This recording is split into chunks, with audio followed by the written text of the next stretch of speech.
ਵਾਹਿਗੁਰੂ ਜੀ ਕਾ ਖਾਲਸਾ ਵਾਹਿਗੁਰੂ ਜੀ ਕੀ ਫਤਿਹ। ਅਸਲਾਮ ਵਾਲੇਕਮ ਆਦਾਬ ਬਰਜ਼ ਮਹਾਂ ਤੁਹਾਡੀ ਹੋਸਟ ਨੀਲਮ ਕੌਰ ਤੇ ਮੈਂ ਟੀਵੀ 84 ਦੇ ਸਾਰੇ ਦਰਸ਼ਕਾਂ ਤੇ ਸਰੋਤਿਆਂ ਨੂੰ ਜੀ ਆਇਆਂ ਕਹਿੰਦੀ ਆ ਪ੍ਰੋਗਰਾਮ ਸੱਚੋ ਸੱਚ ਵਿੱਚ ਜਿਹੜੇ ਇਸ ਪ੍ਰੋਗਰਾਮ ਨਾਲ ਦੇਸ਼ਾਂ ਵਿਦੇਸ਼ਾਂ ਤੋਂ ਜੁੜ ਚੁੱਕੇ ਨੇ। ਖਾਲਸਾ ਅਫੇਅਰ ਸੈਂਟਰ ਦੇ ਸੰਚਾਲਕ ਡਾਕਟਰ ਅਮਰਜੀਤ ਸਿੰਘ ਜੀ ਸਟੂਡੀਓ 'ਚ ਮੇਰੇ ਨਾਲ ਸ਼ਾਮਿਲ ਨੇ। ਉਹਨਾਂ ਨਾਲ ਗੱਲਬਾਤ ਕਰਕੇ ਅੱਜ ਦਾ ਇਸ਼ੂਜ਼ ਉੱਪਰ ਉਹਨਾਂ ਤੋਂ ਉਹਨਾਂ ਦਾ ਤਜ਼ੀਆ ਜਾਣਦੇ ਹਾਂ। ਜੀ ਡਾਕਟਰ ਸਾਹਿਬ ਵਾਹਿਗੁਰੂ ਜੀ ਕਾ ਖਾਲਸਾ ਵਾਹਿਗੁਰੂ ਜੀ ਕੀ ਫਤਿਹ। हाँ जी नीलम कौर जी ਤੁਹਾਨੂੰ ਵੀ ਤੇ ਦੁਨੀਆ ਭਰ ਚ ਬੈਠੇ ਸਾਡੇ ਬਹੁਤ ਹੀ ਪਿਆਰੇ ਸੋਹਣੇ ਸਿਆਣੇ ਟੀਵੀ 84 ਦੇ ਵਿਊਅਰਸ ਨੂੰ ਵੀ ਵਾਹਿਗੁਰੂ ਜੀ ਕਾ ਖਾਲਸਾ ਵਾਹਿਗੁਰੂ ਜੀ ਕੀ ਫਤਿਹ। ਸਾਡੇ ਬਹੁਤ ਹੀ ਪਿਆਰੇ ਮੁਸਲਮਾਨ ਭੈਣਾਂ ਭਰਾਵਾਂ ਨੂੰ ਅਸਲਾਮ ਅਲੈਕਮ ਤੇ ਗੰਗਾ ਜਮਨੀ ਤਹਿਜ਼ੀਬ ਦੇ ਹਿੰਦੂ ਤਵੀਆਂ ਨੂੰ ਨਮੋ ਨਮੇ। ਜੀ ਡਾਕਟਰ ਸਾਹਿਬ ਜੀ ਨੂੰ ਪ੍ਰੋਗਰਾਮ ਸੱਚੋ ਸੱਚ ਵਿੱਚ ਬਹੁਤ ਧੰਨਵਾਦ। ਜੀ ਡਾਕਟਰ ਸਾਹਿਬ ਅੱਜ 16 ਜਨਵਰੀ 2024 4 ਮਾਘ ਨਾਨਕਸ਼ਾਹੀ ਸੰਮਤ 555 ਦਾ ਦਿਨ ਹੈ ਤੇ ਡਾਕਟਰ ਸਾਹਿਬ ਸ਼ੁਰੂ ਕਰਨ ਤੋਂ ਪਹਿਲਾਂ ਅਸੀਂ ਪ੍ਰਦਰਸ਼ਕਾਂ ਤੇ ਸਰੋਤਿਆਂ ਨੂੰ ਹਮੇਸ਼ਾ ਤਰ੍ਹਾਂ ਦੱਸੀ ਵਿਊਅਰਸ ਜੇ ਤੁਸੀਂ ਹੱਕ ਸੱਚ ਇਨਸਾਫ ਤੇ ਪੈਰਾ ਦਿਨ ਦਾ ਇੱਕੋ ਇੱਕ ਚੈਨਲ ਟੀਵੀ 84 ਨੂੰ ਦੇਖਣਾ ਚਾਹੁੰਦੇ ਹੋ ਤਾਂ ਤੁਸੀਂ ਦੇਖ ਸਕਦੇ ਸਪੈਕਟਰਮ ਕੇਬਲ ਆਰਸੀਨ ਕੇਬਲ ਬਲਫਨ ਕੈਨੇਡਾ roku ਜਾਦੂ ਬਾਕਸ ਸ਼ਾਵਾ ਫੇਸਬੁੱਕ ਟੀਵੀ 84 ਦੀ ਐਪ ਰਾਹੀਂ online streaming and IP box ਤੇ ਤੁਸੀਂ ਟੀਵੀ 84 ਨੂੰ ਦੇਖ ਸਕਦੇ ਹੋ।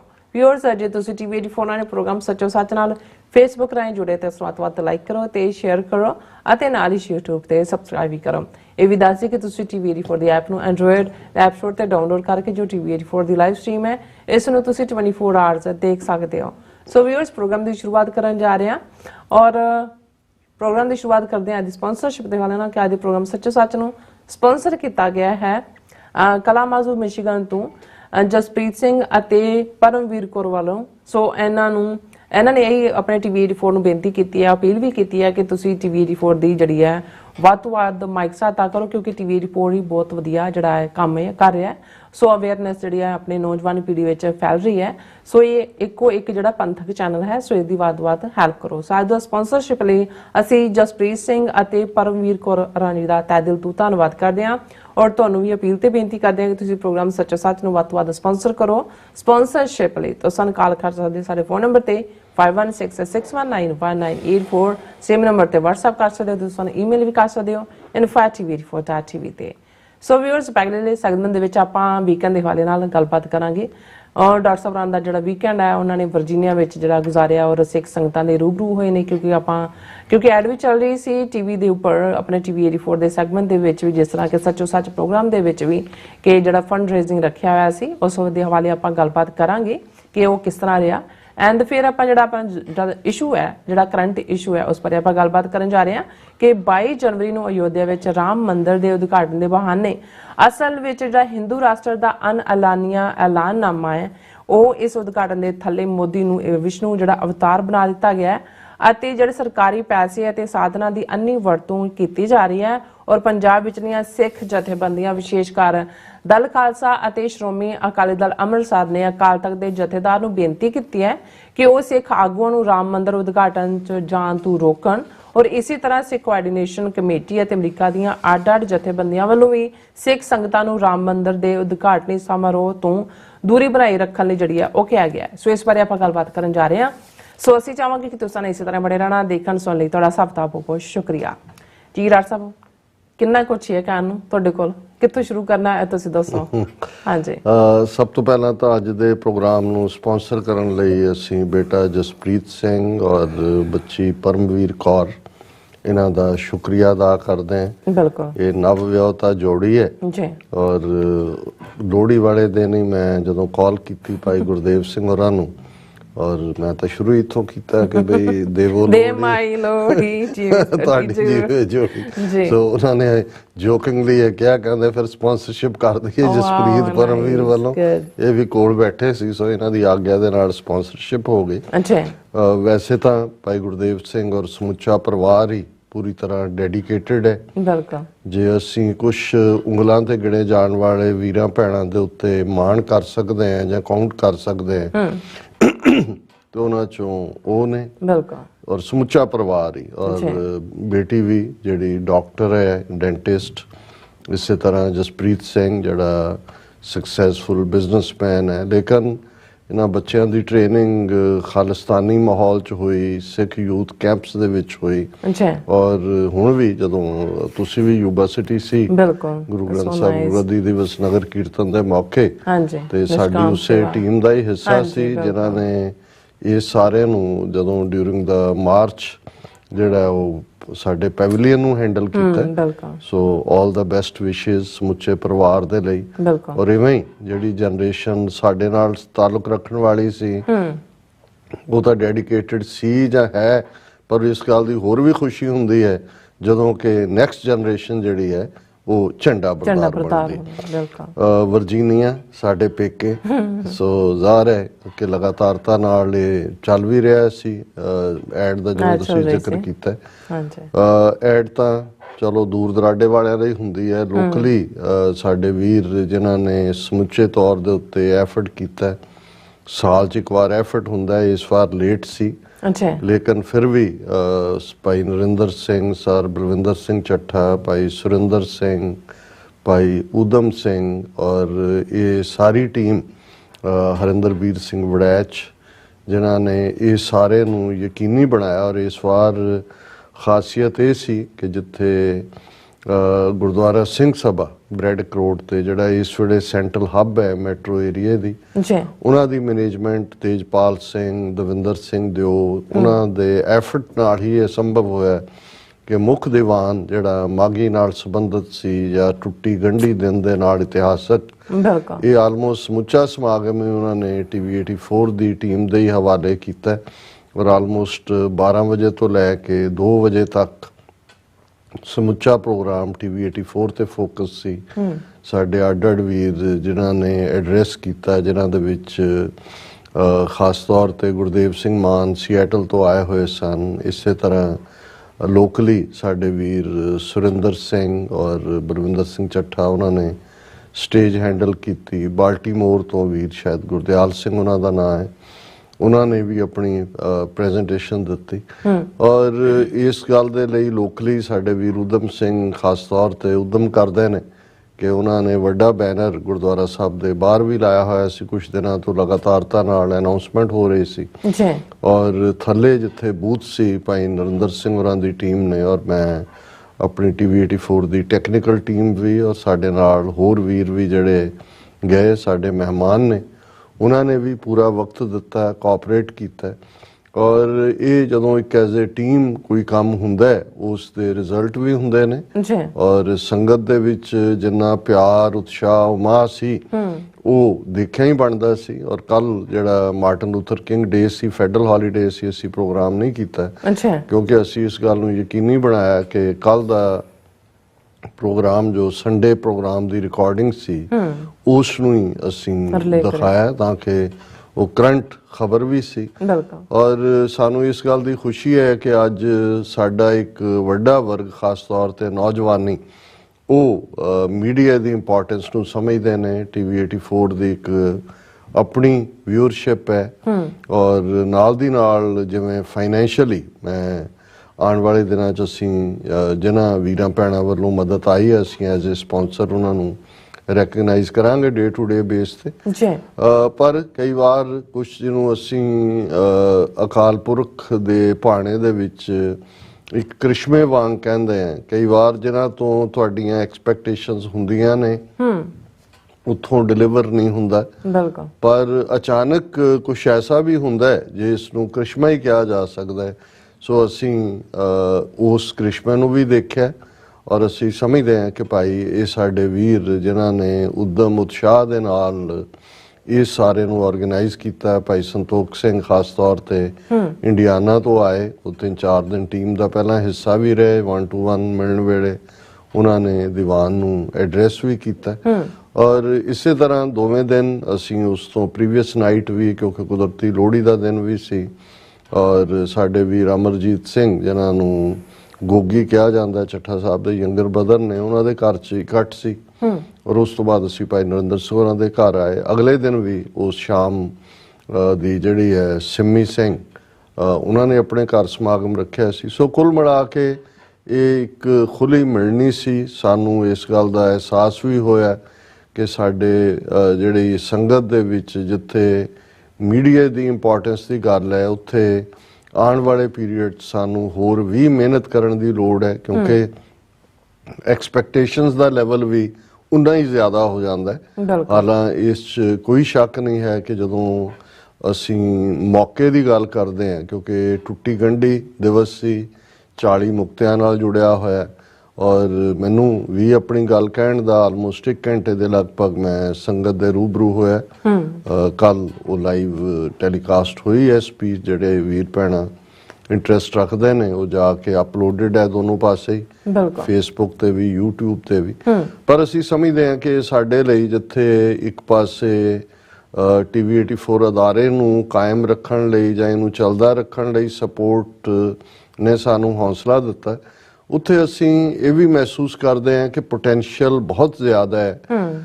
ਜੇ ਪ੍ਰਬੰਧਕ ਕਮੇਟੀਆਂ ਦੇ ਵਿੱਚ ਪੰਥ-ਪ੍ਰਸਤ ਵੀਰ ਭੈਣਾਂ ਹੋਣ ਤੇ ਇਹ ਜਿਹੜਾ ਕਈ ਵਾਰ ਕੁਝ ਕਮੇਟੀਆਂ ਦਾ ਨੈਰੇਟਿਵ ਹੁੰਦਾ ਜਿੱਥੇ ਉਹ ਪੰਥਕ ਗੱਲ ਜਾਂ ਖਾਲਿਸਤਾਨ ਦੀ ਗੱਲ ਨਹੀਂ ਹੋਣ ਦੇਣਾ ਚਾਹੁੰਦੇ ਕਿ ਜੀ ਨਹੀਂ, ਸੰਗਤ ਤਾਂ ਬਸ ਕੀਰਤਨ ਸੁਣਨਾ ਚਾਹੁੰਦੀ ਹੈ ਜੀ, ਜਾਂ ਸੰਗਤ ਬਸ ਕਥਾ ਸੁਣਨਾ ਚਾਹੁੰਦੀ ਹੈ। ਔਰ ਇਹ ਜਿਨ੍ਹਾਂ ਨੇ ਉਸ ਪ੍ਰੋਗਰਾਮ ਦੀ ਵਿੱਚ ਸ਼ਮੂਲੀਅਤ ਕੀਤੀ ਉਹ ਦੇਖਦੇ ਨੇ, ਦੱਸ ਸਕਦੇ ਨੇ ਕਿ ਕਿਵੇਂ ਪਿਨ ਡ੍ਰੌਪ ਸਾਇਲੈਂਸ ਦੇ ਵਿੱਚ ਲਗਭਗ 2-3 ਘੰਟੇ ਚੱਲੇ ਪ੍ਰੋਗਰਾਮ 'ਚ ਫੁੱਲ ਸਕੇਲ ਜਿਹੜਾ ਹੈ ਉਹ ਸੰਗਤ ਦੀਵਾਨ ਹਾਲ ਭਰਿਆ ਹੋਇਆ ਸੀ, ਔਰ ਹਰ ਇੱਕ ਨੇ ਐਪਰੀਸ਼ੀਏਟ ਕੀਤਾ ਕਿ ਭਾਈ ਇਹ ਜਿਹੜਾ ਪਾਰਟ ਹੈ ਇਸ ਲੈਵਲ ਦੇ ਪ੍ਰੋਗਰਾਮ ਵੀ ਹੋਣੇ ਚਾਹੀਦੇ ਨੇ। ਸੋ ਅਸੀਂ ਗੁਰਦੁਆਰਾ ਸਿੰਘ ਸਭਾ ਦੀ ਕਮੇਟੀ ਦਾ ਖਾਸ ਤੌਰ ਤੇ ਸ਼ੁਕਰੀਆ ਅਦਾ ਕਰਦੇ ਹਾਂ ਕਿ ਉਹਨਾਂ ਨੇ ਸਾਨੂੰ ਪਲੇਟਫਾਰਮ ਵੀ ਦਿੱਤਾ ਹੈ, ਪਾਰਟਿਸਿਪੇਸ਼ਨ ਵੀ ਕੀਤੀ ਔਰ ਸੰਗਤ ਨੂੰ ਵੀ ਉਤਸ਼ਾਹਿਤ ਕੀਤਾ। ਔਰ ਨਾਲ ਦੀ ਨਾਲ ਆਪਣੇ ਵੀਰਾਂ ਭਾਈ ਨਰਿੰਦਰ ਸਿੰਘ ਔਰ ਭਾਈ ਬਲਵਿੰਦਰ ਸਿੰਘ ਚੱਠਾ ਔਰ ਦੂਸਰੇ ਵੀਰ ਜਿਨ੍ਹਾਂ ਦਾ ਮੈਂ ਸਾਰਿਆਂ ਦਾ ਆਲਰੇਡੀ ਮੈਂਸ਼ਨ ਕੀਤਾ, ਜੇ ਕਿਸੇ ਦਾ ਨਾਂ ਰਹਿ ਗਿਆ ਹੋਏ ਤਾਂ ਮੈਂ ਮਾਫੀ ਚਾਹੁੰਦਾ, ਕਿਉਂਕਿ ਮੈਂ ਕੋਈ ਨੋਟਸ ਨਹੀਂ ਲਿਆ ਹੋਇਆ, ਜੋ ਮੇਰੇ ਸਾਹਮਣੇ ਆ ਰਿਹਾ ਮੈਂ ਉਹੀ ਗੱਲ ਕਰ ਰਿਹਾ। ਔਰ ਅੱਜ ਕੱਲ ਜੇ ਪੋਲੀਟੀਕਲੀ ਇਹ ਕਹਿਣਾ ਹੋਏ, ਹਾਲਾਂ ਜੇ ਇਹ ਕਹੀਏ ਕਿ ਜਦੋਂ ਜਿਉਂ-ਜਿਉਂ ਇੱਕ ਪਾਸੇ ਜ਼ੁਲਮ ਦੀ ਅਖੀਰ ਹੁੰਦੀ ਹੈ, ਜ਼ਾਲਮ ਸਮਝ ਰਿਹਾ ਹੁੰਦਾ ਹੈ ਕਿ ਉਸ ਦਾ ਡਿਜ਼ਾਈਨ ਜਿਹੜਾ ਉਹ ਕਾਮਯਾਬ ਹੋ ਰਿਹਾ ਹੈ, ਉਹ ਬਾਕੀਆਂ ਨੂੰ ਪਸਤ ਕਰ ਰਿਹਾ ਹੈ, ਪਰ ਅਸਲ 'ਚ ਉਸ ਦੇ ਡਾਊਨਫਾਲ ਦੀ ਜਾਂ ਉਸ ਦੀ ਗਿਰਾਵਟ ਦੀ ਇਬਾਰਤ ਵੀ ਨਾਲ ਦੀ ਨਾਲ ਹੀ ਲਿਖੀ ਜਾ ਰਹੀ ਹੁੰਦੀ ਹੈ। ਔਰ ਸ਼ਾਇਦ ਜਦੋਂ ਅਸੀਂ ਹੰਕਾਰ ਦੀ ਗੱਲ ਕਰਦੇ ਹਾਂ, ਅਹਮ ਦੀ, ਹਉਮੈ ਦੀ, ਹੰਕਾਰ ਜਾਂ ਈਗੋ ਜਿਸ ਨੂੰ ਗੁਰੂ ਸਾਹਿਬ ਨੇ ਹਉਮੈ ਦੀਰਘ ਰੋਗ ਹੈ, ਦਾਰੂ ਪੀ ਇਸ ਮਾਹੇ ਕਰਕੇ ਫਰਮਾਇਆ, ਤੇ ਇਹ ਜਿਹੜਾ ਤਾਕਤ ਦਾ ਨਸ਼ਾ ਹੁੰਦਾ ਹੈ ਉਹ ਬੇਸ਼ੱਕ ਕਿਸੇ ਡਿਕਟੇਟਰ ਦਾ ਹੈ, ਕਿਸੇ ਬਹੁ ਗਿਣਤੀ ਦਾ ਹੈ, ਮੈਜੋਰਿਟੇਰੀਅਨਿਜ਼ਮ ਤਾਂ ਡਿਕਟੇਟਰਸ਼ਿਪ ਨਾਲੋਂ ਵੀ ਖਤਰਨਾਕ ਹੁੰਦਾ, ਕਿਉਂਕਿ ਡਿਕਟੇਟਰਸ਼ਿਪ ਦੇ ਵਿੱਚ ਤਾਂ ਫਿਰ ਵੀ ਹੋਪ ਹੁੰਦੀ ਹੈ ਵੀ ਡਿਕਟੇਟਰ ਮਰ ਜਾਏ ਤੇ ਸ਼ਾਇਦ ਛੁਟਕਾਰਾ ਹੋ ਜਾਏ, ਪਰ ਜਦੋਂ ਤੁਸੀਂ ਮੈਜੋਰਿਟੀ ਦੀ ਮਰਜ਼ੀ ਦੇ ਉੱਤੇ ਜਿਉਂਦੇ ਹੋ ਤੇ ਫਿਰ ਹਰ ਇੱਕ ਨੇ ਮੈਜੋਰਿਟੀ ਨੂੰ ਰਿਝਾਣਾ ਹੁੰਦਾ, ਔਰ ਇਹ ਡਿਕਟੇਟਰਸ਼ਿਪ ਨਾਲੋਂ ਵੀ ਡੇਂਜਰਸ ਬਣ ਜਾਂਦਾ ਹੈ। ਹਾਲਾਂ ਅਸੀਂ ਸੱਚ, ਹੱਕ, ਇਨਸਾਫ ਦੇ ਰਸਤੇ ਤੇ ਤੁਰਨ ਵਾਲੀ ਕੌਮ ਹੈ, ਅਸੀਂ ਇਹ ਵੀ ਮੰਨ ਕੇ ਤੁਰਦੇ ਹਾਂ ਕਿ ਕੂੜ ਨਿਖੁੱਟੈ ਨਾਨਕਾ ਓੜਕ ਸੱਚ ਰਹੀ, ਅਸੀਂ ਇਹ ਵੀ ਮੰਨਦੇ ਹਾਂ ਸੁਖੀ ਬਸੈ ਮਸਕੀਨੀਆਂ ਆਪ ਨਿਵਾਰ ਤਲੇ, ਵੱਡੇ ਵੱਡੇ ਹੰਕਾਰੀਆ ਨਾਨਕ ਗਰਭ ਗਲੇ, ਕਿ ਜਿਹੜੇ ਹੰਕਾਰ ਦੇ ਵਿੱਚ ਰਹਿਣ ਵਾਲੇ ਇਨਸਾਨ ਹੋਣ, ਸਿਸਟਮ ਹੋਣ, ਰਿਜੀਮ ਹੋਣ, ਉਹਨਾਂ ਦਾ ਅੰਤ ਹੁੰਦਾ ਹੈ ਔਰ ਉਹਨਾਂ ਦਾ ਜਿਹੜਾ ਉਹ ਉਹਨਾਂ ਨੇ ਡਿਸਟਰੋਏ ਹੋਣਾ ਹੀ ਹੁੰਦਾ। ਹੁਣ ਜਿਨ੍ਹਾਂ ਨੇ RSS ਦਾ ਰਾਈਜ਼ ਦੇਖਿਆ, RSS ਦੀ ਵਿਚਾਰਧਾਰਾ ਜਿਹੜੀ 1920 ਦੇ ਵਿੱਚ ਜਦੋਂ ਡਾਕਟਰ ਹੈਡਗੇਵਾਰ ਔਰ ਬਾਅਦ ਦੇ ਵਿੱਚ ਗੋਲਵਲਕਰ ਤੋਂ ਲੈ ਕੇ ਹੁਣ ਤੱਕ ਮੋਹਨ ਭਾਗਵਤ ਤੱਕ ਲਗਭਗ 100 ਸਾਲ ਅਗਲੇ ਵਰੇ 'ਚ 2025 ਪੂਰੇ ਹੋ ਜਾਣੇ ਨੇ, ਉਹਨਾਂ ਨੇ ਬਿਲਕੁਲ ਆਪਣੀ ਬਿਗਨਿੰਗ ਦੇ ਵਿੱਚ, ਆਪਣੇ ਕਨਸਟੀਟਿਊਸ਼ਨ ਦੇ ਵਿੱਚ ਜਾਂ ਆਪਣੀ ਮਿਸ਼ਨ ਸਟੇਟਮੈਂਟ ਦੇ ਵਿੱਚ ਕੋਈ ਭੁਲੇਖਾ ਨਹੀਂ ਸੀ ਰਹਿਣ ਦਿੱਤਾ ਕਿ ਉਹ ਕਿਸ ਤਰਜ਼ ਦੇ ਉੱਤੇ ਜਿਹੜਾ ਉਸ ਖਿੱਤੇ ਦੇ ਵਿੱਚ ਹਕੂਮਤ ਚਾਹੁੰਦੇ ਨੇ। ਉਹਨਾਂ ਨੇ ਮੁੱਢਲੇ ਤੌਰ ਦੇ ਉੱਤੇ ਹੀ ਜਿਹੜੀ ਉਹਨਾਂ ਦੀ ਤੁਸੀਂ ਬੰਚ ਆਫ ਥਾਟਸ, ਇਹ ਗੋਲਵਲਕਰ ਦੀ ਕਿਤਾਬ ਹੈ, ਤੇ ਉਸ 'ਚ ਉਹਨੇ ਮੁਸਲਮਾਨਾਂ ਤੇ ਈਸਾਈਆਂ ਨੂੰ ਜਿਹੜਾ ਉਹ ਤਾਂ ਪਹਿਲਾਂ ਹੀ ਗੈਰ ਮਜ਼ਹਬ ਐਲਾਨਿਆ, ਔਰ ਉਹਦਾ ਕ੍ਰਾਈਟੇਰੀਆ ਜਿਹੜਾ ਸਾਵਰਕਰ ਨੇ ਵੀ ਦਿੱਤਾ, ਗੋਲਵਲਕਰ ਨੇ ਵੀ ਦਿੱਤਾ, ਜ਼ਾਹਰ ਹੈ मदन मोहन मालवीय और बाकी ਜਿਹੜੇ ਹਿੰਦੂਤਵੀ ਥਿੰਕਰ ਨੇ ਲਾਜਪਤ ਰਾਏ ਔਰ ਦੂਸਰੇ ਉਹਨਾਂ ਦਾ ਵੀ ਇਹੀ ਰਿਹਾ ਕਿ ਜਿਨ੍ਹਾਂ ਦੀ ਪੁੰਨ ਭੂਮੀ ਭਾਰਤ ਤੋਂ ਬਾਹਰ ਹੈ ਉਹ ਬਾਹਰਲੇ ਮਜ਼ਹਬ ਨੇ। ਜ਼ਾਹਰ ਹੈ ਕਿ ਇਸਲਾਮ ਦੀ ਪੁੰਨ ਭੂਮੀ ਮੱਕਾ ਮਦੀਨਾ ਹੈ ਔਰ ਈਸਾਈਆਂ ਦੀ ਜਿਹੜੀ ਹੈ ਉਹ ਜੈਰੂਸ਼ਲਮ ਬੈਥਲਹੈਮ ਜਿੱਥੇ ਜੀਸਸ ਦਾ ਜਨਮ ਹੁੰਦਾ ਜਾਂ ਕਰੂਸੀਫਾਈ ਕੀਤਾ ਜਾਂਦਾ ਹੈ। ਸੋ ਉਹਨਾਂ ਨੂੰ ਤਾਂ ਉਹਨਾਂ ਨੇ ਇੱਕੋ ਹੀ ਲਾਈਨ ਦੇ ਵਿੱਚ ਜਿਹੜਾ ਗੋਲਵਲਕਰ ਨੇ ਕਿਹਾ ਕਿ ਇਹਨਾਂ ਦੇ ਨਾਲ ਉਹੀ ਸਲੂਕ ਹੋਣਾ ਚਾਹੀਦਾ ਹੈ ਜੋ ਨਾਜ਼ੀਆਂ ਨੇ ਯਹੂਦੀਆਂ ਦੇ ਨਾਲ ਕੀਤਾ। ਇਹਨਾਂ ਦਾ ਸੋਲੂਸ਼ਨ ਹੀ ਇਹ ਹੈ ਕਿ ਇਹ ਜਿਹੜੇ ਨੇ ਇਹਨਾਂ ਨੂੰ ਐਲੀਮੀਨੇਟ ਕਰ ਦਿੱਤਾ ਜਾਏ ਜਾਂ ਜਦੋਂ ਇਹ ਘਰ ਵਾਪਸੀ ਦਾ ਜ਼ਿਕਰ ਕਰਦੇ ਨੇ ਕਿ ਬੈਕ ਟੂ ਹਿੰਦੂ ਫੋਲਡ। ਜੀ ਦੂਸਰੇ ਜਿਹੜੇ ਤਿੰਨ ਮਜ਼ਹਬ ਉਸ ਖਿੱਤੇ 'ਚ ਜਿਨ੍ਹਾਂ ਨੇ ਬੜੇ ਇਫੈਕਟਿਵਲੀ ਔਰ ਸਿਧਾਂਤਕ ਤੌਰ ਤੇ ਬ੍ਰਾਹਮਣਵਾਦ ਦੀ ਆਈਡੀਓਲੋਜੀ ਨੂੰ ਚੈਲੰਜ ਕੀਤਾ ਉਹ ਲਗਭਗ 2500 ਸਾਲ ਪਹਿਲਾਂ ਬੁੱਧ ਮਹਾਤਮਾ ਬੁੱਧ ਜਿਨ੍ਹਾਂ ਨੂੰ ਕਿਹਾ ਜਾਂਦਾ ਹੈ, ਗੌਤਮ ਮੁਨੀ ਕਪਲ ਵਸਤੂ 'ਚ ਜਿਨ੍ਹਾਂ ਦਾ ਜਨਮ ਹੁੰਦਾ ਹੈ ਜਿਹੜਾ ਅੱਜ ਨੇਪਾਲ ਦਾ ਹਿੱਸਾ ਹੈ, ਔਰ ਦੂਸਰੇ ਮਹਾਵੀਰ ਜੈਨ ਜਿਨ੍ਹਾਂ ਨੇ ਜੈਨ ਧਰਮ ਦੀ ਸ਼ੁਰੂਆਤ ਕੀਤੀ। ਔਰ ਬੁੱਧ ਔਰ ਜੈਨ ਦਾ ਟਾਈਮ ਫਰੇਮ ਆਲਮੋਸਟ ਸਿਮਿਲਰ ਹੈ, 40-50 ਸਾਲ ਦਾ ਫਰਕ ਹੈ ਔਰ ਉਹੀ 2500 ਸਾਲ ਪਹਿਲਾਂ। ਔਰ ਤੀਸਰਾ 555 ਸਾਲ ਪਹਿਲਾਂ 1469 ਈਸਵੀ 'ਚ ਗੁਰੂ ਨਾਨਕ ਸਾਹਿਬ ਦਾ ਪ੍ਰਕਾਸ਼ਮਾਨ ਹੋਣਾ, ਇਹ ਤੀਸਰਾ ਚੈਲੰਜ, ਕਿਉਂਕਿ ਬੁੱਧ ਨੇ ਵੀ ਔਰ ਮਹਾਵੀਰ ਨੇ ਵੀ ਬ੍ਰਾਹਮਣਵਾਦ ਨੂੰ ਚੈਲੰਜ ਕੀਤਾ, ਪੁਜਾਰੀਵਾਦ ਨੂੰ ਚੈਲੰਜ ਕੀਤਾ, ਬੁੱਤ ਪ੍ਰਸਤੀ ਨੂੰ ਚੈਲੰਜ ਕੀਤਾ। ਔਰ ਜ਼ਾਹਰ ਹੈ ਕਿ ਬ੍ਰਾਹਮਣਵਾਦ ਤਾਂ ਖੜਾ ਹੀ ਇਸ ਦੇ ਉੱਤੇ ਹੈ, ਬੁੱਤ ਪ੍ਰਸਤੀ ਤੇ ਖੜਾ ਹੈ ਔਰ ਜ਼ਾਤ ਪਾਤ ਦੇ ਉੱਤੇ ਖੜਾ ਹੈ ਔਰ ਬ੍ਰਾਹਮਣ ਦੇ ਕੋਲ ਸਭ ਤੋਂ ਜ਼ਿਆਦਾ ਪਾਵਰਸ ਨੇ। ਔਰ ਉਸ ਦਾ ਨਤੀਜਾ ਕਿ ਬ੍ਰਾਹਮਣ ਨੇ ਅਲਟੀਮੇਟਲੀ ਕਿਵੇਂ, ਅਸੀਂ ਸ਼ੰਕਰਾ ਦੀ ਗੱਲ ਕੀਤੀ ਔਰ ਸ਼ੰਕਰਾਚਾਰੀਆ, ਅੱਜ ਅਸੀਂ 4 ਸ਼ੰਕਰਾਚਾਰੀਆ ਜਿਹੜੇ ਕਿ 4 ਹਿੱਸਿਆਂ ਦੇ ਵਿੱਚ, ਪੁਰੀ ਦੇ ਵਿੱਚ ਵੀ ਔਰ ਇਧਰ ਉੱਤਰਾਖੰਡ ਦੇ ਵਿੱਚ ਵੀ ਔਰ ਗੁਜਰਾਤ ਦੇ ਵਿੱਚ ਵੀ ਔਰ ਉੜੀਸਾ ਦੇ ਵਿੱਚ ਵੀ, ਕਰਨਾਟਕਾ 4 ਪੁਰੀਆਂ ਨੇ। ਸੋ ਇਹ ਉਹੀ 8ਵੀਂ-9ਵੀਂ ਸਦੀ ਦਾ ਸ਼ੰਕਰਾਚਾਰੀਆ ਜਿਹਨੇ ਸ਼ਾਸਤਰ ਔਰ ਸ਼ਸਤਰ ਦੋਨਾਂ ਦੀ ਵਰਤੋਂ ਕਰਕੇ ਬੁੱਧ ਧਰਮ ਨੂੰ ਦਾ ਨਾਮੋ ਨਿਸ਼ਾਨ ਮਿਟਾ ਦਿੱਤਾ ਹੈ, ਜਿਸ ਦੇ ਉੱਤੇ ਫਿਰ ਅਲਾਮਾ ਇਕਬਾਲ ਨੇ ਨਾਨਕ ਨਜ਼ਮ ਦੇ ਵਿੱਚ ਜਿਹੜੀ ਉਹਨਾਂ ਨੇ ਬਾਂਗੇ ਦਰਾ 'ਚ ਲਿਖੀ, ਇਹ ਕਿਹਾ ਕਿ ब्राह्मण सरशार है अब तक मैं पिंदार में शमाए गौतम जल रही है महफिले अग्यार में। कि भी अज भी जड़ा ब्राह्मण का थॉट है वो सरशार है इस धरती ते, हंकार दी शराब कि मैं शराब नूं कहंदे ने पिंदार, हंकार दी शराब दे विच ब्राह्मण रजिया होया है। लेकिन इधर जिहड़ा बुद्ध दा थॉट है महफिले अग्यार, गैरां दी धरती जिन्हां दे विच वियतनाम, चीन, कैंबोडिया, लाओस, थाईलैंड, लेकिन भारत चों उस नूं मिटा दिता गया।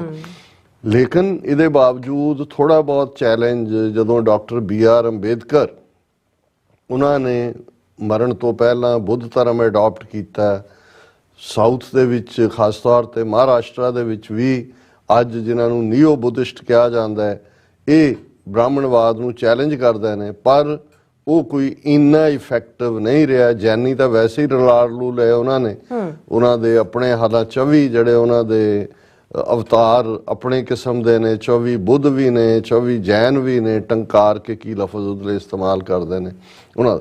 फिर असी देखते हैं और ये अलामा इकबाल ने 100 साल तो भी पहला ये गल नोटिस की कि भाई बुद्ध तो बाद जिहड़ी आवाज़ उठी उन्हें बुलंद आवाज़ दे विच अगेन ब्राह्मणवाद नूं चैलेंज की। जदों अलामा इकबाल ने कहा कि फिर बुत कदा फिर बाद मुद्दत के मगर रोशन हुआ, नूरे अब्राहिम से आजर का घर रोशन हुआ। कि बुत प्रस्तां दा मुल्क बुद्ध तो बाद सदियां बाद मुद्दत के मगर रोशन हुआ।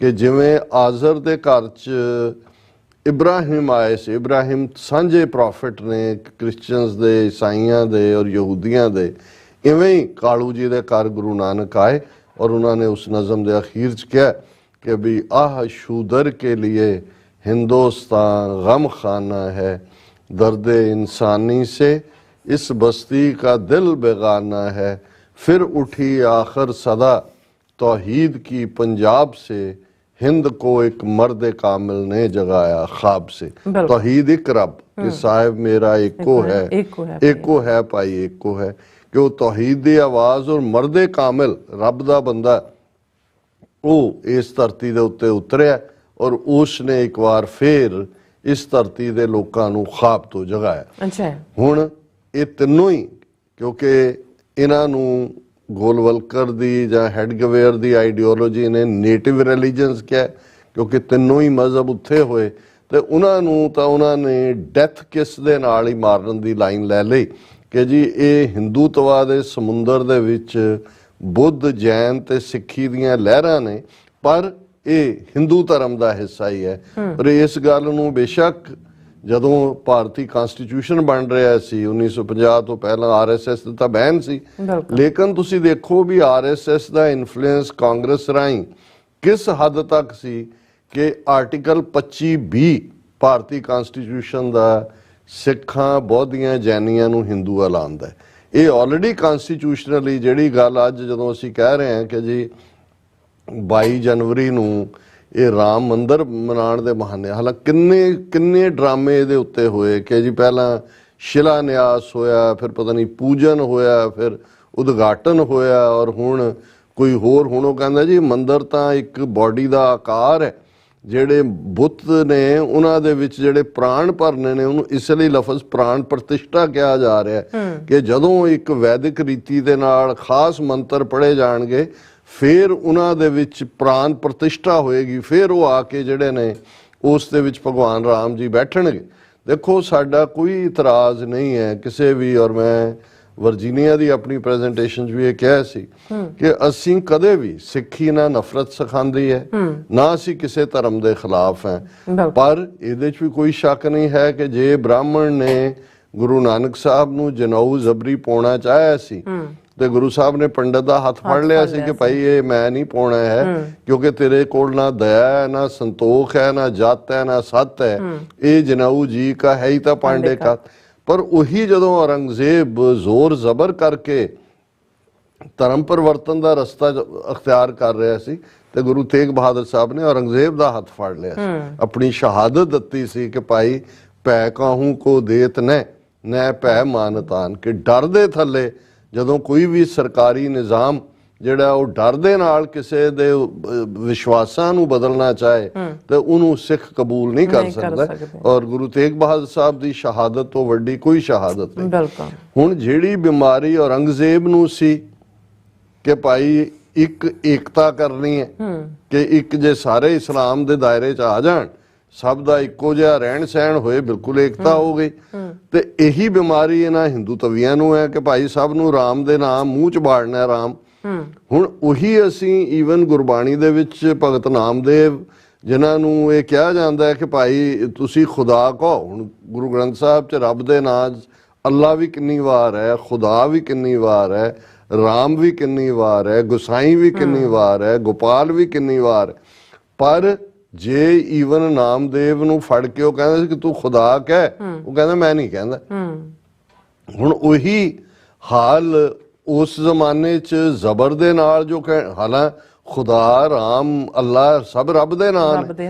ਹੁਣ ਜਿਹੜੀ ਏਕਤਾ ਔਰੰਗਜ਼ੇਬ ਕਰਵਾਉਣਾ ਚਾਹੁੰਦਾ ਸੀ, ਜਿਸ ਨੂੰ ਗੁਰੂ ਸਾਹਿਬ ਨੇ ਆਪਣੀ ਸ਼ਹਾਦਤ ਨਾਲ ਔਰ ਫਿਰ 10ਵੇਂ ਪਾਤਸ਼ਾਹ ਨੇ ਉਸ ਖਾਲਸੇ ਦੀ ਸਾਜਨਾ ਦੇ ਨਾਲ, ਜਿਸ ਨੂੰ ਭਾਈ ਸੰਤੋਖ ਸਿੰਘ ਹੋਰਾਂ ਨੇ ਕਿਹਾ ਕਿ ਭਾਈ ਇਹ ਕਦੇ ਵੀ ਨਾ ਪੋਸੀਬਲ ਹੁੰਦਾ, ਛਾਏ ਜਾਤੀ ਏਕਤਾ ਅਨੇਕਤਾ ਬਿਲੋਏ ਜਾਤੀ, ਕਿ ਜੇ श्री गुरु गोबिंद सिंह पावन परम शूर मूरत ना होती जो पै करुणा निदान की, जे दया दे सागर गुरु गोबिंद सिंह साहब ना होंदे तो छाए जाती एकता हो जानी सी, अनेकता बिलोए अनेकता डाइवर्सिटी खत्म हो जानी सी। हुण ओही औरंगजेब दी रूह इन्हां हिंदू तवियां दे अंदर है, ओही तौर तरीके इन्हां दे ने कि शास्त्र और शस्त्र जो शंकरा ने काम कीता है, और जिस लैवल दे उत्ते सरकारी पद्धर दे उत्ते हकूमत है, टैक्स पेयर्स मनी है, ये कला बीजेपी वालियां दे नहीं टैक्स नहीं दिते हुए, किवें कई हज़ार करोड़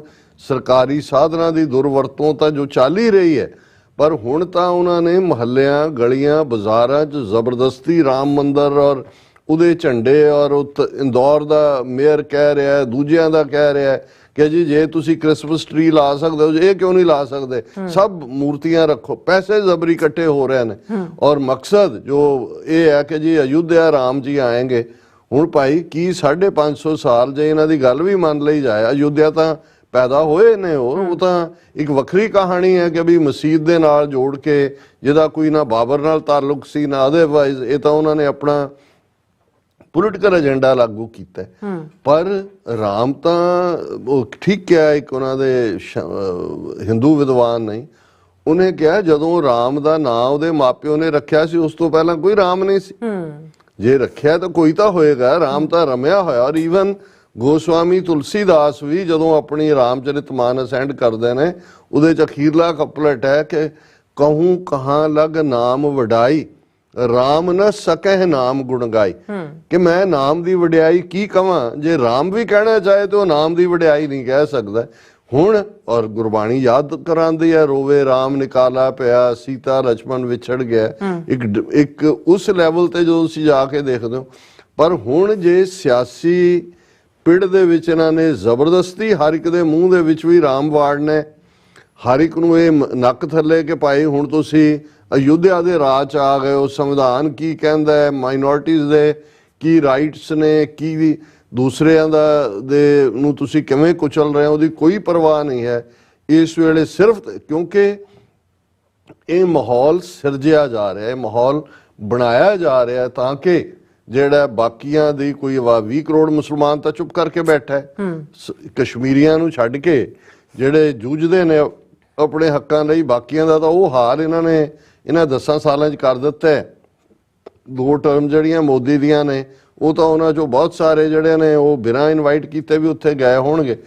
ਹੁਣ ਸਿੱਖਾਂ 'ਚ ਕੋਈ ਸ਼ੱਕ ਨਹੀਂ ਹੈ ਕਿ ਇਹਨਾਂ ਨੇ ਇੱਕ ਵੱਡਾ ਸੈਗਮੈਂਟ ਜਿਹੜਾ ਹੈ ਉਹ ਰੈਂਟਾ ਸਿੱਖਾਂ ਦਾ ਬਣਾ ਲਿਆ ਹੋਇਆ ਹੈ। ਆਲਰੇਡੀ ਹਜ਼ੂਰ ਸਾਹਿਬ ਕਮੇਟੀ ਜਾਂ ਪਟਨਾ ਸਾਹਿਬ ਕਮੇਟੀ, ਉਹਨਾਂ ਤੇ ਤਾਂ ਉਹਨਾਂ ਦਾ ਇਨਫਲੂਐਂਸ ਸੀ। ਦਿੱਲੀ ਕਮੇਟੀ ਪੂਰੇ ਤੌਰ ਦੇ ਉੱਤੇ ਮਨਜਿੰਦਰ ਸਿਰਸਾ, ਕਾਲਕਾ, ਇਹ ਸਾਰੇ ਲੋਕ ਜਿਹੜੇ ਨੇ RSS ਦੇ ਏਜੰਡੇ ਤੇ। ਪੰਜਾਬ 'ਚ ਕਿਸ ਲੈਵਲ ਤੇ ਇੱਕ ਉਸ ਕਿਸਮ ਦਾ ਦੰਬੀ ਜਿਹਾ ਤਿਲਕ ਲਾ ਕੇ ਜੀ ਮੈਂ ਅਯੁੱਧਿਆ 'ਚ ਲੰਗਰ ਲਾਉਣਾ ਹੈ, ਆ ਜਿਹੜੇ ਕੂਕੇ ਨੇ ਨਾਮਧਾਰੀ, ਉਹ ਜਾ ਕੇ ਮੰਦਿਰ 'ਚ, ਇੱਥੇ ਵੀ ਕੈਨੇਡਾ 'ਚ ਐਡਮਿੰਟਨ 'ਚ ਟੱਲੀਆਂ ਖੜਕਾ ਰਹੇ ਨੇ, ਰਾਮ ਰਾਮ ਰਾਮ ਰਾਮ ਕਰ ਰਹੇ ਨੇ, ਉਹਨਾਂ ਨੂੰ ਖੁਸ਼ ਕਰ ਰਹੇ ਨੇ ਔਰ ਇਹ ਕਹਿ ਰਹੇ ਨੇ ਜੀ ਸਾਡੇ ਤਾਂ ਸਤਿਗੁਰੂ ਨੇ ਰਾਮ। ਹੁਣ ਇਸ ਲੈਵਲ ਦੀ ਇੱਕ ਕਲਾਸ ਹੈ। ਹੁਣ RSS ਬੜੀ ਚਲਾਕੀ ਨਾਲ ਕੰਮ ਕਰ ਰਹੀ ਹੈ। ਉਹਨਾਂ ਨੇ ਆਪਣੇ ਖਾਸ ਪੰਜਾਬ ਦੇ ਵਿੰਗਸ ਦੇ ਵਿੱਚ ਬੰਦੇ ਜਥੇਦਾਰਾਂ ਕੋਲ ਭੇਜੇ, ਰਿਟਨ ਇਨਵੀਟੇਸ਼ਨ ਲੈ ਕੇ ਜਾਂ ਅਦਰਵਾਈਜ਼ ਕਿ ਜੀ ਤੁਸੀਂ ਆਓ। ਔਰ ਦੂਸਰੇ ਹੁਣ ਇਹ 2 ਧਾਰੀ ਤਲਵਾਰ ਵੀ ਹੈ, ਇਹਦੇ 'ਚ ਕੋਈ ਸ਼ੱਕ ਨਹੀਂ ਹੈ। ਅਦਰਵਾਈਜ਼ ਸਿੱਖਾਂ ਨੂੰ ਜੇ ਕਿਸੇ ਦਾ ਕੋਈ ਮੰਦਿਰ ਬਣਦਾ, ਮਸਜਿਦ ਬਣਦੀ ਹੈ, ਚਰਚ ਬਣਦਾ ਜਾਂ ਦੂਜਾ ਹੁੰਦਾ, ਅਸੀਂ ਉਹਨਾਂ ਦੀਆਂ ਖੁਸ਼ੀਆਂ 'ਚ ਵੀ ਸ਼ਾਮਲ ਹੁੰਦੇ ਹਾਂ। ਇਹ ਨਹੀਂ ਹੈ ਕਿ ਵੀ, ਪਰ ਜੇ ਤੁਸੀਂ ਇੱਕ ਪਹਿਲਾਂ ਤਾਂ ਇੱਕ ਉਹ ਅਨਿਆਂ ਕੀਤਾ ਕਿ ਇੱਕ ਧਰਮ ਵਾਲਿਆਂ ਦੀ ਥਾਂ ਨੂੰ ਤੋੜ ਕੇ, ਮਸਜਿਦ ਨੂੰ ਤੋੜ ਕੇ ਕਿਵੇਂ ਭੀੜਾਂ 92 'ਚ ਫਿਰ ਹਜ਼ਾਰਾਂ ਦਾ ਤੁਸੀਂ ਖੂਨ ਬਹਾਇਆ, ਫਿਰ ਤੁਸੀਂ ਕਿਵੇਂ ਸੋ ਕਾਲਡ ਕਾਨੂੰਨੀ ਲੜਾਈ ਦੇ ਨਾਂ ਥੱਲੇ ਜ਼ਬਰਦਸਤੀ ਜਿਹੜਾ ਹੈ ਉਹ ਇਲੀਗਲ ਫੈਸਲਾ ਲਿਆ। ਔਰ ਹੁਣ ਤੁਸੀਂ ਇਹ ਐਕਸਪੈਕਟ ਕਰੋ ਕਿ ਵੀ ਸਿੱਖ ਆ ਕੇ ਤੁਹਾਨੂੰ ਵਧਾਈਆਂ ਦੇਣ ਜਾਂ ਤੁਹਾਡੀ ਉਸ ਪ੍ਰਾਣ ਪ੍ਰਤਿਸ਼ਠਾ 'ਚ ਸ਼ਾਮਲ ਹੋਣ, ਇਹ ਐਕਸੈਪਟੇਬਲ ਨਹੀਂ। ਔਰ ਅਸੀਂ ਸਮਝਦੇ ਹਾਂ ਕਿ ਇਹ ਜਿਹੜਾ ਦਬਾਅ ਹੈ ਇਸ ਵੇਲੇ ਡਾਇਸਪੋਰਾ ਸਿੱਖਾਂ ਦੇ ਵਿੱਚ ਜਾਗਰੂਕਤਾ ਹੈ, ਉਹਨਾਂ ਨੇ ਵੀ ਪੂਰੀ ਤਰ੍ਹਾਂ ਬਿਲਟ ਕੀਤਾ। ਕੱਲਾ ਇਹੀ ਨਹੀਂ ਹੈ, ਹੁਣ ਚਾਰੋਂ ਹੀ ਸ਼ੰਕਰਾਚਾਰੀਆ ਜਿਹੜੇ ਨੇ ਉਹਨਾਂ ਨੇ ਸਟੈਂਡ ਲਿਆ। ਉਹਨਾਂ ਨੇ ਕਿਹਾ ਮੰਦਿਰ ਦਾ ਜੇ 30% ਵੀ ਨਹੀਂ ਬਣਿਆ, ਬਿਲਕੁਲ ਨਾ ਉੱਤੇ ਕੋਈ ਕਲਸ਼ ਲੱਗਾ, ਨਾ ਉਹਦੀ ਕੋਈ ਛੱਤ ਬਣੀ ਹੈ। ਇਹ ਕਿਉਂਕਿ ਚੋਣਾਂ ਨੇ 2024 ਦੀਆਂ ਉਹਦਾ ਲਾਹਾ ਲੈਣਾ ਚਾਹੁੰਦੇ ਨੇ। ਉਹਨਾਂ ਨੇ ਕਿਹਾ ਜੀ ਅਸੀਂ ਤਾਂ ਨਹੀਂ ਜਾ ਰਹੇ ਪ੍ਰਾਣ ਪ੍ਰਤਿਸ਼ਠਾ 'ਚ। ਹੁਣ ਉਹਨਾਂ ਨੂੰ ਵੀ ਉਹਨਾਂ ਨੇ ਕਿਹਾ ਕਿ ਇਹਨਾਂ ਨੂੰ ਕਹੋ ਜੀ ਇਹ ਵੀ ਐਂਟੀ ਹਿੰਦੂ ਨੇ। ਹੁਣ ਤੁਹਾਡੇ ਸ਼ੰਕਰਾਚਾਰੀਆ ਨੇ ਜਿਨ੍ਹਾਂ ਦੇ ਉੱਤੇ ਸਾਰਾ ਪਾਠ ਖੜਾ। ਇਸੇ ਤਰ੍ਹਾਂ ਕਾਂਗਰਸ ਨੇ ਜੇ ਲਿਆ, ਉਹਨਾਂ ਨੂੰ ਤਾਂ ਸੋਨੀਆ ਤੇ ਰਾਹੁਲ ਨੂੰ ਤਾਂ ਉਹ ਈਸਾਈ ਪਹਿਲਾਂ ਹੀ ਬਣਾਇਆ ਹੁੰਦਾ ਉਹਨਾਂ ਨੇ। ਲੇਕਿਨ ਅਜੇ ਸਿੱਖਾਂ ਦੇ ਬਾਰੇ, ਕਿਉਂਕਿ ਸਿੱਖਾਂ ਦਾ ਇੱਕ ਤਬਕਾ ਤਾਂ ਚੁੱਕਿਆ ਹੋਇਆ ਜਿਹੜੇ ਰੈਂਟਾ ਸਿੱਖ ਕਲਾਸ ਦੇ ਨੇ।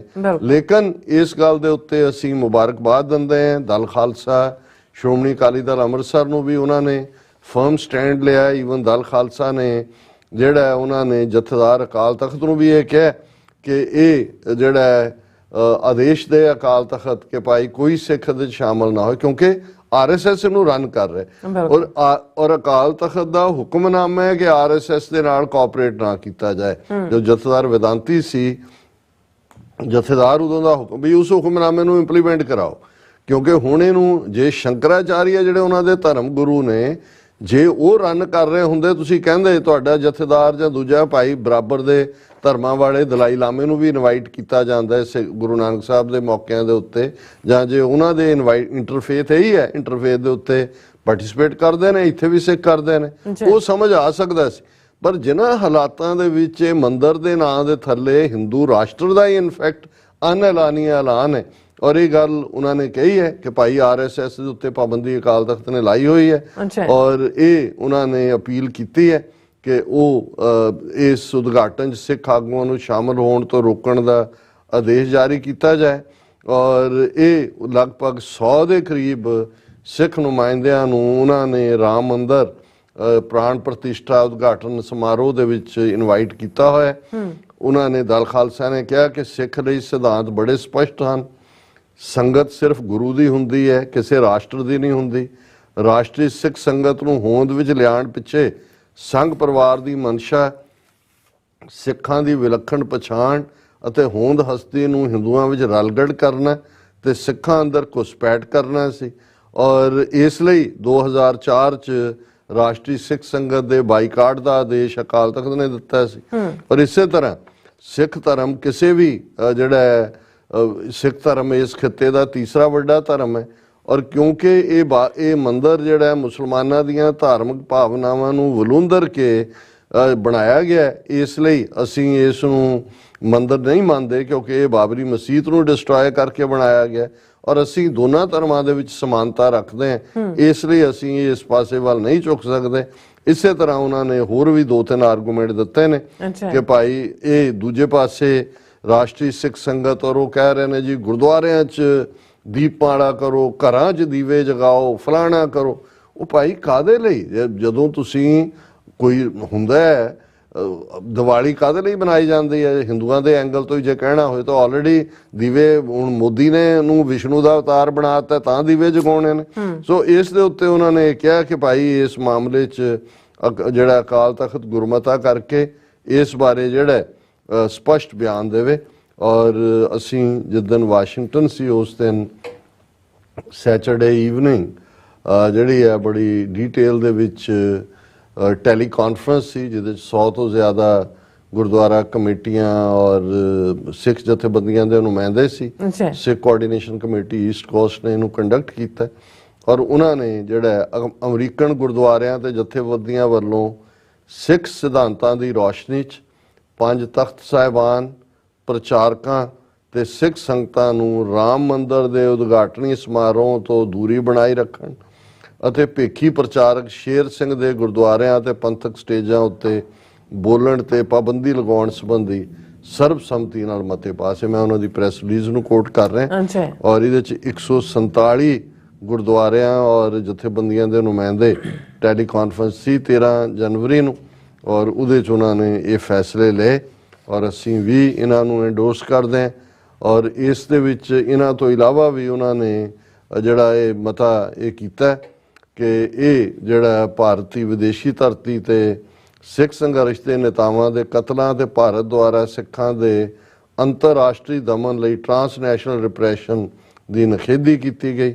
ਫਿਰ ਉਹਨਾਂ ਨੇ ਭਾਈ ਨਿੱਜਰ ਦੇ ਕਤਲ, ਭਾਈ ਗੁਰਪਤਵੰਤ ਸਿੰਘ ਪੰਨੂ ਦੇ ਕਤਲ ਦੀ ਸਾਜ਼ਿਸ਼, ਇਹ ਸਾਰੇ ਦੇ ਉੱਤੇ ਵੀ ਗੱਲਬਾਤ ਕੀਤੀ, ਔਰ ਉਹਨਾਂ ਨੇ ਕਿਹਾ ਕਿ ਭਾਈ ਇਹ ਜਿਹੜੇ ਵੀ ਇਸ ਕਿਸਮ ਦੇ ਲੋਕ ਜਿਹੜੇ ਸਾਡੇ 'ਚ ਇੰਟਰਫੀਅਰ ਕਰ ਰਹੇ ਨੇ ਉਹਨਾਂ ਨੂੰ ਅਸੀਂ ਪਛਾਣੀਏ, ਔਰ ਅਸੀਂ ਸਮਝਦੇ ਹਾਂ ਕਿ ਵੀ ਇਹ ਸਾਡੀਆਂ ਪੰਜਾਬ ਦੀਆਂ ਪੰਥਕ ਜਥੇਬੰਦੀਆਂ ਨੇ ਵੀ, ਔਰ ਈਸਟ ਕੋਸਟ ਸਿੱਖ ਕੋਆਰਡੀਨੇਸ਼ਨ ਕਮੇਟੀ, ਅਮਰੀਕਨ ਸਿੱਖ ਗੁਰਦੁਆਰਾ ਪ੍ਰਬੰਧਕ ਕਮੇਟੀ, ਉਹਨਾਂ ਨੇ ਠੀਕ ਫੈਸਲੇ ਲਏ ਨੇ।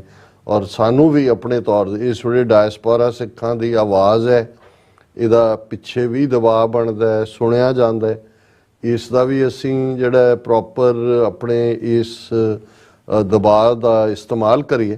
ਪਰ ਨਾਲ ਹੀ ਮੈਂ ਇੱਕ ਗੱਲ ਇਹ ਵੀ ਮੈਂਸ਼ਨ ਕਰਦੇ ਹਾਂ ਕਿ ਕਈ ਵਾਰ ਸਾਡੇ ਇੱਥੋਂ ਦੀਆਂ ਵੀ ਕੁਝ ਜਥੇਬੰਦੀਆਂ ਜਾਂ ਇੰਡੀਵਿਜੂਅਲ ਜਿਹੜੇ ਇੱਕ ਦੂਜੇ ਨਾਲ ਕਈ ਵਾਰ ਕਹਿੰਦੇ ਨੇ ਉਹ ਕਿਸੇ ਨਾ ਕਿਸੇ ਸਾਡੀ ਕੋਰਟ ਨੂੰ ਵੀ, ਅਸੀਂ ਜਦੋਂ ਟ੍ਰੇਟਰ ਦੀ ਗੱਲ ਕਰਦੇ ਹਾਂ ਤਾਂ ਸਾਡੇ ਸਾਹਮਣੇ ਜਿਹੜੇ ਪੰਥ ਲਈ ਕੰਮ ਕਰਨ ਵਾਲੇ ਨੇ ਜਾਂ ਪੰਥਕ ਤੌਰ ਤੇ ਭਾਵੇਂ ਸਾਡੇ ਨਾਲ ਕਿਸੇ ਮੁੱਦੇ ਤੇ ਡਿਫਰ ਵੀ ਕਰਦੇ ਹੋਣ, ਉਹਨਾਂ ਦਾ ਕਦੇ ਚਿਹਰਾ ਨਹੀਂ ਹੁੰਦਾ।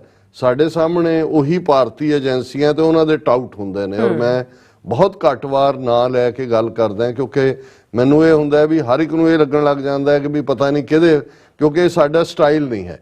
ਔਰ ਪਿਛਲੇ ਦਿਨਾਂ 'ਚ ਵੀ ਕੁਛ ਇਸ ਕਿਸਮ ਦੀ ਜਿਹੜੀ ਸਟੇਟਮੈਂਟ, ਔਰ ਸਾਡਾ ਇਹ ਬਿਲਕੁਲ ਕਲੀਅਰ ਲਾਈਨ ਹੈ ਕਿ ਇਸ ਧਰਤੀ ਦੇ ਉੱਤੇ ਅਮਰੀਕਾ, ਕੈਨੇਡਾ ਜਾਂ ਡਾਇਸਪੋਰਾ ਸਿੱਖਾਂ ਨੂੰ ਕਾਨੂੰਨ ਦੇ ਦਾਇਰੇ 'ਚ ਰਹਿੰਦੇ ਆ, ਇੰਟਰਨੈਸ਼ਨਲ ਲਾਅ ਔਰ UN ਚਾਰਟਰ, ਅਮਨਮਈ ਤਰੀਕੇ ਨਾਲ ਆਪਣੀ ਗੱਲ ਸਾਨੂੰ ਕਰਨੀ ਚਾਹੀਦੀ ਹੈ। ਜਿਹੜੇ ਲੋਕ ਵੀ ਕੋਈ ਭੜਕਾਟ ਪੈਦਾ ਕਰਦੇ ਨੇ ਕਿਤੇ ਵੀ, ਔਰ ਇਹ ਅਸੀਂ ਅਕਸਰ ਪੰਜਾਬ ਦੇ ਹਵਾਲੇ ਨਾਲ ਵੀ ਦੇਖਿਆ ਹੋਇਆ ਕਿ ਕਿਵੇਂ ਜਿਹੜੇ ਜੈਨੂਇਨ ਜੁਝਾਰੂਆਂ ਦੇ ਵਿੱਚ ਵੀ ਕਈ ਵਾਰ ਉਸ ਕਿਸਮ ਦਾ ਇੱਕ ਐਲੀਮੈਂਟ ਜਿਹੜਾ ਕਿ ਭੜਕਾਟ ਦੇ ਵਿੱਚ ਜ਼ਿਆਦਾ ਯਕੀਨ ਰੱਖਦਾ ਸੀ, ਜਦੋਂ ਪਰਖ ਦਾ ਵੇੜਾ ਆਇਆ ਉਹ ਫਿਰ ਖਲੋ ਨਹੀਂ ਸਕੇ। ਸੋ ਇਹ ਮੇਰੀ ਇੱਕ ਜਨਰਲ ਸਟੇਟਮੈਂਟ ਹੁੰਦੀ ਹੈ। ਬਾਹਰਲੇ ਹਵਾਲੇ ਨਾਲ ਵੀ ਜੇ ਕੋਈ ਸੋਸ਼ਲ ਮੀਡੀਆ ਤੇ ਮੇਰੀਆਂ ਨਜ਼ਰਾਂ 'ਚੋਂ ਗੁਜ਼ਰਿਆ, ਮੈਨੂੰ ਲੱਗਾ ਕਿ ਭਾਈ ਇਹ ਮਨਜਿੰਦਰ ਸਰਸੇ ਨੇ ਜਾਂ ਇਹ ਤਾਂ ਨੋਨ ਚਿਹਰੇ ਨੇ, ਲੇਕਿਨ ਕਈ ਵਾਰ ਕੋਈ ਅਨਨੋਨ ਚਿਹਰਾ ਵੀ ਜਿਹੜੇ ਨੇ ਉਹ ਬੱਗੇ ਵਰਗੇ ਤੇ ਇਦਾਂ ਦੇ ਲੋਕ। ਸੋ ਇਸ ਨੂੰ ਕਦੇ ਵੀ ਜੇ ਕੋਈ ਆਪਸੀ ਖਿੱਚ ਧੂ ਦੇ ਵਿੱਚ ਕਿਸੇ ਦੇ ਨਾਂ ਨੂੰ ਘੜੀਸ ਕੇ ਸਾਡੇ ਨਾਲ ਜੋੜ ਕੇ ਜਿਹੜਾ ਕੋਈ ਨੈਗੇਟਿਵਿਟੀ ਕਰਦਾ ਤੇ ਅਸੀਂ ਸਮਝਦੇ ਹਾਂ ਵੀ ਇਹ ਠੀਕ ਨਹੀਂ ਹੈ। ਅਜੇ ਤਾਂ ਆਰਟੀਫੀਸ਼ੀਅਲ ਇੰਟੈਲੀਜੈਂਸ ਦਾ ਇਸਤੇਮਾਲ ਵੀ ਆਪਣਿਆਂ ਨੇ ਕਰਨਾ ਸ਼ੁਰੂ ਕਰ ਦੇਣਾ ਆਉਣ ਵਾਲੇ ਦਿਨਾਂ 'ਚ। ਅਜੇ ਤੱਕ ਤਾਂ ਇਹ ਹੁੰਦਾ ਸੀ ਕਿ ਸਿਰ ਕਿਸੇ ਦਾ ਹੈ ਤੇ ਧੜ ਕਿਸੇ ਦਾ ਲਾ ਕੇ ਤੁਸੀਂ ਕਿਸੇ ਨੂੰ ਬਦਨਾਮ ਕਰ ਰਹੇ ਹੋ, ਲੇਕਿਨ ਅਸੀਂ ਇਹ ਸਮਝਦੇ ਹਾਂ ਔਰ ਅਸੀਂ ਇਹ ਕਲੀਅਰ ਕਰਨਾ ਚਾਹੁੰਦੇ ਹਾਂ ਆਪਣੇ ਉਹਨਾਂ ਸਾਰੇ ਹੀ ਵੀਰਾਂ ਭੈਣਾਂ ਨੂੰ ਕਿ ਸਾਡਾ ਕਿਸੇ ਦੇ ਨਾਲ ਕੋਈ ਇਖਤਲਾਫਾਤ ਕੌਮੀ ਤੌਰ ਤੇ ਪੰਥਕ ਏਜੰਡੇ ਤੇ ਤਾਂ ਹੋ ਸਕਦਾ ਹੈ, ਔਰ ਉਹ ਅਸੀਂ ਓਪਨਲੀ, ਸਾਨੂੰ ਕਹਿਣ ਦੇ ਵਿੱਚ ਕਦੇ ਹਰਜ਼ ਨਹੀਂ ਹੁੰਦਾ ਕਿ ਭਾਈ ਜਿਹੜੇ ਗੁਰਸਿੱਖ ਮੀਤ ਚਲੋ ਗੁਰ ਚਾਲੀ, ਕਿ ਜਿਹੜੇ ਸਾਡੇ ਇਸ ਰਸਤੇ ਦੇ ਪਾਂਧੀ ਨੇ ਉਹ ਸਾਡੇ ਮੀਤ ਨੇ। ਔਰ ਇਹਦੇ 'ਚ ਵੀ ਕੋਈ ਸ਼ੱਕ ਨਹੀਂ ਹੈ ਕਿ ਜਿਹੜਾ ਭਾਵੇਂ ਕੋਈ ਪੱਗ ਬੰਨ ਕੇ ਆਇਆ ਤੇ ਭਾਵੇਂ ਕਿਸੇ ਨੇ ਦੁਮਾਲਾ ਸਜਾਇਆ ਜਾਂ ਕਿਸੇ ਹੋਰ ਰੂਪ 'ਚ ਹੈ, ਅਸੀਂ ਹਮੇਸ਼ਾ ਇਹ ਕਹਿੰਦੇ ਹਾਂ ਕਿ ਭਾਈ ਬਹੁਤ ਵਾਰ ਜਿਨ੍ਹਾਂ ਨੇ ਵਿੱਚ ਵੜ ਕੇ ਵੀ ਨੁਕਸਾਨ ਕਰਨਾ ਉਹਨਾਂ ਨੇ ਭੀਖ ਤਾਂ ਸਾਡੇ ਵਾਲਾ ਹੀ ਧਾਰਨਾ, ਸਿੱਖ ਹੀ ਹੋਣਾ, ਔਰ ਇਸ ਲਈ ਉਹਨਾਂ ਤੋਂ ਵੀ ਖਬਰਦਾਰ ਰਹੀਏ। ਪਰ ਬੇਮਤਲਬ ਜਿਹੜਾ ਇਸ ਕਿਸਮ ਦਾ ਕਿਸੇ ਦਾ ਨਾਂ ਕਿਸੇ ਨਾਲ ਜੋੜ ਕੇ ਸਾਨੂੰ ਵਿੱਚ ਘੜੀਸਣ ਦੀ ਜਿਹੜੀ ਲਾਈਨ ਹੈ, ਇਹਨੂੰ ਅਸੀਂ ਜਿਹੜਾ ਉਹ ਸਮਝਦੇ ਹਾਂ ਕਿ ਭਾਈ ਇਹ ਠੀਕ ਨਹੀਂ ਹੈ ਕੰਮ, ਔਰ ਇਸ ਪ੍ਰਤੀ ਵੀ ਅਸੀਂ ਆਪਣੇ ਵੀਰਾਂ ਭੈਣਾਂ ਨੂੰ ਜਾਗਰੂਕ ਕਰਨਾ ਚਾਹੁੰਦੇ। ਜੀ ਰਾਸਾ, ਤੁਹਾਡਾ ਬਹੁਤ ਬਹੁਤ ਸ਼ੁਕਰੀਆ। ਸਵਾਥਲੇ ਨੇ ਬ੍ਰੇਕ ਤੇ ਜਾਣ ਤੋਂ ਪਹਿਲਾਂ ਅਸੀਂ ਆਪਣੇ ਦਰਸ਼ਕਾਂ ਤੋਂ ਸਰੋਤਿਆਂ ਨੂੰ ਅਪੀਲ ਤੇ ਬੇਨਤੀ ਕਰਦੀ ਹੈ ਵੀਅਰਸ, ਜਿਸ ਤਰ੍ਹਾਂ ਕਿ ਤੁਸੀਂ ਜਾਣਦੇ ਹੋ ਕਿ TV 84 ਇੱਕ ਪੰਥਕ ਚੈਨਲ ਹੈ। TV 84 ਦੀ ਚੜ੍ਹਦੀ ਕਲਾ ਲਈ ਵੱਧ ਤੋਂ ਵੱਧ ਡੋਨੇਟ ਕਰੋ। ਡੋਨੇਟ ਕਰਨ ਲਈ ਸਾਡੀ ਵੈਬਸਾਈਟ tv84.tv ਤੇ ਜਾ ਕੇ ਪੇਪਲ ਦੀ ਵਰਤੋਂ ਕਰਕੇ ਵਨ ਟਾਈਮ ਡੋਨੇਟ ਕਰ ਸਕਦੇ ਹੋ, ਮੰਥਲੀ ਡੋਨੇਟ ਵੀ ਕਰ ਸਕਦੇ ਹੋ। ਤੁਸੀਂ TV 84 ਦੇ ਨਾਮ ਤੇ ਚੈੱਕ ਬਣਾ ਕੇ ਸਾਨੂੰ ਮੇਲ ਵੀ ਕਰ ਸਕਦੇ ਹੋ ਸਾਡੇ ਇਸ ਪਤੇ ਤੇ 36-01 37th Avenue, Long Island City, New York 11101 USA, ਜਾਂ ਫਿਰ ਤੁਸੀਂ ਫੋਨ ਰਾਹੀਂ ਵੀ ਸੰਪਰਕ ਕਰ ਸਕਦੇ ਹੋ 5166191984। ਤੁਸੀਂ ਸਾਨੂੰ ਈਮੇਲ ਵੀ ਕਰ ਸਕਦੇ info@tv84.tv ਤੇ। ਅਸੀਂ ਤੁਹਾਡੇ ਤਹਿ ਦਿਲ ਤੋਂ ਸ਼ੁਕਰਗੁਜ਼ਾਰ ਰਹਾਂਗੇ। ਸੋ ਹੱਥ ਲੈਣੇ ਬ੍ਰੇਕ ਵੀਅਰਸ, ਤੁਸੀਂ ਇਸੇ ਤਰ੍ਹਾਂ ਬਣੇ ਰਹਿਣਾ। ਮਿਲਦੇ after this short break.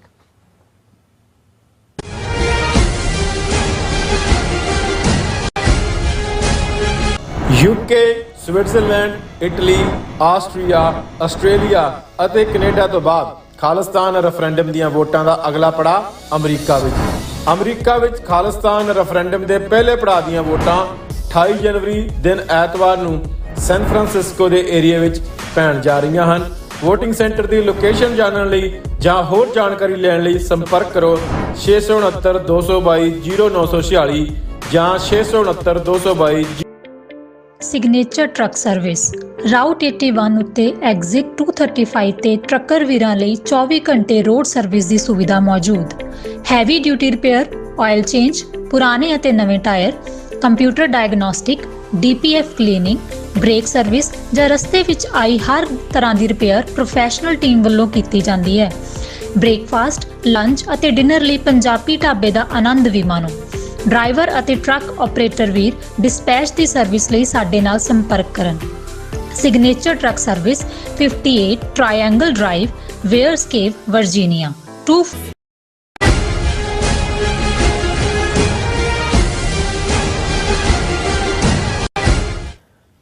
Viewers welcome back on programme. So viewers गलबात करन जा रहे हैं कि सिख फेडरेशन यूके ਵੱਲੋਂ ਜਾਰੀ ਇੱਕ ਪ੍ਰੈਸ ਰਿਲੀਜ਼ ਵਿੱਚ यूके ਦੇ ਸਿੱਖ ਗੁਰਦੁਆਰਿਆਂ ਨੂੰ यूके ਦੇ ਪੋਲੀਟੀਸ਼ੀਅਨ ਨੂੰ ਗੁਰਦੁਆਰਿਆਂ ਦੀਆਂ ਸਟੇਜਾਂ ਤੋਂ ਨਾ ਬੋਲਣ ਦੇਣ ਸੰਬੰਧੀ ਹਦਾਇਤ ਕੀਤੀ ਗਈ ਹੈ ਔਰ ਇਸ ਦਾ ਮੁੱਖ ਕਾਰਨ ਇਹਨਾਂ ਪੋਲੀਟੀਸ਼ੀਅਨ ਵੱਲੋਂ ਭਾਰਤ ਵੱਲੋਂ ਸਿੱਖਾਂ ਦੇ ਖਿਲਾਫ ਕੀਤੇ ਜਾ ਰਹੇ ਟ੍ਰਾਂਸਨੈਸ਼ਨਲ ਰਿਪਰੈਸ਼ਨ ਨੂੰ ਕੰਡੈਮ ਨਾ ਕਰਨਾ ਹੈ ਔਰ ਪਿਛਲੇ ਦਿਨੀ ਗੁਰੂ ਨਾਨਕ ਗੁਰਦੁਆਰਾ ਸਮੈਤਵਿਕ ਵਿੱਚ ਹੋਈ ਸਿੱਖ ਕਾਨਫਰੰਸ ਵਿੱਚ यूके ਦੀਆਂ ਸਿੱਖ ਜਥੇਬੰਦੀਆਂ ਤੇ ਗੁਰਦੁਆਰਾ ਕਮੇਟੀਆਂ ਵੱਲੋਂ ਸ਼ਿਰਕਤ ਕੀਤੀ ਗਈ ਔਰ ਮੌਜੂਦਾ ਹਾਲਾਤ ਸੰਬੰਧੀ ਅੱਡ-ਅੱਡ ਜਿਹੜੇ ਮਤੇ ਨੇ ਉਹ ਪਾਸ ਕੀਤੇ ਗਏ ਨੇ।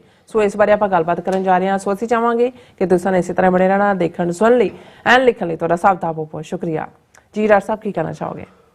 ਦੇਖੋ, ਟ੍ਰਾਂਸਨੈਸ਼ਨਲ ਰਿਪਰੈਸ਼ਨ ਦੇ ਹਵਾਲੇ ਨਾਲ ਜਦੋਂ ਅਸੀਂ ਗੱਲ ਕਰਦੇ ਹਾਂ ਔਰ ਹਰ ਪ੍ਰੈਜੈਂਟੇਸ਼ਨ 'ਚ ਹੀ ਸਾਡਾ ਇਹ ਹਿੱਸਾ ਹੁੰਦਾ ਹੈ ਕਿ ਜੇ 18 ਜੂਨ 2023 ਨੂੰ ਭਾਈ ਹਰਦੀਪ ਸਿੰਘ ਨਿੱਜਰ ਨੂੰ ਸ਼ਹੀਦ ਕੀਤਾ ਗਿਆ ਸਰੀ ਦੇ ਗੁਰਦੁਆਰਾ ਸਾਹਿਬ ਦੇ ਕੰਪਲੈਕਸ ਦੇ ਵਿੱਚ ਹੀ ਪਾਰਕਿੰਗ ਲੋਟ 'ਚ, ਤੇ 3 ਦਿਨ ਪਹਿਲਾਂ ਯਾਨੀ ਕਿ 15 ਜੂਨ ਨੂੰ ਭਾਈ ਅਵਤਾਰ ਸਿੰਘ ਖੰਡਾ यूके ਦੇ ਵਿੱਚ ਕੈਮੀਕਲ ਵੈਪਨ ਰਾਹੀਂ ਜਿਹੜਾ KGB ਦੀ ਖਾਸੀਅਤ ਰਹੀ ਔਰ ਇੰਡੀਅਨ ਇੰਟੈਲੀਜੈਂਸ ਏਜੰਸੀ ਰਾ ਉਹਨਾਂ ਵੱਲੋਂ ਹੀ ਟ੍ਰੇਨਡ ਕੀਤੀ ਹੋਈ ਹੈ, ਉਹਨਾਂ ਨੇ ਉਸ ਵੈਪਨ ਨੂੰ ਇਸਤੇਮਾਲ ਕੀਤਾ ਔਰ ਕਿਵੇਂ ਹਫ਼ਤੇ 10 ਦਿਨ ਦੇ ਵਿੱਚ ਉਹਨੂੰ ਲਿਊਕੀਮੀਆ ਕਹਿ ਕੇ ਜਿਹੜਾ ਇਸ ਕਿਸਮ ਦਾ ਕਵਰ ਅਪ ਕੀਤਾ ਗਿਆ। ਨਾ ਉਹਨਾਂ ਦੀ ਬਾਡੀ ਆਟੋਪਸੀ ਕੀਤੀ ਗਈ ਔਰ ਨਾ ਹੀ ਕੋਰਨਰ ਰਾਹੀਂ ਜਿਹੜੀ ਇਨਵੈਸਟੀਗੇਸ਼ਨ ਸੀ ਉਹਨੂੰ ਅੱਗੇ ਤੋਰਿਆ ਗਿਆ ਔਰ ਜਿਵੇਂ ਗਾਰਡੀਅਨ ਦੀ ਖਬਰ ਨੇ ਦੱਸਿਆ ਸੀ ਕਿ ਈਵਨ ਜਿਹੜੀ ਪੁਲਿਸ ਨੇ ਵੀ ਉਸ 'ਚ ਡਿਫਰੈਂਟ ਸਟੇਟਮੈਂਟਸ ਜਿਹੜੀਆਂ ਨੇ ਦਿੱਤੀਆਂ ਔਰ ਇਹ ਮੰਗ ਉੱਠੀ ਹੈ ਉਹਨਾਂ ਦੇ ਪਰਿਵਾਰ ਵੱਲੋਂ ਔਰ ਉਹਨਾਂ ਦੇ ਅਟਰਨੀ ਵੱਲੋਂ ਕਿ ਭਾਈ ਇਸ ਦੀ ਇਨਵੈਸਟੀਗੇਸ਼ਨ ਕੀਤੀ ਜਾਏ ਔਰ ਇਸ ਸਭ ਦੇ ਬਾਵਜੂਦ ਜਿਵੇਂ ਹਰੀਡਲੀ ਉਸ ਸਾਰੇ ਕੇਸ ਨੂੰ ਵੀ ਦੱਬਿਆ ਗਿਆ। ਨਾ ਭਾਈ ਅਵਤਾਰ ਸਿੰਘ ਖੰਡਾ ਦੀ ਮਾਤਾ ਔਰ ਉਹਨਾਂ ਦੀ ਭੈਣ ਨੂੰ ਵੀਜ਼ਾ ਦਿੱਤਾ ਗਿਆ यूके ਆਉਣ ਦਾ, ਨਾ ਉਹਨਾਂ ਦਾ ਮ੍ਰਿਤਕ ਸਰੀਰ ਵਾਪਸ ਭੇਜਿਆ ਗਿਆ ਇਹ ਕਹਿ ਕੇ ਕਿ ਜੀ ਇੰਡੀਅਨ ਗਵਰਨਮੈਂਟ ਨੇ ਤਾਂ ਕਿਹਾ ਉਹ ਇੰਡੀਅਨ ਸਿਟੀਜ਼ਨ ਹੀ ਨਹੀਂ ਸੀ। ਸੋ ਅਸੀਂ ਉਦੋਂ ਰੋਸਾ ਵੀ ਕੀਤਾ ਸੀ ਆਪਣੀਆਂ ਜਥੇਬੰਦੀਆਂ ਦੇ ਉੱਤੇ ਵੀ ਕਿ ਭਾਈ ਜਦੋਂ ਇਸ ਕਿਸਮ ਦਾ ਚੱਲ ਰਿਹਾ ਸੀ ਤਾਂ ਮਾਣ ਕਰਦੇ ਹਾਂ ਕਿ ਸਾਡੇ 2 ਮੈਂਬਰ ਪਾਰਲੀਮੈਂਟ यूके ਦੀ ਪਾਰਲੀਮੈਂਟ 'ਚ ਨੇ, ਬੀਬੀ ਪ੍ਰੀਤ ਕੌਰ ਗਿੱਲ ਹੈ, ਤਨਮਨਜੀਤ ਸਿੰਘ ਢੇਸੀ ਹੈ, ਜਾਂ ਸਿੱਖ ਫੈਡਰੇਸ਼ਨ यूके ਉਹਨਾਂ ਮੁੱਢਲੀਆਂ ਜਥੇਬੰਦੀਆਂ 'ਚੋਂ ਹੈ ਔਰ ਉਹਨਾਂ ਦੇ ਵੀਰ ਦਵਿੰਦਰਜੀਤ ਸਿੰਘ ਔਰ ਦੂਸਰੇ ਵੀਰ ਇੱਥੇ ਵੀ ਆਏ ਕਿ ਜਦੋਂ ਉਹਨਾਂ ਨੇ ਸਿੱਖ ਏਜੰਡਾ ਲਾਂਚ ਕੀਤਾ ਔਰ ਮੈਨੂੰ ਲੱਗਾ ਕਿ ਵੀ ਸਾਡੇ ਲਈ ਹਾਲਾਂ ਅਮਰੀਕਨ ਸਿਸਟਮ ਸਾਡਾ ਡਿਫਰੈਂਟ ਹੈ ਲੌਬੀ ਦੇ ਲਿਹਾਜ਼ ਨਾਲ ਬ੍ਰਿਟਿਸ਼ ਜਾਂ ਕੈਨੇਡਾ ਦੇ ਸਿਸਟਮ ਨਾਲੋਂ ਕਿ ਬਹੁਤ ਕੁਝ ਸਿੱਖਣ ਵਾਲਾ। ਉਹ ਬਹੁਤ ਟਾਈਮ ਤੋਂ ਪਹਿਲਾਂ ਦੀ ਗੱਲ ਸੀ ਜਦੋਂ ਕਿ ਉਹਨਾਂ ਨੇ 10 ਜੇ ਨੁਕਤੇ ਲਿਖੇ ਹੋਏ ਨੇ ਕਿ ਸਿੱਖ ਏਜੰਡੇ ਦੇ ਕਿ ਭਾਈ ਜਿਹੜੇ ਵੀ ਪੋਲੀਟੀਸ਼ੀਅਨ ਨੇ ਸਿੱਖਾਂ ਦੀ ਹਮਾਇਤ ਲੈਣੀ ਹੈ ਉਹਨਾਂ ਸਾਹਮਣੇ ਉਹ ਰੱਖ ਦਿੰਦੇ ਸੀ ਕਿ ਤੁਸੀਂ ਦੱਸੋ ਕੀ ਸਾਨੂੰ ਅੱਡ ਸੈਂਸਸ ਦੇ ਵਿੱਚ ਥਾਂ ਦਿਓਗੇ, ਸਾਡੇ ਲਈ ਅੱਡ ਸਾਨੂੰ ਰੈਕਗਨਾਈਜ਼ ਕਰੋਗੇ। ਫਾਈਨਲ ਉਹਦਾ point right of self determination ਸੀ ਕਿ ਕੀ ਤੁਸੀਂ ਸਿੱਖਾਂ ਦੇ ਆਜ਼ਾਦਾਨਾ ਹੱਕ ਦੀ ਜਿਹੜਾ UN ਚਾਰਟਰ ਦਿੰਦਾ ਹੈ ਰਾਈਟ ਆਫ ਸੈਲਫ ਡਿਟਰਮੀਨੇਸ਼ਨ ਤੁਸੀਂ ਹਮਾਇਤ ਕਰੋਗੇ। ਸੋ ਮਤਲਬ ਇਹ ਸੀ ਕਿ ਵੀ ਜਿਹੜੇ ਪੋਲੀਟੀਸ਼ੀਅਨ ਭਾਵੇਂ ਰਾਈਟ ਆਫ ਸੈਲਫ ਡਿਟਰਮੀਨੇਸ਼ਨ ਤੱਕ ਨਹੀਂ ਵੀ ਆਉਂਦੇ, ਜਿਹੜੇ ਬਾਕੀ ਸਿੱਖਾਂ ਦੇ ਕੰਸਰਨ ਨੇ ਵਿਦਨ यूके ਜੋ ਜੂਨ 84 ਦੇ ਵਿੱਚ ਹੋਇਆ ਜਾਂ ਜੋ ਮਾਰਗਰੇਟ ਥੈਚਰ ਸਰਕਾਰ ਨੇ ਜਿਵੇਂ ਫੈਬਰੂਰੀ 'ਚ ਇੰਦਰਾ ਗਾਂਧੀ ਨੇ ਚਿੱਠੀ ਲਿਖੀ ਉਹਨਾਂ ਨੇ ਕੋਆਰਡੀਨੇਟ ਕੀਤਾ ਕਿ ਇੱਕ ਟਰੂਥ ਕਮਿਸ਼ਨ ਉਹਦੇ 'ਚ ਸੀ ਏਜੰਡੇ 'ਚ ਬਣਾਇਆ ਜਾਏ ਜਿਹੜਾ ਬ੍ਰਿਟਿਸ਼ ਗਵਰਨਮੈਂਟ ਦਾ ਕੀ ਰੋਲ ਰਿਹਾ ਜੂਨ 84 ਦੇ ਘੱਲੂਘਾਰੇ ਦੇ ਵਿੱਚ ਔਰ ਇਹ ਸਾਰਾ।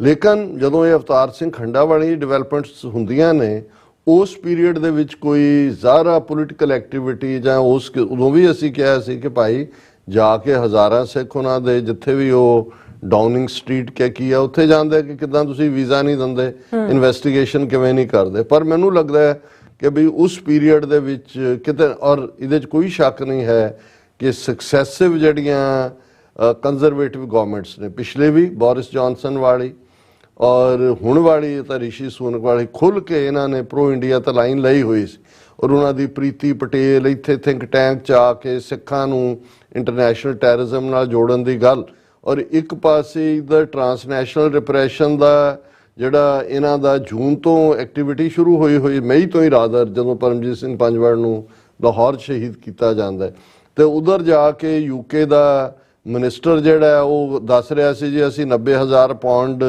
ਰਿਜ਼ਰਵ ਰੱਖ ਲਿਆ ਔਰ ਤਾਂ ਕਿ ਜਿਹੜਾ ਪ੍ਰੋ ਖਾਲਿਸਤਾਨ ਐਕਸਟ੍ਰੀਮਿਜ਼ਮ ਹੈ ਉਹਨੂੰ ਅਸੀਂ ਆਇਡੈਂਟੀਫਾਈ ਕਰਨਾ। ਉਦੋਂ ਸਟੇਟਮੈਂਟਸ ਆਈ ਸਿੱਖ ਫੈਡਰੇਸ਼ਨ ਦੇ ਵਿੱਚ, ਪਰ ਇਹ ਕਿਸ ਲੈਵਲ ਤੱਕ ਗੱਲ ਜਾਂਦੀ ਚਲੀ ਗਈ ਕਿ ਇਹਦੇ ਬਾਵਜੂਦ ਕਿ UK 5 ਆਈਜ਼ ਕੰਟਰੀ ਦਾ ਮੈਂਬਰ ਹੈ, ਅਮਰੀਕਾ ਨੇ ਕਿਵੇਂ ਜਿਹੜਾ ਉਹ ਪੂਰੀ ਇੰਡਾਇਕਟਮੈਂਟ ਫਾਈਲ ਕੀਤੀ ਹੋਈ ਹੈ ਔਰ ਭਾਰਤ ਤੇ ਦਬਾਅ ਬਣਾਇਆ ਹੋਇਆ, ਕੈਨੇਡਾ ਨੇ ਤਾਂ ਟ੍ਰੇਡ ਮਿਸ਼ਨ ਔਰ ਦੂਸਰਾ ਸਾਰਾ ਕੈਂਸਲ ਕੀਤਾ ਉਹਨਾਂ ਦਾ, ਪਰ ਕੋਈ ਵੀ ਇਸ ਲੈਵਲ ਦਾ ਅਦਰ ਦੈਨ ਕਿ ਐਵੇਂ ਮਰੀਅਲ ਜਿਹੀ ਸਟੇਟਮੈਂਟ ਉਹਨਾਂ ਦੀ ਫੋਰਨ ਮਿਨਿਸਟਰੀ ਜਾਂ ਫੋਰਨ ਆਫਿਸ ਵੱਲੋਂ ਆਉਣ ਦੇ ਕੋਈ ਉਸ ਲੈਵਲ ਦੀ ਗੱਲ ਸਾਹਮਣੇ ਨਹੀਂ ਆਈ।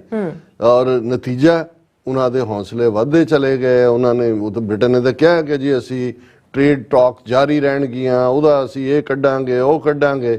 ਉਹਨਾਂ ਦੇ ਹੌਸਲੇ ਵਧੇ ਰਹੇ ਕਿਉਂਕਿ ਮੈਨੂੰ ਕਦੇ ਭੁਲੇਖਾ ਨਹੀਂ ਹੈ ਕਿ ਰਿਸ਼ੀ ਸੁਨਕ ਜਿਹੜਾ ਇਹ ਹਿੰਦੂਤਵਾ ਸ਼ੋ ਬॉय ਉਹਨਾਂ ਨੇ ਖੜਾ ਕੀਤਾ ਹੋਇਆ, ਔਰ ਇਹ ਰੁਝਾਨ ਇਵੇਂ ਨਹੀਂ ਹੈ। ਹੁਣ ਈਵਨ ਅਮਰੀਕਾ 'ਚ ਸਾਡੇ ਵੀਰ ਇੰਡੀਆਨਾ ਤੋਂ ਕੱਲ ਵੀ ਉਹਨਾਂ ਨਾਲ ਗੱਲ ਹੋਈ, ਭਾਈ ਬਲਵਿੰਦਰ ਸਿੰਘ ਸਰ, ਗੁਰਨਾਮ ਸਿੰਘ ਉਹਨਾਂ ਨਾਲ ਅੱਜ ਵੀ। ਹੁਣ ਉੱਥੇ ਜਿਹੜਾ ਮਾਈਕ ਪੈਂਸ ਦਾ ਭਰਾ ਜਿਹੜਾ ਸੀ ਕਾਂਗਰਸਮੈਨ, ਉਹ ਰਨ ਨਹੀਂ ਕਰ ਰਿਹਾ ਇਸ ਵਾਰ ਕਿਉਂਕਿ ਮਾਈਕ ਪੈਂਸ ਦੀ ਥਾਂ ਉਹਨੇ ਲਈ ਸੀ ਔਰ ਉਹਦੀ ਥਾਂ ਔਰ ਇੱਕ ਅੱਧੇ ਹੋਰ 2 ਡਿਸਟ੍ਰਿਕਟ ਖਾਲੀ ਹੋਏ ਨੇ। ਉਹ 2-3 ਉਮੀਦਵਾਰ ਜਿਹੜੇ ਉੱਥੇ ਵਿੱਚ ਵੜ ਰਹੇ ਨੇ ਹਿੰਦੂ ਤਵੀਆਂ ਦੇ, ਸਿੱਧੇ RSS ਨਾਲ ਤਾਲੁਕ ਰੱਖਣ ਵਾਲੇ ਲੋਕ, ਔਰ ਸਿੱਖ ਉੱਥੇ ਲੌਬੀ ਕਰ ਰਹੇ ਨੇ ਜਿਹੜਾ ਕਿ ਭਾਈ ਇਹਨਾਂ ਨੂੰ ਕਿਵੇਂ ਅਸੀਂ ਥਵਾਟ ਕਰਨਾ। ਸੋ ਅਸੀਂ ਸਮਝਦੇ ਹਾਂ ਵੀ ਰਿਸ਼ੀ ਸੁਨਕ ਵੀ ਸਿੱਧਾ ਹੀ ਨਾਗਪੁਰ ਦਾ ਉਤਰਿਆ। ਪ੍ਰੀਤੀ ਪਟੇਲ ਬਾਰੇ ਤਾਂ ਕੋਈ ਭੁਲੇਖਾ ਹੀ ਨਹੀਂ ਹੈ ਕਿ ਵੀ ਉਹਨੇ ਕਿਵੇਂ ਜਿਹੜਾ ਉਹ ਭਾਵੇਂ ਵਿਆਹ ਯਹੂਦੀ ਨਾਲ ਕੀਤਾ ਹੋਇਆ, ਪਰ ਕਿਸ ਅੰਦਾਜ਼ ਦੇ ਵਿੱਚ ਉਹਨੇ ਜਾ ਕੇ ਜਿਹੜਾ ਉਹ ਇਜ਼ਰਾਈਲ ਦੇ ਨਾਲ ਸੰਬੰਧ ਖੋਲੇ ਔਰ ਹਿੰਦੂ ਤਵੀਆਂ ਦੇ ਕਾਰਡ ਕਿੱਥੇ ਕਿੱਥੇ ਚੱਲ ਰਹੇ ਨੇ। ਇਹ ਇੱਕ ਫੁੱਲ ਫਲੈਜਡ, ਕਦੇ ਅਸੀਂ ਇਹਦੇ ਤੇ ਗੱਲ ਕਰਾਂਗੇ ਵੀ ਕਿਵੇਂ ਇਹਨਾਂ ਨੇ ਅਮਰੀਕਾ 'ਚ ਵੀ ਰਾਈਟ ਵਿੰਗਰਸ ਜਿਹੜੇ 3 ਕੂਕਲੈਕਸ ਕਲੈਨ ਵਾਲਿਆਂ ਦੇ ਡਿਸੈਂਡੈਂਟ ਨੇ, ਉਹਨਾਂ ਦੇ ਨਾਲ ਵੀ ਇਹਨਾਂ ਦੇ ਰਾਬਤੇ ਨੇ। ਟਰੰਪ ਲੈਵਲ ਦੇ ਉੱਤੇ ਤਾਂ ਬਾਅਦ ਦੀ ਗੱਲ ਹੁੰਦੀ, ਪਹਿਲਾਂ ਗ੍ਰਾਸ ਰੂਟ ਲੈਵਲ ਤੇ ਯਹੂਦੀਆਂ ਨਾਲ ਇਜ਼ਰਾਈਲ ਨਾਲ ਇਹਨਾਂ ਦੇ ਕੀ ਸੰਬੰਧ ਨੇ ਉਹ ਸਾਹਮਣੇ ਆ। ਹੁਣ ਹਮਾਸ ਇਸ ਕਨਫਲਿਕਟ ਦੇ ਵਿੱਚ ਤਰਲੇ ਕਰ ਰਿਹਾ ਫਲਸਤੀਨੀਆਂ ਦਾ। ਇਹਨਾਂ ਦੀ ਨੌਨ ਅਲਾਈਨਡ ਮੂਵਮੈਂਟ ਦੀ ਮੀਟਿੰਗ ਕਿਤੇ ਯੁਗਾਂਡਾ 'ਚ ਹੋਈ ਹੈ ਫਲਸਤੀਨੀ ਕਿ ਬਈ ਜਿਹੜਾ ਸਾਊਥ ਅਫਰੀਕਾ ਨੇ ਇੰਟਰਨੈਸ਼ਨਲ ਕੋਰਟ ਆਫ ਜਸਟਿਸ ਦੇ ਵਿੱਚ ਇਜ਼ਰਾਈਲ ਦੇ ਖਿਲਾਫ ਲਿਆਂਦਾ ਹੈ ਕਿ ਭਾਈ ਇਹ ਜੈਨੋਸਾਈਡ ਕਰ ਰਿਹਾ ਫਲਸਤੀਨੀਆਂ ਦਾ, ਇਹਦੀ ਹਮਾਇਤ ਹੀ ਕਰੋ। ਪਰ ਅਸੀਂ ਦੇਖਦੇ ਹਾਂ ਵੀ ਅਲਾਇੰਸ ਤਾਂ ਉਹਨਾਂ ਦੇ ਨਾਲ ਕੀਤਾ ਹੋਇਆ ਇਜ਼ਰਾਈਲ ਦੇ ਮੋਸਾਦ ਨਾਲ, ਜਿਹਨਾਂ ਦਾ ਪੈਗਾਸਸ ਇਸਤੇਮਾਲ ਕਰਕੇ ਉੱਥੇ ਲੋਕਾਂ ਦੀ ਜਿਹੜੀ ਹੈ ਬੇਸਿਕ ਫਰੀडम ਨੂੰ ਖਾਧਾ ਹੋਇਆ। ਸੋ ਇਹਨਾਂ ਹਾਲਾਤਾਂ ਦੇ ਵਿੱਚ ਅਸੀਂ ਸਮਝਦੇ ਹਾਂ ਕਿ ਇੱਕ ਸਟੋਰੀ ਜਿਹੜੀ ਕਿ ਦਾ ਟਾਈਮਜ਼ ਨੇ ਦਿੱਤੀ, 6 given threat to life notices fear linked to India, ਕਿ ਭਾਈ ਇਧਰ ਕੈਨੇਡਾ ਦੀ ਅਸੀਂ ਫਰਾਈਡੇ ਦੇ ਪ੍ਰੋਗਰਾਮ 'ਚ ਗੱਲ ਕੀਤੀ ਸੀ ਕਿ ਭਾਈ ਉਹਨਾਂ ਦੀ ਸਰੀ ਤੋਂ ਲੈ ਕੇ ਬਰੈਂਪਟਨ ਤੱਕ ਦੀ ਪੁਲਿਸ ਨੇ ਔਰ ਅੱਜ ਉਹਨਾਂ ਦੇ ਈਵਨ ਮੇਅਰਸ ਨੇ ਫੈਡਰਲ ਗਵਰਨਮੈਂਟ ਨੂੰ ਕਿਹਾ ਕਿ ਇਹਦੀ ਇਨਵੈਸਟੀਗੇਸ਼ਨ ਕਰੋ ਕਿ ਐਕਸਟੋਰਸ਼ਨ ਥ੍ਰੈਟਸ ਔਰ ਦੂਜੀਆਂ ਤੀਜੀਆਂ 100 ਤੋਂ ਜ਼ਿਆਦਾ ਇਸ ਕਿਸਮ ਦੀਆਂ ਕੰਪਲੇਨਸ ਨੇ। ਸੋ ਇਸ ਕਿਸਮ ਦਾ ਹੀ ਪੈਟਰਨ ਜਿਹੜਾ ਉਹ UK ਦੇ ਵਿੱਚ ਵੀ ਦੇਖਣ 'ਚ ਆਇਆ ਕਿ ਥ੍ਰੈਟ ਟੂ ਲਾਈਫ ਨੋਟਿਸਿਸ ਮਿਲ ਰਹੇ ਨੇ। ਔਰ ਜਿਵੇਂ ਇੱਥੇ ਕਲੀਅਰ ਹੈ ਵੀ ਇਹ ਗੈਂਗਸਟਰ ਇਹਨਾਂ ਦੇ ਖੜੇ ਕੀਤੇ ਹੋਏ ਨੇ ਔਰ ਉਹ ਇੱਕ ਪੈਨਿਕ ਵੀ ਫੈਲਾ ਰਹੇ ਨੇ, ਕੈਨੇਡਾ ਨੂੰ ਬੈਡ ਲਾਈਟ 'ਚ ਵੀ ਬਿਲਕੁਲ ਪੇਸ਼ ਕੀਤਾ ਜਾ ਰਿਹਾ, ਸਿੱਖਾਂ 'ਚ ਵੀ ਪੈਨਿਕ ਖੜਾ ਕਰਨ ਦੀ ਕੋਸ਼ਿਸ਼ ਹੈ। ਔਰ ਇਸ ਦੇ ਉੱਤੇ ਜਿਹੜਾ ਅਸੀਂ ਸਮਝਦੇ ਹਾਂ ਕਿ ਹੁਣ ਜਿਹੜਾ UK ਦੇ ਸਿੱਖਾਂ ਨੇ ਕਲੈਕਟਿਵ ਸਟੈਂਡ ਲਿਆ, ਇਹ ਜੇ ਬਿਫੋਰ ਪੂਰਾ ਗਰਡਲ ਅਪ ਹੁੰਦੇ ਤਾਂ ਸ਼ਾਇਦ ਇੰਨੀ ਬੇਸ਼ਰਮੀ ਦੇ ਨਾਲ UK ਇੰਡੀਆ ਦੇ ਪਾੜੇ 'ਚ ਨਾ ਭੁਗਤ ਰਿਹਾ ਹੁੰਦਾ। ਪਿਛਲੇ ਦਿਨਾਂ 'ਚ ਸਿੱਖ ਗੁਰਦੁਆਰਿਆਂ ਦੀ, UK ਦੇ ਸਿੱਖ ਜਥੇਬੰਦੀਆਂ ਦੀ ਔਰ ਵਾਈਡਰ ਸਿੱਖ ਕਮਿਊਨਿਟੀ ਦਾ ਇੱਕ ਵੱਡਾ ਜਿਹੜਾ ਨੈਸ਼ਨਲ ਕਾਨਫਰੰਸ ਹੋਈ ਗੁਰਦੁਆਰਾ ਸਮੈਥਵਿਕ ਦੇ ਵਿੱਚ, ਔਰ ਉਹਦੇ 'ਚ ਉਹਨਾਂ ਨੇ ਇਹ ਜਿਹੜਾ ਟਰਾਂਸਨੈਸ਼ਨਲ ਰਿਪਰੈਸ਼ਨ ਦੇ ਉੱਤੇ ਕੈਨੇਡਾ, USA, UK ਔਰ ਕਿਵੇਂ ਇੰਡੀਅਨ ਗਵਰਨਮੈਂਟ ਸਿੱਖ ਐਕਟਿਵਿਸਟ ਨੂੰ ਟਾਰਗੇਟ ਕਰ ਰਹੀ ਹੈ ਡਾਇਸਪੋਰਾ ਦੇ ਵਿੱਚ, ਇਹਦਾ ਨੋਟਿਸ ਲਿਆ। ਔਰ ਫਿਰ ਉਹਨਾਂ ਨੇ ਟਾਈਮ ਦੀ ਵੀ ਗੱਲ ਕੀਤੀ ਕਿ ਥ੍ਰੈਟ ਟੂ ਲਾਈਫ ਨੋਟਿਸ ਆ ਰਹੇ ਨੇ। ਔਰ ਇਹ ਸਾਰੇ ਦੇ ਵਿੱਚ ਉਹਨਾਂ ਨੇ ਰਿਸ਼ੀ ਸੁਨਕ ਨੂੰ ਚੰਗੀ ਤਰ੍ਹਾਂ ਧੁਰਿਆ, ਖੁੱਲ੍ਹ ਕੇ ਉਹਨਾਂ ਨੇ ਕਿਹਾ strong emotions were expressed with the relative silence of UK government led by Rishi Sunak, the official opposition and UK politicians in general in publicly condemning transnational repression by the Indian government। ਕਿ ਚੀਨ ਦੇ ਖਿਲਾਫ ਬੋਲਣਗੇ, ਰੂਸ ਦੇ ਖਿਲਾਫ ਬੋਲਣਗੇ, ਭਾਰਤ ਦੇ ਖਿਲਾਫ ਬੋਲਣ ਵੇਲੇ ਇਹਨਾਂ ਦੇ ਬੁੱਲ ਸੀਤੇ ਜਾਂਦੇ ਨੇ। ਭਾਰਤ ਨੇ ਤਾਂ ਜ਼ਾਹਰਾ ਤੌਰ ਤੇ ਕੀਤਾ ਹੈ, ਹਰਦੀਪ ਸਿੰਘ ਨਿੱਜਰ ਨੂੰ ਮਾਰਿਆ, ਇੱਥੇ ਉਹਨਾਂ ਦੀ ਇੰਡਾਇਕਟਮੈਂਟ ਹੈ, ਬੰਦਾ ਫੜਿਆ ਹੋਇਆ ਹੈ, ਲੇਕਿਨ ਤੁਹਾਨੂੰ ਉੱਥੋਂ ਦੇ ਜਿਹੜੇ ਪੋਲੀਟੀਸ਼ੀਅਨਸ ਉਹ ਭਾਵੇਂ ਜਿਹੜੇ ਲੇਬਰ ਨੇ ਜਾਂ ਲਿਬਰਲ ਨੇ ਜਾਂ ਕੰਜ਼ਰਵੇਟਿਵ ਨੇ, ਉਹਨਾਂ ਚੋਂ ਕੋਈ ਬਹੁਤਿਆਂ ਦੀ ਆਵਾਜ਼ ਨਹੀਂ ਨਿਕਲੀ ਹੈ। ਅੱਛਾ। ਔਰ ਇਹ ਸਾਰੇ ਸ਼ਾਇਦ ਇਹ ਬੈਸਟ ਟਾਈਮਿੰਗ ਵੀ ਹੈ ਜਿਹੜੀ ਕਾਨਫਰੰਸ ਸਿੱਖਾਂ ਨੇ ਕੀਤੀ, ਕਿਉਂਕਿ ਜਨਰਲ ਇਲੈਕਸ਼ਨਸ ਹੋਣ ਜਾ ਰਹੀਆਂ।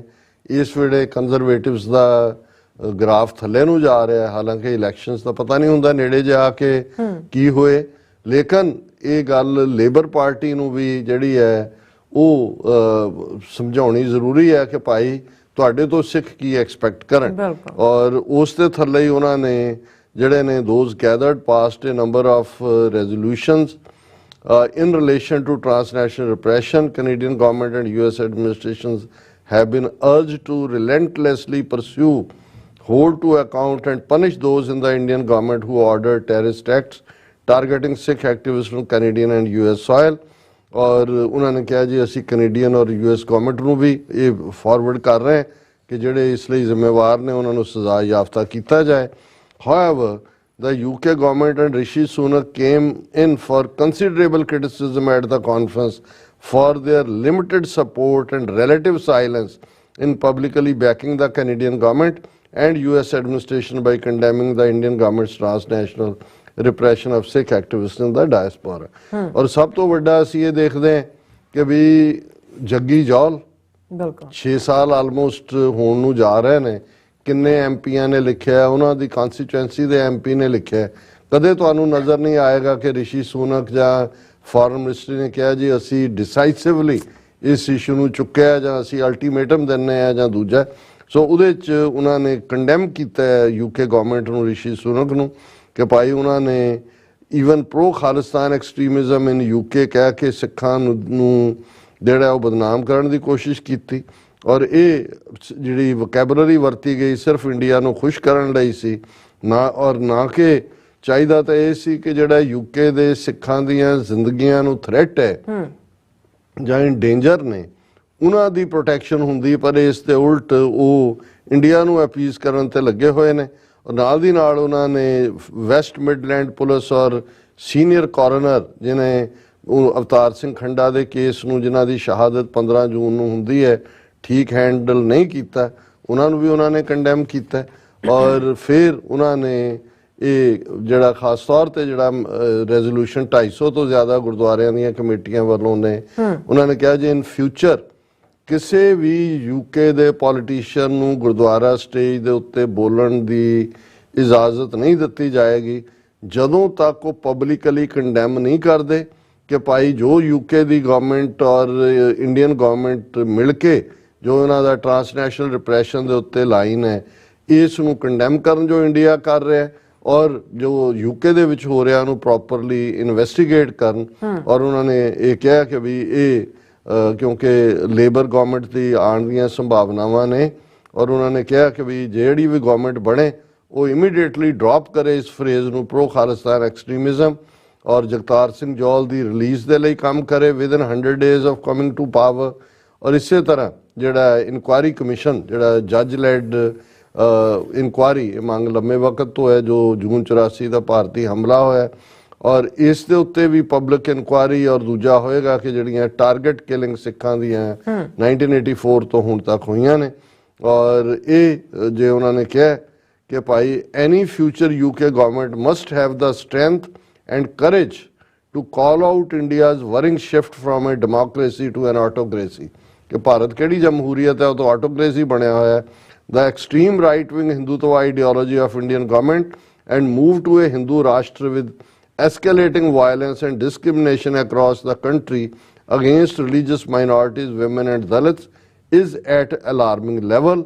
The weak or non-existent response from the Indian government against the perpetrators has created an atmosphere of widespread impunity and evidence of regime complicity. So ਇਹ ਅਸੀਂ ਐਪਰੀਸ਼ੀਏਟ ਕਰਦੇ ਹਾਂ ਕਿ ਵੀ ਇਹ ਅਸਰਟਿਵ ਲਾਈਨ ਹੈ।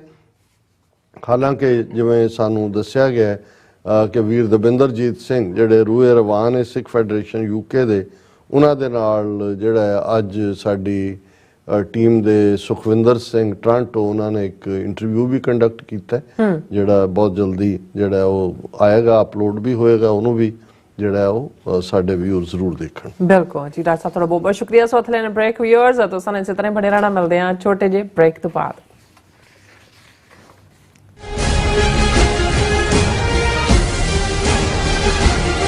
ਕੀ ਤੁਸੀਂ ਆਪਣੇ ਟੈਕਸਸ ਨੂੰ ਲੈ ਕੇ ਚਿੰਤਤ ਹੋ? ਤੁਸੀਂ ਆਪਣੀ ਕਮਾਈ ਲਈ ਮਿਹਨਤ ਕਰਦੇ ਹੋ, ਭਾਵੇਂ ਤੁਸੀਂ ਨੌਕਰੀ ਵਿੱਚ ਹੋਵੋ ਜਾਂ ਆਪਣਾ ਬਿਜ਼ਨਸ ਚਲਾਉਂਦੇ ਹੋ। ਜਦੋਂ ਟੈਕਸ ਭਰਨ ਦਾ ਸਮਾਂ ਆਉਂਦਾ ਹੈ ਤਾਂ ਤੁਹਾਨੂੰ ਇੱਕ ਭਰੋਸੇਯੋਗ ਟੈਕਸ ਅਕਾਊਂਟੈਂਟ ਦੀ ਲੋੜ ਹੈ ਜੋ ਟੈਕਸ ਬੈਲੈਂਸ ਦਾ ਤੁਹਾਡੇ ਪੱਖ ਵਿੱਚ ਜਾਣਾ ਯਕੀਨੀ ਬਣਾਵੇ। ਸਿਆਟਲ ਦੀ ਜਾਣੀ ਪਛਾਣੀ company Accurate Accountants and Taxes ਤੁਹਾਡੀ ਸੇਵਾ ਵਿੱਚ ਹਾਜ਼ਰ ਹੈ। ਅਸੀਂ ਹਰ ਤਰ੍ਹਾਂ ਦੇ ਟੈਕਸ ਭਰਨ ਵਿੱਚ ਤੁਹਾਡੀ ਮਦਦ ਕਰਾਂਗੇ। ਟੈਕਸ ਸੰਬੰਧੀ ਕਿਸੇ ਵੀ ਤਰ੍ਹਾਂ ਦੇ ਸਵਾਲ ਲਈ ਅੱਜ ਹੀ ਸਾਡੇ ਤੱਕ ਪਹੁੰਚ ਕਰੋ। Accurate Accountants and Texas. UK, Switzerland, Italy, Austria, Australia ਅਤੇ ਕੈਨੇਡਾ ਤੋਂ ਬਾਅਦ ਖਾਲਿਸਤਾਨ ਰੈਫਰੈਂਡਮ ਦੀਆਂ ਵੋਟਾਂ ਦਾ ਅਗਲਾ ਪੜਾਅ ਅਮਰੀਕਾ ਵਿੱਚ। ਅਮਰੀਕਾ ਵਿੱਚ ਖਾਲਿਸਤਾਨ ਰੈਫਰੈਂਡਮ ਦੇ ਪਹਿਲੇ ਪੜਾਅ ਦੀਆਂ ਵੋਟਾਂ 28 ਜਨਵਰੀ ਦਿਨ ਐਤਵਾਰ ਨੂੰ ਸੈਨ ਫਰਾਂਸਿਸਕੋ ਦੇ ਏਰੀਆ ਵਿੱਚ ਪੈਣ ਜਾ ਰਹੀਆਂ ਹਨ। ਵੋਟਿੰਗ ਸੈਂਟਰ ਦੀ ਲੋਕੇਸ਼ਨ ਜਾਣਨ ਲਈ ਜਾਂ ਹੋਰ ਜਾਣਕਾਰੀ ਲੈਣ ਲਈ ਸੰਪਰਕ ਕਰੋ 669 222 0946 ਜਾਂ 669 222 0306।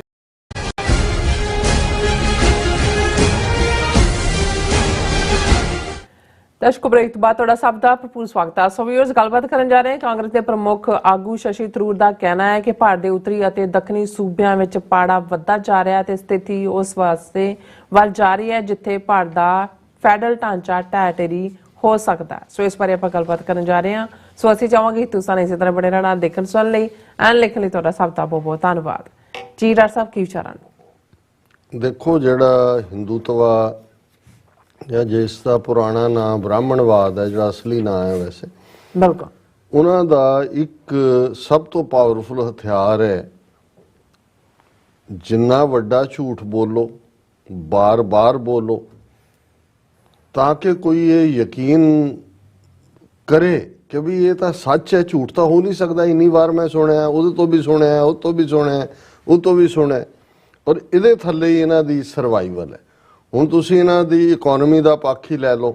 ਅਸੀਂ ਜਦੋਂ ਵਾਜਪਾਈ ਦੀ ਸਰਕਾਰ ਸੀ, ਜਿਹੜੀ 5 ਸਾਲ ਵਾਲੀ ਟਰਮ ਵਾਲੀ ਸੀ, ਉਹਦੇ 'ਚ ਤੁਸੀਂ ਸ਼ਾਈਨਿੰਗ ਇੰਡੀਆ, ਬ੍ਰਾਈਟਨਿੰਗ ਇੰਡੀਆ, ਫਲਾਣਾ ਇੰਡੀਆ, ਉਹਦੇ 'ਚ ਉਹਨਾਂ ਦਾ ਦਾਅਵਾ ਸੀ ਕਿ 2025 ਤੱਕ ਸਾਡੀ ਇਕਨੋਮੀ ਚੀਨ ਨੂੰ ਪਿੱਛੇ ਛੱਡ ਜਾਏਗੀ, 2050 ਤੱਕ ਅਸੀਂ ਅਮਰੀਕਾ ਨੂੰ ਪਿੱਛੇ ਛੱਡ ਜਾਵਾਂਗੇ। ਅਸੀਂ ਸ਼ਾਈਨਿੰਗ ਇੰਡੀਆ, ਇੰਡੀਆ ਸ਼ਾਈਨ ਕਰ ਰਿਹਾ।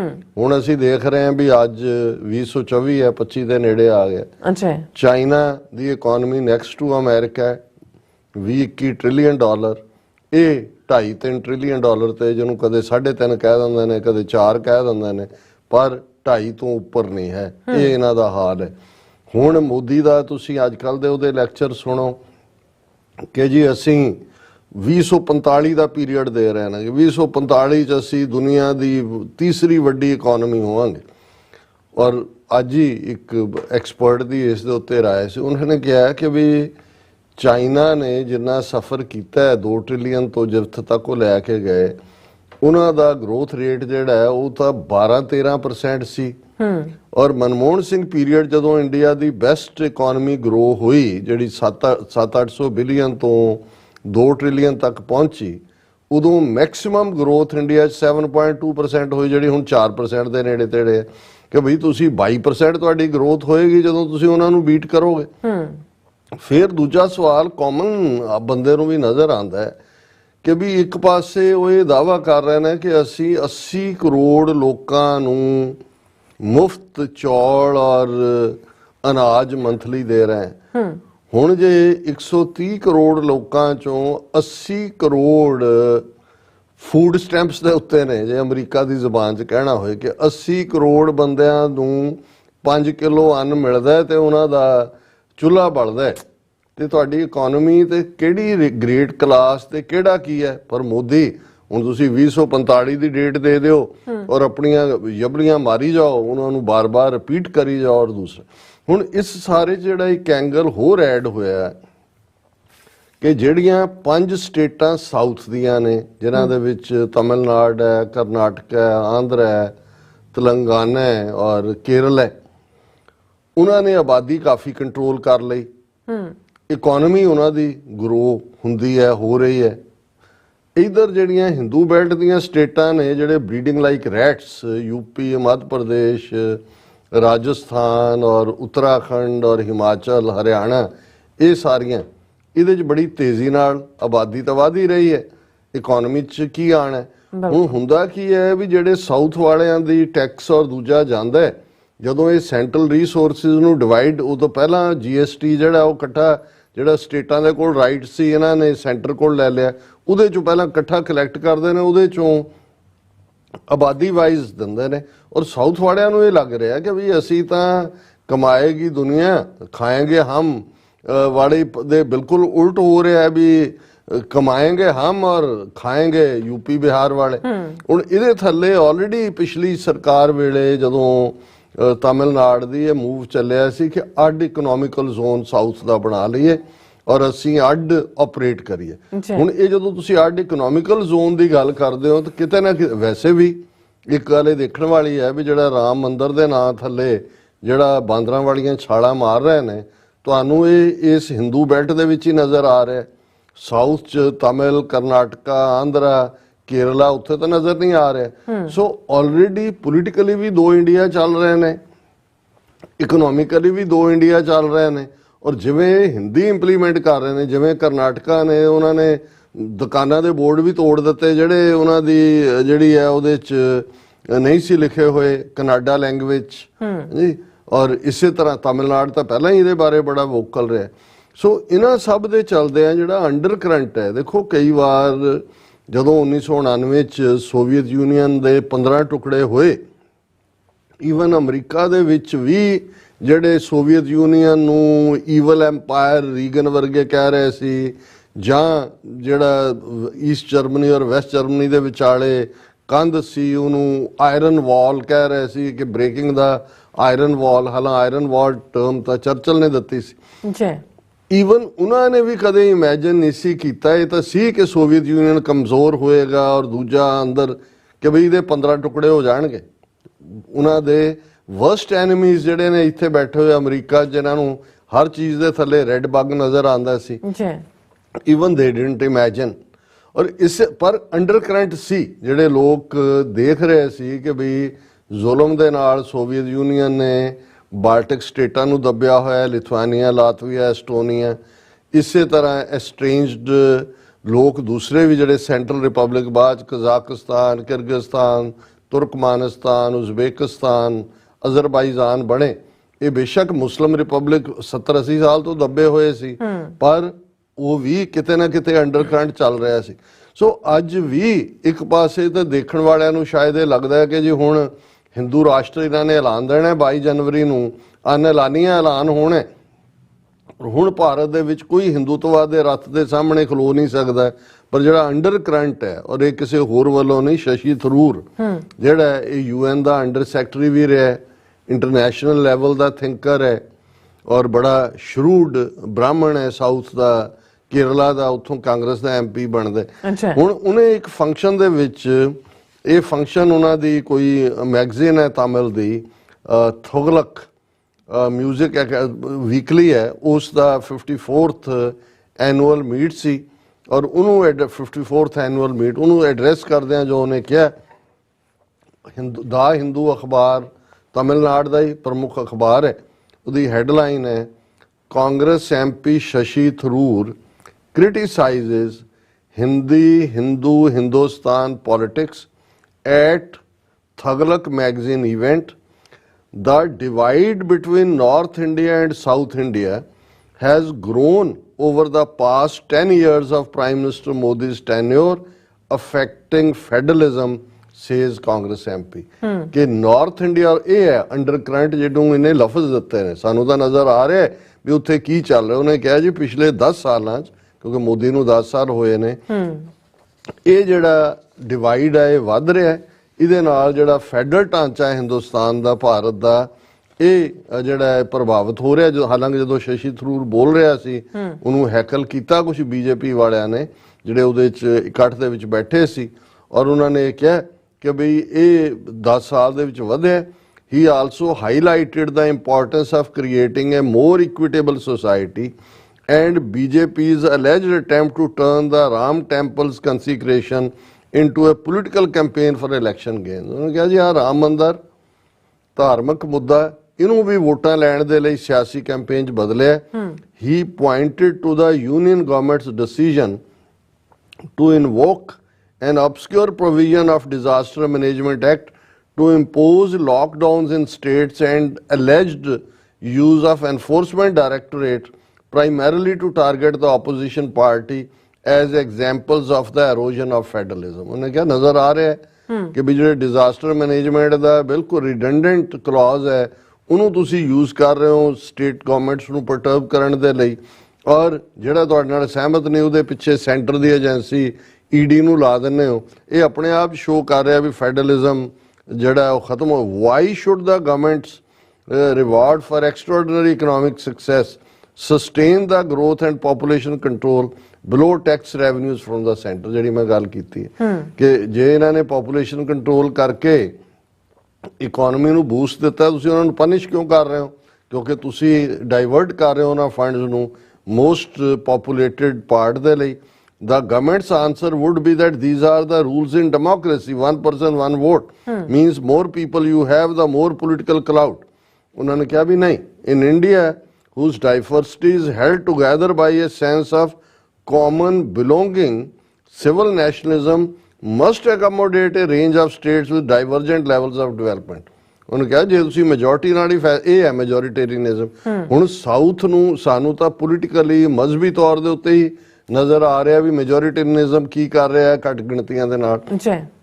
ਉਹਨਾਂ ਨੂੰ ਨਜ਼ਰ ਆ ਰਿਹਾ ਵੀ ਇਕਨੋਮਿਕਲੀ ਅਸੀਂ ਕਮਾ ਰਹੇ ਹਾਂ, ਇਹ ਖਾ ਰਹੇ ਨੇ। ਔਰ ਇਸ ਦੇ ਵਿੱਚ ਉਹਨੇ ਕਿਹਾ ਕਿ ਜੀ I do worry about Hinduism politics of this government and this culture of Aryavrat domination that infects the attitudes of some has already raised the issue among many southern politicians। उन्होंने कहा जी already इन्हें southern politicians ने भी कान खड़े कर देते हैं और ये फेडरलिज्म ਨੂੰ ਖਤਮ ਕਰ ਰਿਹਾ ਹੈ और ultimately north south ਜਿਹੜੀ break ਹੈ ਇਸ ਨੂੰ encourage ਕਰ ਰਿਹਾ। ਸੋ ਕਹਿਣਾ ਇਹ ਚਾਹੁੰਦਾ ਹੈ ਵੀ India is on the brink of disaster and that disaster is कि भाई दिल के टुकड़े हजार हुए, कोई यहाँ गिरा कोई वहाँ गिरा, भी ਇਹਦਾ ਹਾਲ ਹੋਣ ਜਾ ਰਿਹਾ। ਬਿਲਕੁਲ ਜੀ ਰਾਜ ਸਾਹਿਬ, ਤੁਹਾਡਾ ਬਹੁਤ ਬਹੁਤ ਧੰਨਵਾਦ। ਸਾਥ ਲੈਣ ਬ੍ਰੇਕ ਵਿਊਅਰਸ ਹੈ ਤੁਸੀਂ ਇਸੇ ਤਰ੍ਹਾਂ ਜੁੜੇ ਰਹਿਣਾ।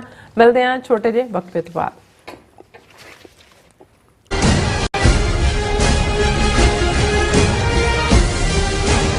UK, Switzerland, Italy, Austria, Australia ਅਤੇ ਕੈਨੇਡਾ ਤੋਂ ਬਾਅਦ ਖਾਲਿਸਤਾਨ ਰੈਫਰੈਂਡਮ ਦੀਆਂ ਵੋਟਾਂ ਦਾ ਅਗਲਾ ਪੜਾਅ ਅਮਰੀਕਾ ਵਿੱਚ।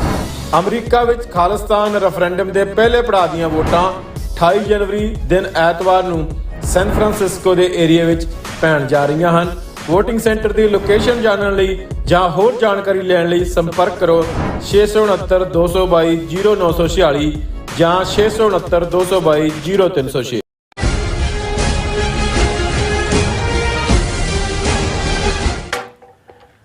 Viewers welcome back on programme. So viewers ਗੱਲਬਾਤ ਕਰਨ ਜਾ ਰਹੇ ਹਾਂ ਕਿ ਇਜ਼ਰਾਈਲ ਅਤੇ ਹਮਾਸ ਦੇ ਹਵਾਲੇ ਨਾਲ ਕਿ ਜਿਹੜਾ ਇਹਨਾਂ ਦੇ ਵਿਚਲਾ ਜਿਹੜਾ ਟਕਰਾਅ ਹੈ ਰੁਕਣ ਦਾ ਨਾਮ ਨਹੀਂ ਲੈ ਰਿਹਾ ਅਤੇ ਹੁਣ ਇਸ ਵਿੱਚ ਹਿਜ਼ਬੁੱਲਾ ਅਤੇ ਯਮਨ ਦੇ ਹੂਤੀ ਗੁਰਿਲੇ ਵੀ ਸ਼ਾਮਲ ਹੋ ਗਏ ਨੇ, ਯਾਨੀ ਕਿ ਈਰਾਨ ਵੀ ਇਸ ਵਿੱਚ ਘਸੀਟਿਆ ਤੁਰਿਆ ਜਾ ਰਿਹਾ ਹੈ।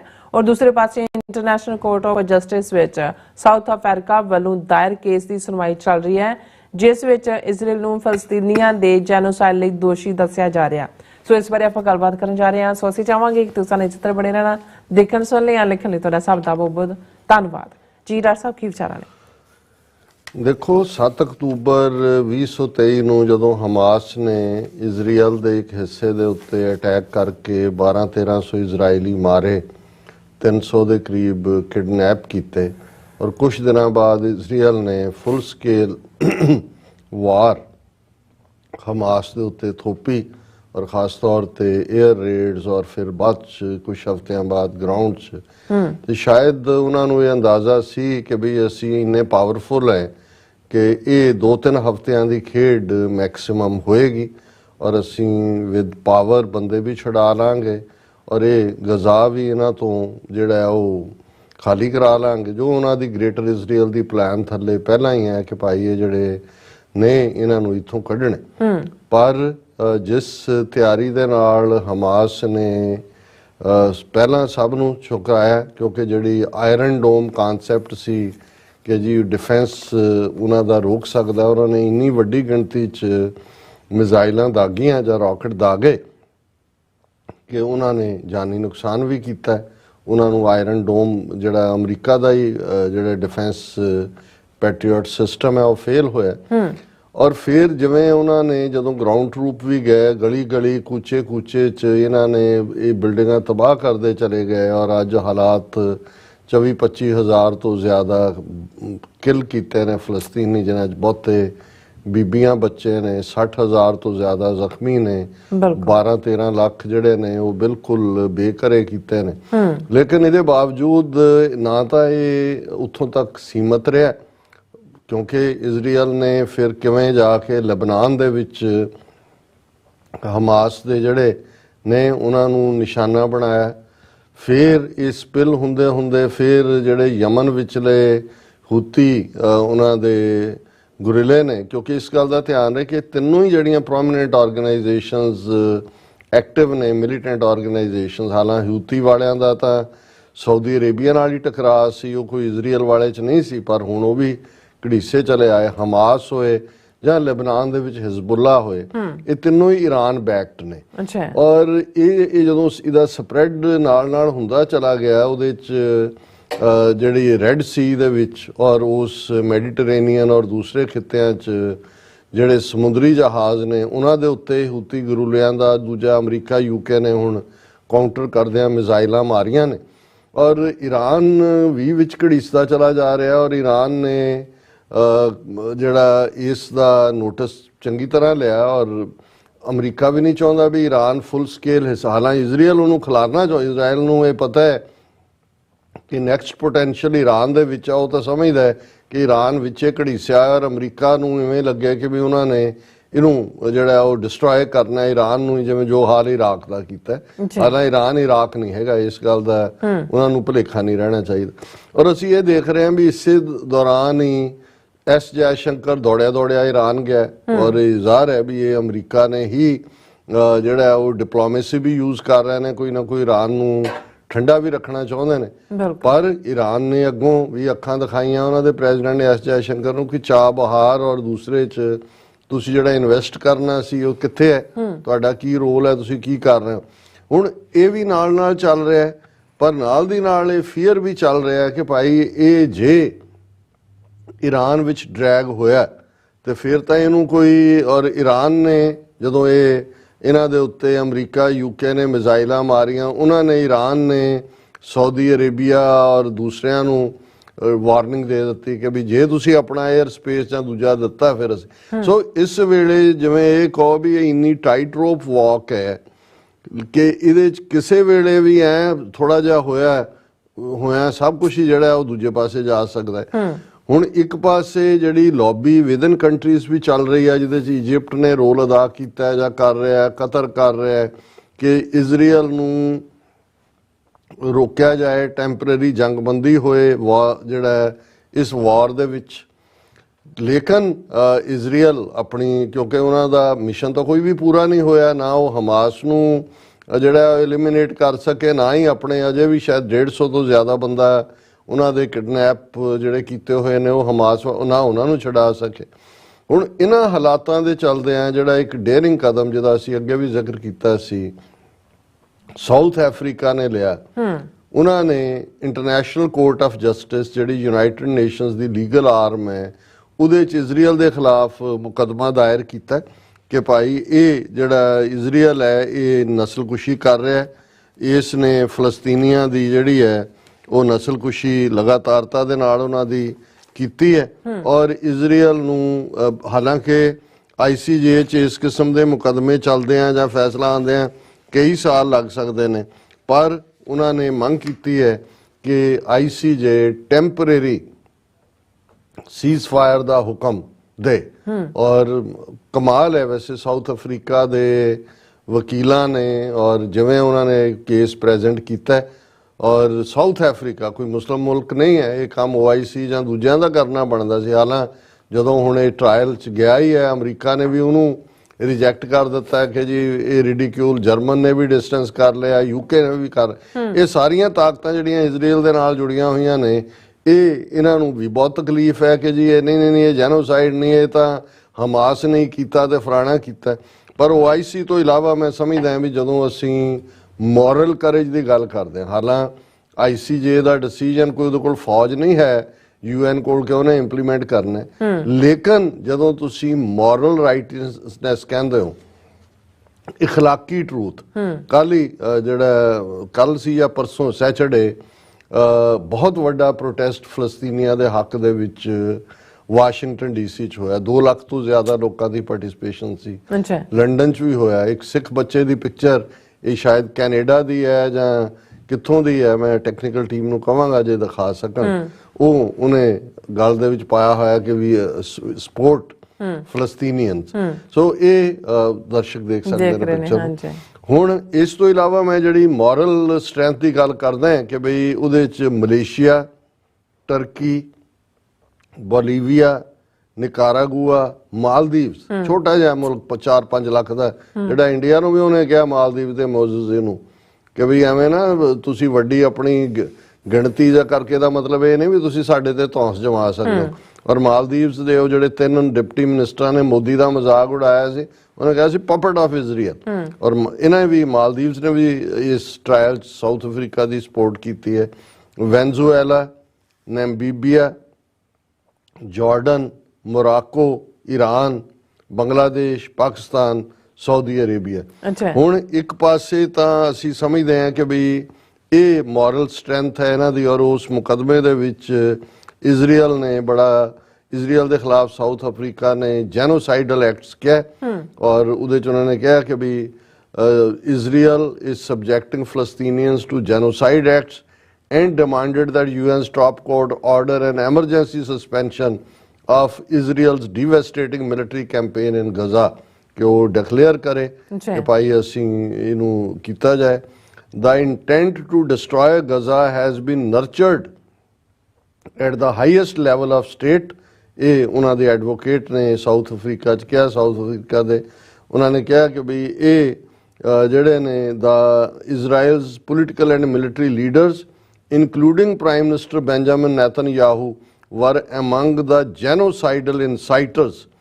This is evident from the way in which the military attack is being conducted, कि भाई ये genocide करवा रहे हैं। So एक पासे ਤਾਂ ਅਸੀਂ सैल्यूट ਕਰਦੇ ਹਾਂ ਇਹਨਾਂ ਮੁਲਕਾਂ ਨੂੰ, ਖਾਸ ਤੌਰ ਤੇ ਸਾਊਥ ਅਫਰੀਕਾ ਨੂੰ ਜਿਨੇ ਇਸ ਮੁਕਦਮੇ ਨੂੰ ਲਿਆਂਦਾ ਹੈ, ਔਰ ਹੁਣ ਦੂਸਰੇ ਪਾਸੇ ਅਸੀਂ ਦੇਖ ਰਹੇ ਹਾਂ ਕਿ ਫਲਸਤੀਨੀ ਵਿਚਾਰੇ ਤਰਲੇ ਕਰ ਰਹੇ ਨੇ। ਹੁਣ ਨੌਨ ਅਲਾਈਨ ਮੂਵਮੈਂਟ, ਕਿਸੇ ਜ਼ਮਾਨੇ 'ਚ ਨਹਿਰੂ ਆਫ ਇੰਡੀਆ ਔਰ Nasser of Egypt and Tito of Yugoslavia, non aligned movement ਔਰ ਪੰਚਸ਼ੀਲ ਤੇ ਫਲਾਣੇ ਢਮਕੇ ਇਹਨਾਂ ਦੇ ਸੀ। ਹੁਣ ਇਹਨਾਂ ਦੀ ਨੌਨ ਅਲਾਈਨ ਮੂਵਮੈਂਟ 'ਚ, ਹਾਲਾਂ ਮੁਲਕ ਤਾਂ ਸ਼ਾਇਦ 100 ਦੇ ਕਰੀਬ ਹੀ ਨੇ ਇਹਦੇ 'ਚ, ਉਹਨਾਂ ਦਾ ਇੱਕ ਸੈਸ਼ਨ ਜਿਹੜਾ ਹੈ ਐਨੂਅਲ ਉਹ ਚੱਲ ਰਿਹਾ ਯੂਗਾਂਡਾ ਦੇ ਵਿੱਚ। ਉੱਥੇ ਜਿਹੜੇ ਫਲਸਤੀਨ ਦੇ ਐਂਬੈਸਡਰ ਨੇ UN ਦੇ ਵਿੱਚ ਉਹ ਪਹੁੰਚੇ। Palestinian ambassador to UN calls on non aligned movement to pressure Israel to enforce ceasefire. ਉਹ ਤਰਲੇ ਕਰ ਰਹੇ ਨੇ ਕਿ ਭਾਈ ਤੁਸੀਂ ਸਹੀ ਇਜ਼ਰਾਈਲ ਦੇ ਉੱਤੇ ਜਿਹੜਾ ਹੈ ਉਹ ਕਰੋ। ਉਹਨਾਂ ਨੇ ਕਿਹਾ ਵੀ ਤੁਸੀਂ ਸਾਰੇ, ਕਿਉਂਕਿ ਨਾਨ ਅਲਾਈਨਡ ਦੇ ਬਹੁਤੇ ਉਹੀ ਨੇ ਜਿਹੜੇ ਬ੍ਰਿਟਿਸ਼ ਜਾਂ ਯੂਰਪੀਅਨ ਪਾਵਰਸ ਦੀਆਂ ਕਾਲੋਨੀਜ਼ ਸੀ, ਔਰ ਇਹਨੇ ਐਂਬੈਸਡਰ ਨੇ ਕਿਹਾ ਕਿ ਵੀ ਤੁਸੀਂ ਸਾਰੇ ਉਹਨਾਂ 'ਚੋਂ ਆਜ਼ਾਦ ਹੋ ਗਏ ਹੋ, ਅਸੀਂ ਲਾਸਟ ਕਾਲੋਨੀ ਹੈ ਜਿਹੜੇ ਅਜੇ ਵੀ ਉਸ ਖਮਿਆਜ਼ੇ ਨੂੰ ਭੁਗਤ ਰਹੇ, ਔਰ ਇਸ ਵੇਲੇ ਲਗਾਤਾਰਤਾ ਨਾਲ ਸਾਡਾ ਜੈਨੋਸਾਈਡ ਚੱਲ ਰਿਹਾ। The Palestinian ambassador to UN called on members of non-aligned movement in Kampala, Uganda, ਜਿੱਥੇ ਸੈਸ਼ਨ ਚੱਲ ਰਿਹਾ, to put pressure on Israel to implement a ceasefire in Gaza after 100 days of war with militant Palestinian group Hamas, के 100 दिन हो गए ने। ਇਹ Riyadh Mansoor ਨੇ 120 ਮੈਂਬਰ ਨੇ ਉੱਥੇ ਜਿਹੜੇ ਅਟੈਂਡ ਕਰ ਰਹੇ ਨੇ। ਉਹਨੇ ਕਿਹਾ ਕਿ ਵੀ ਇਹ the non-aligned movement formed during the collapse of colonial system at the height of Cold War has played a key part in decolonization processes. ਉਹਨੂੰ ਕਿਹਾ ਵੀ ਸਾਡੇ ਤੇ ਵੀ ਤਰਸ ਕਰੋ। We are still under this colonial occupation by Israel and we see genocide committed on our people, particularly in the Gaza Strip. So India ਕਿਉਂਕਿ leader ਹੈ ਇਸ movement ਦਾ, ਪਰ ਇੰਡੀਆ ਤਾਂ ਉਹਨਾਂ ਦੇ ਨਾਲ ਖੜਾ ਹੈ ਇਜ਼ਰਾਈਲ ਦੇ। ਔਰ ਜੇ ਤੁਸੀਂ ਦੇਖੋ ਕਿ ਵੀ ਇੱਕ ਪਾਸੇ ਸਾਊਥ ਅਫਰੀਕਾ ਔਰ ਮੋਰਲੀ ਰਾਈਟ ਮੁਲਕ ਇਸ ਇਸ਼ੂ ਨੂੰ ਖੜਾ ਕਰ ਰਹੇ ਨੇ, ਦੂਸਰੇ ਪਾਸੇ ਮੋਦੀ ਨੇ ਜਿਹੜਾ ਸਮਝੌਤਾ ਕੀਤਾ ਹੋਇਆ ਨੇਤਨਯਾਹੂ ਨਾਲ ਕਿ ਅਸੀਂ 1 ਲੱਖ ਵਰਕਰ ਤੁਹਾਨੂੰ ਦਿਆਂਗੇ ਕੰਮ ਲਈ, ਕਿਉਂਕਿ ਫਲਸਤੀਨੀ ਤਾਂ ਵਿਚਾਰੇ ਜਿਹੜੇ ਗਜ਼ਾ ਤੋਂ ਜਾਂ ਵੈਸਟ ਬੈਂਕ ਤੋਂ ਜਾਂਦੇ ਸੀ ਉਹ ਤਾਂ ਭਜਾਤੇ ਬੇਰੁਜ਼ਗਾਰ ਨੇ। ਔਰ ਉਹਨਾਂ ਦੀ ਆਲਰੇਡੀ ਯੂਪੀ ਔਰ ਹਰਿਆਣੇ ਦੀਆਂ ਸਰਕਾਰਾਂ ਇੰਟਰਵਿਊ ਕਰ ਰਹੀਆਂ ਜਿਨ੍ਹਾਂ ਵਰਕਰਾਂ ਨੂੰ ਇਜ਼ਰਾਈਲ 'ਚ ਭੇਜਣਾ। ਔਰ ਇਹ ਉਹਨਾਂ ਦੀ ਹਿੰਦੂ ਅਖਬਾਰ ਦੀ ਖਬਰ ਹੈ, looking for Israeli jobs sign of interrogation, Indian workers heading to Israel not eligible for protections under government's e-migrate portal must pay for their own travel, accommodation, insurance. Ministries pass the buck on worker safety in conflict zone. कोई safety ਦੀ guarantee ਨਹੀਂ, ਕੋਈ insurance ਨਹੀਂ, ticket ਵੀ ਆਪਣੀ ਖਰੀਦ ਕੇ ਜਾਣਗੇ ਔਰ ਉਹਨਾਂ ਦੀ ਜਿਹੜੀ ਐਕੋਮੋਡੇਸ਼ਨ ਜਾਂ ਇੰਸ਼ੋਰੈਂਸ ਉਹ ਵੀ ਉਹਨਾਂ ਦੀ ਆਪਣੀ ਜ਼ਿੰਮੇਵਾਰੀ ਹੈ। ਔਰ ਉੱਤਰ ਪ੍ਰਦੇਸ਼ ਔਰ ਹਰਿਆਣਾ ਜਿਹੜਾ ਉਹ they are screening thousands of applicants for job in Israel. Activists and trade unions say the union government is bypassing all protections it normally employs for Indian labor going abroad to conflict zones.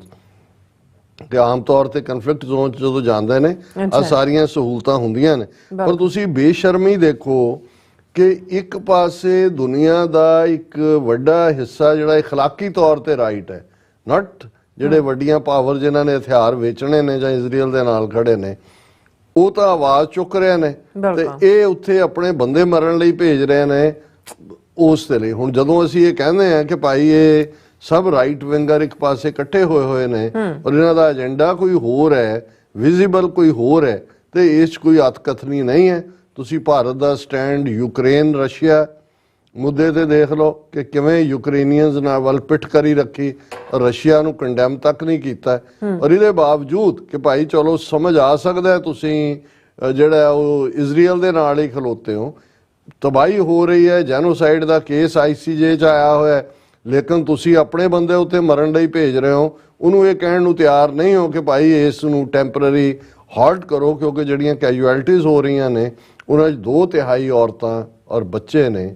ਇਹ ਹੈ Kells ਬ੍ਰਾਹਮਨਿਜ਼ਮ ਦਾ ਜਿਹੜਾ real face. ਬਿਲਕੁਲ ਜੀ ਰਾਜ ਸਾਹਿਬ, ਤੁਹਾਡਾ ਬਹੁਤ ਬਹੁਤ ਧੰਨਵਾਦ। ਸਾਥ ਲੈਣ ਬ੍ਰੇਕ ਵਿਊਅਰਸ ਤੁਸੀਂ ਕਿਤੇ ਨਹੀਂ ਜਾਣਾ, ਮਿਲਦੇ ਹਾਂ ਆਫਟਰ ਦਿਸ ਸ਼ਾਰਟ ਬ੍ਰੇਕ।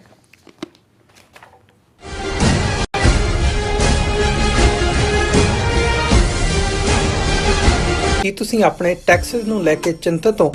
ਤੁਸੀਂ ਆਪਣੀ ਕਮਾਈ ਲਈ ਮਿਹਨਤ ਕਰਦੇ ਹੋ, ਭਾਵੇਂ ਤੁਸੀਂ ਨੌਕਰੀ ਵਿੱਚ ਹੋਵੋ ਜਾਂ ਆਪਣਾ ਬਿਜ਼ਨਸ ਚਲਾਉਂਦੇ ਹੋ। ਜਦੋਂ ਟੈਕਸ ਭਰਨ ਦਾ ਸਮਾਂ ਆਉਂਦਾ ਹੈ ਤਾਂ ਤੁਹਾਨੂੰ ਇੱਕ ਭਰੋਸੇਯੋਗ ਟੈਕਸ ਅਕਾਊਂਟੈਂਟ ਦੀ ਲੋੜ ਹੈ ਜੋ ਟੈਕਸ ਬੈਲੈਂਸ ਦਾ ਤੁਹਾਡੇ ਪੱਖ ਵਿੱਚ ਜਾਣਾ ਯਕੀਨੀ ਬਣਾਵੇ। ਸਿਆਟਲ ਦੀ ਜਾਣੀ ਪਛਾਣੀ company Accurate Accountants and Taxes ਤੁਹਾਡੀ ਸੇਵਾ ਵਿੱਚ ਹਾਜ਼ਰ ਹੈ। ਅਸੀਂ ਹਰ ਤਰ੍ਹਾਂ ਦੇ ਟੈਕਸ ਭਰਨ ਵਿੱਚ ਤੁਹਾਡੀ ਮਦਦ ਕਰਾਂਗੇ। ਟੈਕਸ ਸੰਬੰਧੀ ਕਿਸੇ ਵੀ ਤਰ੍ਹਾਂ ਦੇ ਸਵਾਲ ਲਈ ਅੱਜ ਹੀ ਸਾਡੇ ਤੱਕ ਪਹੁੰਚ ਕਰੋ। Accurate Accountants and Taxes. ਕੀ ਤੁਹਾਨੂੰ 30, 40 ਜਾਂ 50 ਦਿਨ ਵੇਟ ਕਰਨੀ ਪੈ ਰਹੀ ਹੈ ਤੁਹਾਡੇ ਚੈੱਕ ਲਈ? ਫਿਰ ਬ੍ਰੋਕਰਾਂ ਪਿੱਛੇ ਭੱਜਦੇ ਫਿਰਦੇ ਹੋ ਪੈਸੇ ਲਈ, ਬਹੁਤ ਜ਼ਿਆਦਾ ਟਾਈਮ ਵੇਸਟ ਹੋ ਜਾਂਦਾ ਇੱਦਾਂ ਤਾਂ। ਜੇ ਤੁਸੀਂ ਅੱਜ ਹੀ ਪੈਸੇ ਲੈਣੇ ਤਾਂ ਬੌਬਟੇਲ ਨੂੰ ਕਾਲ ਕਰੋ। ਬੌਬਟੇਲ ਤੁਹਾਡੀਆਂ ਇਨਵੋਇਸਿਸ ਸੇਮ ਡੇ ਫੰਡ ਕਰ ਸਕਦੇ ਹਨ for a small fee, no contract, no reserve and no hidden fees। ਅੱਜ ਹੀ ਕਾਲ ਕਰੋ ਬੌਬਟੇਲ ਨੂੰ ਤੇ ਤੁਹਾਡਾ ਪਹਿਲਾ ਮਹੀਨਾ ਫ੍ਰੀ। 410 204 2084। ਅਗੇਨ 410 204 2084।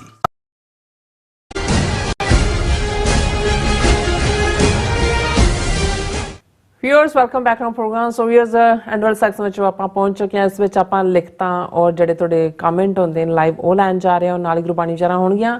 ਸੋ ਅਸੀਂ ਚਾਹਾਂਗੇ ਕਿ ਤੁਸੀਂ ਇਸੇ ਤਰ੍ਹਾਂ ਬਣੇ ਰਹਿਣਾ। ਔਰ ਪਹਿਲਾਂ ਮੈਂ ਸ਼ੁਰੂ ਕਰਦੀ ਹਾਂ ਜਿਹੜੇ YouTube ਦੇ ਉੱਪਰ ਲਾਈਵ ਕਮੈਂਟ ਨੇ ਤੁਹਾਡੇ ਸਭ ਦਾ ਬਹੁਤ ਬਹੁਤ ਸ਼ੁਕਰੀਆ। ਔਰ ਜਿਨ੍ਹਾਂ ਨੇ ਸਾਨੂੰ ਫਤਿਹ ਬੁਲਾਈ ਹੈ ਜਾਂ ਖਾਲਸਾ ਜ਼ਿੰਦਾਬਾਦ ਕਿਹਾ, ਮੈਂ ਪਹਿਲਾਂ ਉਹ ਕਮੈਂਟ ਲਵਾਂਗੀ, ਉਹ ਨੇਮ ਆਪਾਂ ਜ਼ਰੂਰ ਸ਼ੇਅਰ ਕਰਾਂਗੇ। ਔਰ ਇੰਦਰਜੀਤ ਸਿੰਘ ਸੰਧੂ, ਖਾਲਸਾ ਦੇਸ਼ ਪੰਜਾਬ, ਅਮਰਜੀਤ ਸੈਣੀ, ਜੀਤ ਸੂਰਤੀਆ, ਚਿੰਦਾ ਗਿੱਲ, ਪਾਲ ਸਿੰਘ ਗਰੇਵਾਲ, ਜਸਵੀਰ ਬਰਾੜ, ਗੁਰਮੇਲ ਸਿੰਘ, ਫਿਰ ਜਸਪੀਰ ਬਰਾੜ, ਫਿਰ ਸੁਖਵਿੰਦਰ ਸਿੰਘ, ਐਂਡ ਫਿਰ ਜਸਵੀਰ ਬਰਾੜ ਫਿਰ ਲਿਖਦੇ ਨੇ ਆਗਾ ਗੁੱਲ, ਚਲੋ ਮੈਂ ਪਹਿਲਾਂ ਨਾਮ ਪੜ੍ਹਦਾ ਨਹੀਂ ਫਿਰ ਕਮੈਂਟ ਕਰਦੀ ਹਾਂ ਸ਼ੇਅਰ। ਫਿਰ ਹੈਗਾ ਸੁਖਦੇਵ ਸਿੰਘ ਜੀ ਐਂਡ ਬਲਜੀਤ ਫਰੈਚ, ਬਲਜੀਤ ਸਿੰਘ ਨਵਜੋਤ, ਸ਼ਵਿੰਦਰ ਸਿੰਘ, ਵਿਮੀ ਕੌਰ, ਸੁਖਵਿੰਦਰ ਸਿੰਘ, ਫਿਰ ਨਿਊ ਵਿਊ ਐਂਡ ਇਸੇ ਤਰ੍ਹਾਂ ਮੈਸੇਜ ਆਏਗਾ sir ਵਿਮੀ Kaur ਅਗੈਨ, Jasvir Brar ji and new view, Gurpreet Singh, Jasvir Brar, ਫਿਰ ਗੁਰਪ੍ਰੀਤ ਸਿੰਘ, ਫਿਰ ਇਸੇ ਤਰ੍ਹਾਂ ਸਤਨਾਮ ਢਿੱਲੋਂ ਜੀ, ਸਤਵੀਰ ਸਿੰਘ, ਜਤਿੰਦਰ ਸਿੰਘ, ਕਾਲਾ ਸਿੰਘ, ਨਿਹੰਗ ਸਿੰਘ ਜੀ, ਸ਼ਰਦਾ ਸਿੰਘ, ਸੁਖਵਿੰਦਰ ਸਿੰਘ ਫਿਰ ਆਇਆ ਨਹੀਂ, ਗੁਰਮੁਖ ਐਂਡ ਫਿਰ ਗੁਰੂ ਤੇਗ ਬਹਾਦਰ ਟਰਾਂਸਪੋਰਟ ਉਹਨਾਂ ਲਿਖਿਆ। ਸੋ ਡੀਜੇ ਬਲਕਾਰ ਸਿੰਘ, ਅਮਰੀਕ ਸਿੰਘ, ਫਿਰ ਜਾਗੋ 47, Davinder Singh, all about truth and ਸਿੱਖਿਜ਼ਮ, Gurpreet Singh ji. ਸੋ ਹੁਣ ਆਪਾਂ ਇਹਨਾਂ ਸਭ ਦੇ ਫਤਿਹ ਵੀ ਹੈਗੇ, ਖਾਲਸਾ ਜ਼ਿੰਦਾਬਾਦ ਵੀ ਹੈਗਾ, ਔਰ ਜਿਨ੍ਹਾਂ ਦੇ ਕਮੈਂਟ ਨੇ ਉਹ ਮੈਂ ਪੜਾਂਗੀ। ਸੋ ਮੈਂ ਦੇਖਦੀ ਹਾਂ ਕਿੱਥੋਂ ਸ਼ੁਰੂ ਕਰਾਂ। ਲੈਟ ਮੀ ਸੀ। ਓਕੇ, ਗੁਰਪ੍ਰੀਤ ਸਿੰਘ ਜੀ ਕਹਿੰਦੇ ਨੇ ਪੰਜਾਬ ਦੀ ਆਜ਼ਾਦੀ ਲਈ ਮਡਮੁੱਲਾ ਯੋਗਦਾਨ ਪਾਉਣ ਵਾਲੇ ਸਾਰੇ ਵੀਰਾਂ ਭੈਣਾਂ ਨੂੰ ਵਾਹਿਗੁਰੂ ਜੀ ਕਾ ਖਾਲਸਾ ਵਾਹਿਗੁਰੂ ਜੀ ਕੀ ਫਤਿਹ ਕਿਹਾ। ਔਰ ਸਾਡੇ ਕੋਲ ਮੈਸੇਜ ਹੈਗਾ ਇਹ ਆਗਾ ਗੁਲ ਜੀ ਹੋਰਾਂ ਦਾ, ਹਾਂਜੀ, ਇਹ ਸਾਨੂੰ ਪਾਕਿਸਤਾਨ ਤੋਂ ਲਿਖ ਵੀ ਰਹੇ ਨੇ, ਦੇਖ ਵੀ ਰਹੇ ਨੇ, ਕਹਿੰਦੇ ਨੇ ਫਤਿਹ ਬੁਲਾ ਕੇ Dr. Amarjit Singh ji and our beautiful sister Kaur, so good to see you all my friends from all over the world. Keep saying that sure enemies of Pakistan are there in Pakistan trying to weaken Pakistan, but they will fail miserably because power of God Almighty is with Pakistani people. Ameen. Summa Ameen. Love you all too. ਉਹਨਾਂ ਨੇ ਲਿਖਿਆ। ਔਰ ਇਸੇ ਤਰ੍ਹਾਂ ਜਸਵੀਰ ਬਰਾੜ ਜੀ ਕਹਿੰਦੇ ਨੇ ਕਿ doctor Sahib ji ਦੀਆਂ ਲਾਈਵ ਸ਼ੋਅ ਪੰਜਾਬ ਵਿੱਚ ਭੇਜ ਦਿਆਂਗਾ, ਦਿੰਦਾ ਹਰ ਰੋਜ਼। ਅਸੀਂ ਹਰ ਰੋਜ਼ ਤੁਹਾਡੀ ਚੜ੍ਹਦੀ ਕਲਾ ਦੀ ਅਰਦਾਸ ਕਰਦੇ ਹਾਂ, ਵਾਹਿਗੁਰੂ ਅੱਗੇ ਬੇਨਤੀ ਕਰਦੇ ਹਾਂ ਰਹਿੰਦੇ ਹਾਂ ਕਿ ਤੁਹਾਡੀ ਖਾਲਸਾ ਪੰਥ ਨੂੰ ਬਹੁਤ ਲੋੜ ਹੈ। ਖਾਲਸਾ ਜ਼ਿੰਦਾਬਾਦ ਉਹਨਾਂ ਲਿਖਿਆ। ਸਰੀ BC ਤੋਂ, ਹਾਂਜੀ। ਫਿਰ ਮੈਸੇਜ ਹੈਗਾ ਇਹ, ਹਾਂਜੀ, ਉਹਨਾਂ ਦਾ ਸੇਮ, ਹਾਂਜੀ। ਫਿਰ ਲਿਖਿਆ ਜਸਵੀਰ ਬਰਾੜ ਜੀ, ਫਿਰ ਕਹਿੰਦੇ ਡਾਕਟਰ ਸਾਹਿਬ ਜੀ ਵਾਹਿਗੁਰੂ ਜੀ ਤੁਹਾਨੂੰ ਤੁਹਾਡੀ ਤੰਦਰੁਸਤੀ ਤੇ ਚੜ੍ਹਦੀ ਕਲਾ ਬਖਸ਼ੇ ਪ੍ਰਮਾਤਮਾ। ਕੱਲ ਵਾਲੀਆਂ ਤੁਹਾਡੀਆਂ ਗੱਲਾਂ ਸਪੀਚ ਬਹੁਤ ਵਧੀਆ ਸੀ, 12 ਸਾਲ ਦਾ ਨਿਚੋੜ ਕੱਢ ਕੇ ਰੱਖ ਦਿੱਤਾ। ਅਸੀਂ ਤੁਹਾਡਾ ਸ਼ੋਅ 2 ਵਾਰੀ ਸੁਣਦੇ ਹਾਂ ਰੋਜ਼ ਲਾਈਵ। ਵੈਰੀ ਨਾਈਸ, ਬਹੁਤ ਸ਼ੁਕਰੀਆ। ਤੁਹਾਡੇ ਲਫ਼ਜ਼ ਸਾਡੇ ਲਈ ਟੌਨਿਕ ਦਾ ਕੰਮ ਕਰਦੇ ਨੇ। ਬਿਲਕੁਲ ਬਿਲਕੁਲ, ਸਾਨੂੰ ਹਿੰਮਤ ਔਰ ਹੌਸਲਾ ਦਿੰਦੇ ਨੇ। ਹਾਂਜੀ। ਸੋ ਇਸੇ ਤਰ੍ਹਾਂ ਮੈਸੇਜ ਹੈਗਾ, ਮੈਂ ਦੇਖ ਰਹੀ ਹਾਂ। ਆਗਾ ਗੋਲ ਜੀ ਉਹਨਾਂ ਨੇ ਫਤਿਹ ਬੁਲਾਈ ਹੈ, ਬਹੁਤ ਸ਼ੁਕਰੀਆ। ਹਾਂਜੀ, ਉਹਨਾਂ ਨੇ ਮੈਨੂੰ ਔਰ ਕਿਹਾ ਆਵਰ ਬਿਊਟੀਫੁਲ ਸਿਸਟਰ ਕੌਰ, ਮੈਂ ਕਰ ਦਿੱਤਾ ਸ਼ੇਅਰ। ਹਾਂਜੀ, all my friends from all over the world keep saying ਮੈਂ ਕਰਤਾ share that sure enemies of Pakistan are there। ਹਾਂਜੀ, ਔਰ ਈਵਨ ਈਰਾਨ ਦੇ ਹਵਾਲੇ ਨਾਲ ਵੀ ਖਬਰ ਹੈ ਵੀ ਉਹਨਾਂ ਨੇ ਪਾਕਿਸਤਾਨ ਦੇ 에ਅਰ ਸਪੇਸ ਨੂੰ ਫਲਾਊਟ ਕੀਤਾ ਹੈ ਜੀ। ਅਸੀਂ ਪ੍ਰੇ ਕਰਦੇ ਹਾਂ, ਹਮੇਸ਼ਾ ਹੀ ਦੁਆਗੋ ਹੁੰਦੇ ਹਾਂ ਬਿਲਕੁਲ ਕਿ ਵੀ ਪਾਕਿਸਤਾਨ ਦੇ policy makers, law makers, decision makers ਮੁਲਕ ਨੂੰ ਇਹ ਸਾਰੇ ਚੋਂ ਕੱਢ ਕੇ ਖੁਸ਼ਹਾਲੀ ਵੱਲ ਲੈ ਕੇ ਜਾਣ। ਸਤਨਾਮ ਢਿੱਲੋਂ ਜੀ ਕਹਿੰਦੇ ਸਭ ਕੁਝ ਅਕਾਲ ਪੁਰਖ ਤੇ ਛੱਡ ਦੇਵੋ ਤੇ ਜਿਵੇਂ ਹੀ ਜਿੰਨਾ ਵੀ ਹੋ ਸਕੇ ਕੌਮ ਨੂੰ ਅਤੇ ਖਾਲਸਾ ਰਾਜ ਸਪੋਰਟ ਕਰਦੇ ਰਹੋ। ਦੇਰ ਸਵੇਰ ਹੀ ਸਹੀ ਅਕਾਲ ਪੁਰਖ ਦੀ ਮਿਹਰ ਜ਼ਰੂਰ ਹੋਵੇਗੀ। ਹਾਂ, ਨਹੀਂ ਤੁਸੀਂ ਬਿਲਕੁਲ ਠੀਕ ਫਰਮਾਇਆ। ਔਰ ਇਸੇ ਲਈ ਜਿਹੜੇ ਲੋਕ ਸ਼ਰਾਰਤ ਵੀ ਕਰਦੇ ਨੇ ਜਾਂ ਬੇਮਤਲਬ ਕ੍ਰਿਟਿਸਿਜ਼ਮ ਕਰਦੇ ਨੇ ਜਾਂ ਨਾਂ ਦੀ ਦੁਰਵਰਤੋਂ ਕਰਦੇ ਨੇ ਤੇ ਬਹੁਤ ਸਾਰੇ ਉਹਨਾਂ ਦੇ ਉੱਤੇ ਵੀ ਜਦੋਂ ਸ਼ਿਕਾਇਤ ਕਰਦੇ ਨੇ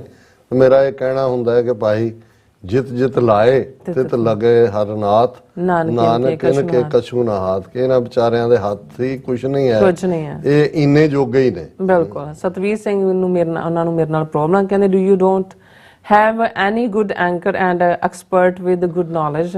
ਤੁਸੀਂ ਆ ਜਾਓ ਭਾਈ ਸਾਹਿਬ। ਹਾਂ, ਤੁਸੀਂ ਆ ਜਾਓ, ਤੁਸੀਂ ਆਪਣੀ ਸਿਸਟਰ ਭੇਜ ਦਿਓ, ਆਪਣੀ ਵਾਈਫ ਭੇਜ ਦਿਓ, ਭੈਣ ਭੇਜ ਦਿਓ, ਵਧੀਆ ਆਣ ਕੇ ਨੌਲੇਜ ਤੁਹਾਨੂੰ ਦੇਣਗੇ। ਐਕਚੁਅਲੀ ਡਾਕਟਰ ਸਾਹਿਬ ਨੌਲੇਜ ਦਿੰਦੇ ਨੇ, ਮੈਂ ਨਹੀਂ ਦਿੰਦੀ। ਮੈਂ ਤੇ ਸਿਰਫ ਜਸਟ ਹੈਡਿੰਗ ਜੋ ਹੈਡਲਾਈਨ ਜਿਹੜੀਆਂ ਹੁੰਦੀਆਂ ਨੇ, ਇਸ਼ੂ ਹੁੰਦੇ ਨੇ, ਉਹੀ ਲੈ ਕੇ ਡਾਕਟਰ ਸਾਹਿਬ ਦੇ ਸਾਹਮਣੇ ਆਨੀ ਆ। ਔਰ ਡਾਕਟਰ ਸਾਹਿਬ ਵੀ ਨੌਲੇਜ ਤੁਹਾਨੂੰ ਦਿੰਦੇ ਨੇ। ਤੁਹਾਡੀ ਬੜੀ ਮਿਹਰਬਾਨੀ ਹੈ ਕਿ ਤੁਹਾਡੀ ਫਰੈਂਡ ਹੋਏਗੀ ਜਾਂ ਤੁਹਾਡੀ ਕੋਈ ਭੈਣ ਜਾਂ ਸਿਸਟਰ ਕੁਛ ਵੀ ਹੈਗਾ, ਉਹਨਾਂ ਲਿਆਓ, ਅਸੀਂ ਉਹਨਾਂ ਨੂੰ ਇੱਥੇ ਬਿਠਾ ਦਿੰਦੇ, ਅਸੀਂ ਉੱਥੇ ਚਲੇ ਜਾਂਦੇ ਹਾਂ। Don't worry. ਐਂਡ ਫਿਰ ਸਾਡੇ ਮੇਰੇ ਜਿਹੜੇ ਮੇਰੇ ਆਪਣੇ ਵਿਊਅਰਸ ਐਡਮਾਇਰ ਨੇ, ਉਹਨਾਂ ਨੇ ਵੀ ਲਿਖਿਆ, ਕਹਿੰਦੇ ਨੇ ਕਿ ਤੁਸੀਂ ਬਹੁਤ ਵਧੀਆ। ਹਾਂਜੀ, ਉਹਨਾਂ ਦਾ ਮੈਂ ਪੜ੍ਹਦਾ ਨਹੀਂ ਆ। ਡੀਜੇ ਕਹਿੰਦੇ ਨੇ ਕਿ ਨੀਲਮ ਕੌਰ ਜੀ ਵਰਗੇ ਜਿਹੜੇ ਫੀਮੇਲ ਸਿੱਖ ਬਹੁਤ ਘੱਟ ਹੈ, ਸਾਰੇ ਵਰਲਡ ਵਿੱਚ। She is really knowledgeable and international affairs, respect and proud of you. And ਫਿਰ ਇਸੇ ਤਰ੍ਹਾਂ ਨਿਹੰਗ ਸਿੰਘ ਜੀ ਹੋਰਾਂ ਨੇ ਵੀ ਮੇਰੇ ਲਈ ਲਿਖਿਆ, ਕਹਿੰਦੇ ਡੂਇੰਗ ਗ੍ਰੇਟ ਜੌਬ ਭੈਣ ਜੀ Neelam Kaur and doctor Amarjeet, always great job ਉਹਨਾਂ ਨੇ ਕਿਹਾ। ਦੇਖੋ ਸਭ ਤੋਂ ਵੱਡੀ ਗੱਲ, ਕਿਉਂਕਿ ਸਾਡੇ ਪ੍ਰੋਗਰਾਮ ਦਾ ਫਾਰਮੈਟ ਹੀ ਇਵੇਂ ਹੈ ਜਿਹਦੇ 'ਚ ਕਿ ਅਸੀਂ ਹੀ ਜਿਹੜਾ ਉਸ ਇਸ਼ੂ ਦੇ ਉੱਤੇ ਡਿਸਕਸ ਕਰਨਾ ਹੈ। ਬਿਲਕੁਲ। ਬਾਕੀ ਜਿਹੜੀ ਕੰਸਿਸਟੈਂਸੀ ਹੈ, ਜਿਵੇਂ 10 11 12 ਸਾਲ ਆਲਮੋਸਟ ਹੁਣ ਹੋ ਜਾਣੇ ਨੇ, ਔਰ ਇਹ ਜਿਹੜਾ ਪੋਲੀਟੀਕਲ ਪਲੇਟਫਾਰਮ ਹੈ ਖਾਸ ਤੌਰ ਤੇ ਖਾਲਿਸਤਾਨ ਦੇ ਇਸ਼ੂ ਦੇ ਉੱਤੇ, ਜੀ ਇਹ ਹੌਟ ਪੋਟੇਟੋ ਹੈ। ਇਹ ਅਸੀਂ ਬਹੁਤ ਸਾਰਿਆਂ ਨੂੰ ਦੇਖਦੇ ਹਾਂ, ਸਮਝਦੇ ਹਾਂ, ਗੱਲਾਂ ਕਰਨ ਵਾਲੇ ਵੀ ਕਈ ਨੇ, ਪਰ ਇਸ ਪੋਟੇਟੋ ਨੂੰ ਹੱਥ 'ਚ ਫੜਨਾ ਤਾਂ ਦੂਰ ਦੀ ਗੱਲ, ਕੋਈ ਨੇੜੇ ਵੀ ਲੱਗਣ ਨੂੰ ਤਿਆਰ ਨਹੀਂ ਹੁੰਦਾ। ਸੋ ਅਸੀਂ ਸਮਝਦੇ ਹਾਂ ਕਿ ਭਾਈ ਇਸ ਗੱਲ ਨੂੰ ਅਸੀਂ ਐਪਰੀਸ਼ੀਏਟ ਕਰਦੇ ਹਾਂ, ਬਹੁਤ ਸਾਰੇ ਸਾਡੇ ਵੀਰ ਭੈਣਾਂ ਐਪਰੀਸ਼ੀਏਟ ਕਰਦੇ ਨੇ, ਜਿਵੇਂ ਰੈਗੂਲਰਿਟੀ ਦੇ ਨਾਲ ਔਰ ਵਿਦਆਊਟ ਇੰਟਰਪਸ਼ਨ ਪਿਛਲੇ 10 11 ਸਾਲ ਤੋਂ ਤੁਹਾਡੀਆਂ ਸੇਵਾਵਾਂ ਨੇ, ਅਸੀਂ ਰਾਦਰ ਸ਼ੁਕਰਗੁਜ਼ਾਰ ਹਾਂ ਜੀ। ਹਾਂਜੀ, ਸੋ ਸਭ ਦਾ ਬਹੁਤ ਬਹੁਤ ਸ਼ੁਕਰੀਆ। ਹੁਣ ਮੈਂ ਚਾਹਾਂਗੀ ਤੁਸੀਂ ਸ਼ੁਰੂ ਕਰ ਦਿਓ। ਫੇਸਬੁੱਕ ਤੇ ਮੈਸੇਜ ਹੈਗੇ ਨੇ ਤੇ ਜੀ ਫੇਸਬੁੱਕ ਤੇ ਸਾਨੂੰ ਭਾਵੇਂ ਇਹਨਾਂ ਨੇ ਰਿਸਟ੍ਰਿਕਟ ਕਈ ਪਾਸਿਓਂ ਕੀਤਾ ਹੋਇਆ, ਪਰ ਫਿਰ ਵੀ ਸਾਡੇ ਵਿਊਅਰਸ ਲੱਭ ਲੈਂਦੇ ਨੇ ਤੌਰ ਤਰੀਕਾ। ਬਿਲਕੁਲ। ਔਰ ਇਸ ਦੇ ਉੱਤੇ ਬੌਬ ਸਿੰਘ, ਉਹਨਾਂ ਨੇ ਸਮੁੱਚੀ ਟੀਮ ਨੂੰ TV 84 ਦੀ ਫਤਿਹ ਅਰਜ਼ ਕੀਤੀ ਹੈ। Jasbir Singh, Indian occupied Kashmir and Punjab only ਹੱਲ, ਆਜ਼ਾਦੀ, ਰਾਈਟ ਟੂ ਸੈਲਫ ਡਿਟਰਮੀਨੇਸ਼ਨ, ਬਿਲਕੁਲ ਠੀਕ ਫਰਮਾਇਆ ਜੀ।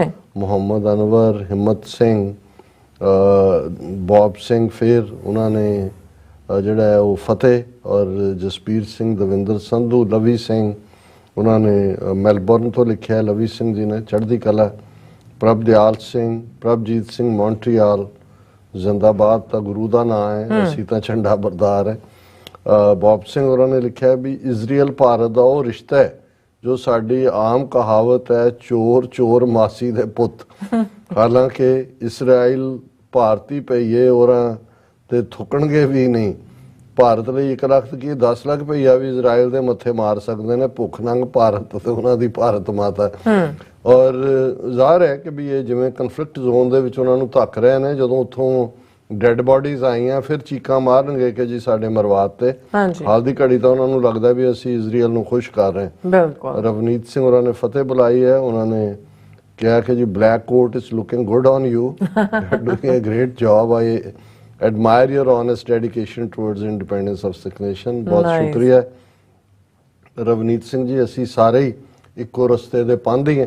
ਜਿਹੜਾ ਵੀ ਪੰਥ ਨੂੰ ਪਿਆਰ ਕਰਨ ਵਾਲਾ ਗੁਰਸਿੱਖ ਵੀਰ ਭੈਣ ਹੈ, ਉਹ ਦੋ ਵੇੜੇ ਅਰਦਾਸ ਕਰੇ ਕਿ ਮਹਾਰਾਜ ਕੌਮ ਨੂੰ ਦਰ ਕਰ ਬਖਸ਼ਣ, ਔਰ ਅਸੀਂ ਸਾਰੇ ਹੀ ਆਪੋ ਆਪਣਾ ਰੋਲ ਅਦਾ ਕਰੀਏ। ਜਸਬੀਰ ਸਿੰਘ ਕਹਿੰਦੇ ਨੇ, why Dal Khalsa and Akali Dal Amritsar didn't support referendum Khalistan, even Indian diplomacy back foot so bad now. Jasbir Singh ji, ਮੈਂ ਸ਼ਾਇਦ ਇਸ ਬਾਰੇ ਅੱਗੇ ਵੀ ਰਿਸਪੌਂਡ ਕਰ ਚੁੱਕਾ। ਮੇਰਾ ਖਿਆਲ ਹੈ ਕਿ ਇਹਦੇ 'ਚ ਜਦੋਂ ਪ੍ਰੋਪਰ ਢੰਗ ਨਾਲ ਰਾਬਤਾ ਹੋਏਗਾ, ਪੰਜਾਬ 'ਚ ਕੋਈ ਕੈਂਪੇਨ ਇਸ 'ਤੇ ਬਣੇਗੀ, ਤੇ ਕਿਸੇ ਕੋਲ ਕੋਈ ਇਸ ਦਾ ਬਹਾਨਾ ਨਹੀਂ ਹੋਏਗਾ, ਕਿਉਂਕਿ ਇਹ ਆਲਰੇਡੀ ਵੈਲ UN ਚਾਰਟਰ ਦੇ ਥੱਲੇ ਔਰ ਇੰਟਰਨੈਸ਼ਨਲ ਲਾਅ ਦੇ ਥੱਲੇ ਇੱਕ ਜੈਨੂਇਨ ਡਿਮਾਂਡ ਹੈ, ਔਰ ਇਹੀ ਡਿਮਾਂਡ ਉੱਥੇ ਵੀ ਖਾਲਿਸਤਾਨੀ ਧਿਰਾਂ ਕਰਦੀਆਂ ਨੇ। ਲੇਕਿਨ ਮੈਨੂੰ ਲੱਗਦਾ ਵੀ ਕਿਤੇ ਨਾ ਕਿਤੇ ਕਮਿਊਨੀਕੇਸ਼ਨ ਜਾਂ ਕੋਆਰਡੀਨੇਸ਼ਨ ਫੇਲਿਅਰ ਵੀ ਜ਼ਰੂਰ ਲਾਈ ਕਰਦੀ ਹੈ। ਅੱਛਾ। ਫਿਰ ਜਿਹੜਾ ਕਿਰਪਾਲ ਸਿੰਘ ਚੀਮਾ, ਉਹਨਾਂ ਨੇ ਫਤਿਹ ਦੀ ਬਰਕਤ, ਗੁਰੂ ਕਲਗੀਧਰ ਦੀ ਫਤਿਹ ਬੁਲਾਓ ਤੇ ਫਤਿਹ ਹੀ ਪਾਓ, ਫਤਿਹ ਹੀ ਵਰਤੇ ਤੇ ਫਤਿਹ ਵਰਤਾਓ, ਫਤਿਹ ਹੀ ਛਕੋ ਤੇ ਫਤਿਹ ਛਕਾਓ, ਫਤਿਹ ਬੁਲਾਓ ਸਦਾ ਸੁਖ ਪਾਓ, ਫਤਿਹ ਗਜਾਓ ਨਿਹਾਲ ਹੋ ਜਾਓ। ਜਿਨ੍ਹਾਂ ਦੇ ਹੁੰਦੀ ਹੈ ਜ਼ੁਬਾਨਾਂ ਤੇ ਫਤਿਹ, ਉਹਨਾਂ ਦੀ ਹੁੰਦੀ ਹੈ ਮੈਦਾਨਾਂ 'ਚ ਫਤਿਹ। ਜਿਨ੍ਹਾਂ ਦੀ ਹੁੰਦੀ ਹੈ ਬੁੱਲਾਂ ਤੇ ਫਤਿਹ, ਉਹਨਾਂ ਦੀ ਹੁੰਦੀ ਹੈ ਕੁਲਾਂ 'ਚ ਫਤਿਹ, ਕੁਲ ਫੈਮਲੀਜ਼। ਜਿਨ੍ਹਾਂ ਦੀ ਹੁੰਦੀ ਹੈ ਰਗ 'ਚ ਫਤਿਹ, ਉਹਨਾਂ ਦੀ ਹੁੰਦੀ ਹੈ ਜਗ 'ਚ ਫਤਿਹ। ਫਤਿਹ ਬੁਲਾਓ ਕਿ ਫਤਿਹ ਹੀ ਪੈ ਜੇ, ਫਤਿਹ ਬੁਲਾਉਣੋਂ ਕੋਈ ਵਾਂਝਾ ਨਾ ਰਹਿ ਜੇ। ਵਾਹਿਗੁਰੂ ਜੀ ਕਾ ਖਾਲਸਾ, ਵਾਹਿਗੁਰੂ ਜੀ ਕੀ ਫਤਿਹ। ਬਹੁਤ ਬਹੁਤ ਸ਼ੁਕਰੀਆ। ਮੈਨੂੰ ਇੱਕ ਪੁਰਾਤਨ ਪੰਜਾਬੀ ਨਜ਼ਮ ਉਹਦਾ ਇੱਕ ਅਖੀਰਲਾ ਹੁੰਦਾ ਸੀ ਕਿ ਜਿਹੜਾ ਸਿੰਘ ਨੂੰ ਫਤਿਹ ਬੁਲਾ ਕੇ ਪਹਿਲ ਫਤਿਹ ਦੀ ਕਰਦਾ, ਉਹਦੀ ਹਰ ਥਾਂ ਫਤਿਹ ਹੋਣ ਦੀ ਉਹ ਸਿੱਖ ਸਤਿਗੁਰ ਦਾ ਜੀ ਕਿ ਫਤਿਹ ਵੇਲੇ ਵੀ ਸਿੱਖ ਇੱਕ ਦੂਸਰੇ ਨਾਲ ਪਹਿਲ ਕਰਨਾ ਚਾਹੁੰਦੇ ਸੀ ਕਿ ਭਾਈ ਹੁਣ ਤਾਂ ਕਈ ਵਾਰ ਦੁੱਖ ਹੁੰਦਾ ਵੀ ਦੂਰੋਂ ਦੇਖ ਕੇ ਉਧਰ ਨੂੰ ਮੁੜ ਜਾਂਦੇ ਨੇ ਗਲਤੀ ਵੀ ਮਾਰ ਜਾਂਦੇ। ਫਲਾਣਾ ਆ ਰਿਹਾ। ਫਤਿਹ ਗੁਰੂ ਦੀ ਹੈ ਔਰ ਇਹਦੇ ਵਿੱਚ ਕੋਈ ਸ਼ੱਕ ਨਹੀਂ ਹੈ ਕਿ ਬਿਲਕੁਲ ਭਾਈ ਇਹ ਗੁਰੂ ਜਿਹੜੇ ਫਤਿਹ ਸੱਚਮੁੱਚ ਫਤਿਹ ਦੀ ਸਪਿਰਿਟ ਨਾਲ ਜਿਉਂਦੇ ਨੇ ਉਹਨਾਂ ਦੀ ਹਰ ਮੈਦਾਨ ਫਤਿਹ ਹੁੰਦੀ ਹੈ। ਔਰ ਪੁਸ਼ਪਿੰਦਰ ਸਿੰਘ ਕਹਿੰਦੇ ਨੇ ਡਾਈ ਫॉर ਖਾਲਿਸਤਾਨ, ਸੋਹਣ ਸਿੰਘ ਮਾਇਲ, ਰਾਜਵਿੰਦਰ ਸਿੰਘ, ਕੌਰ ਰਵਿੰਦਰ ਉਹਨਾਂ ਨੇ ਕਿਹਾ ਆਜ਼ਾਦੀ ਹੀ ਹੱਲ, ਔਰ ਰਾਜਵਿੰਦਰ ਸਿੰਘ ਉਹਨਾਂ ਦਾ ਲਾਸਟ ਮੈਸੇਜ ਹੈ। ਜੀ doctor Sahib India is shining in hunger index at number 111 and shining in media which ranks 168 in the world.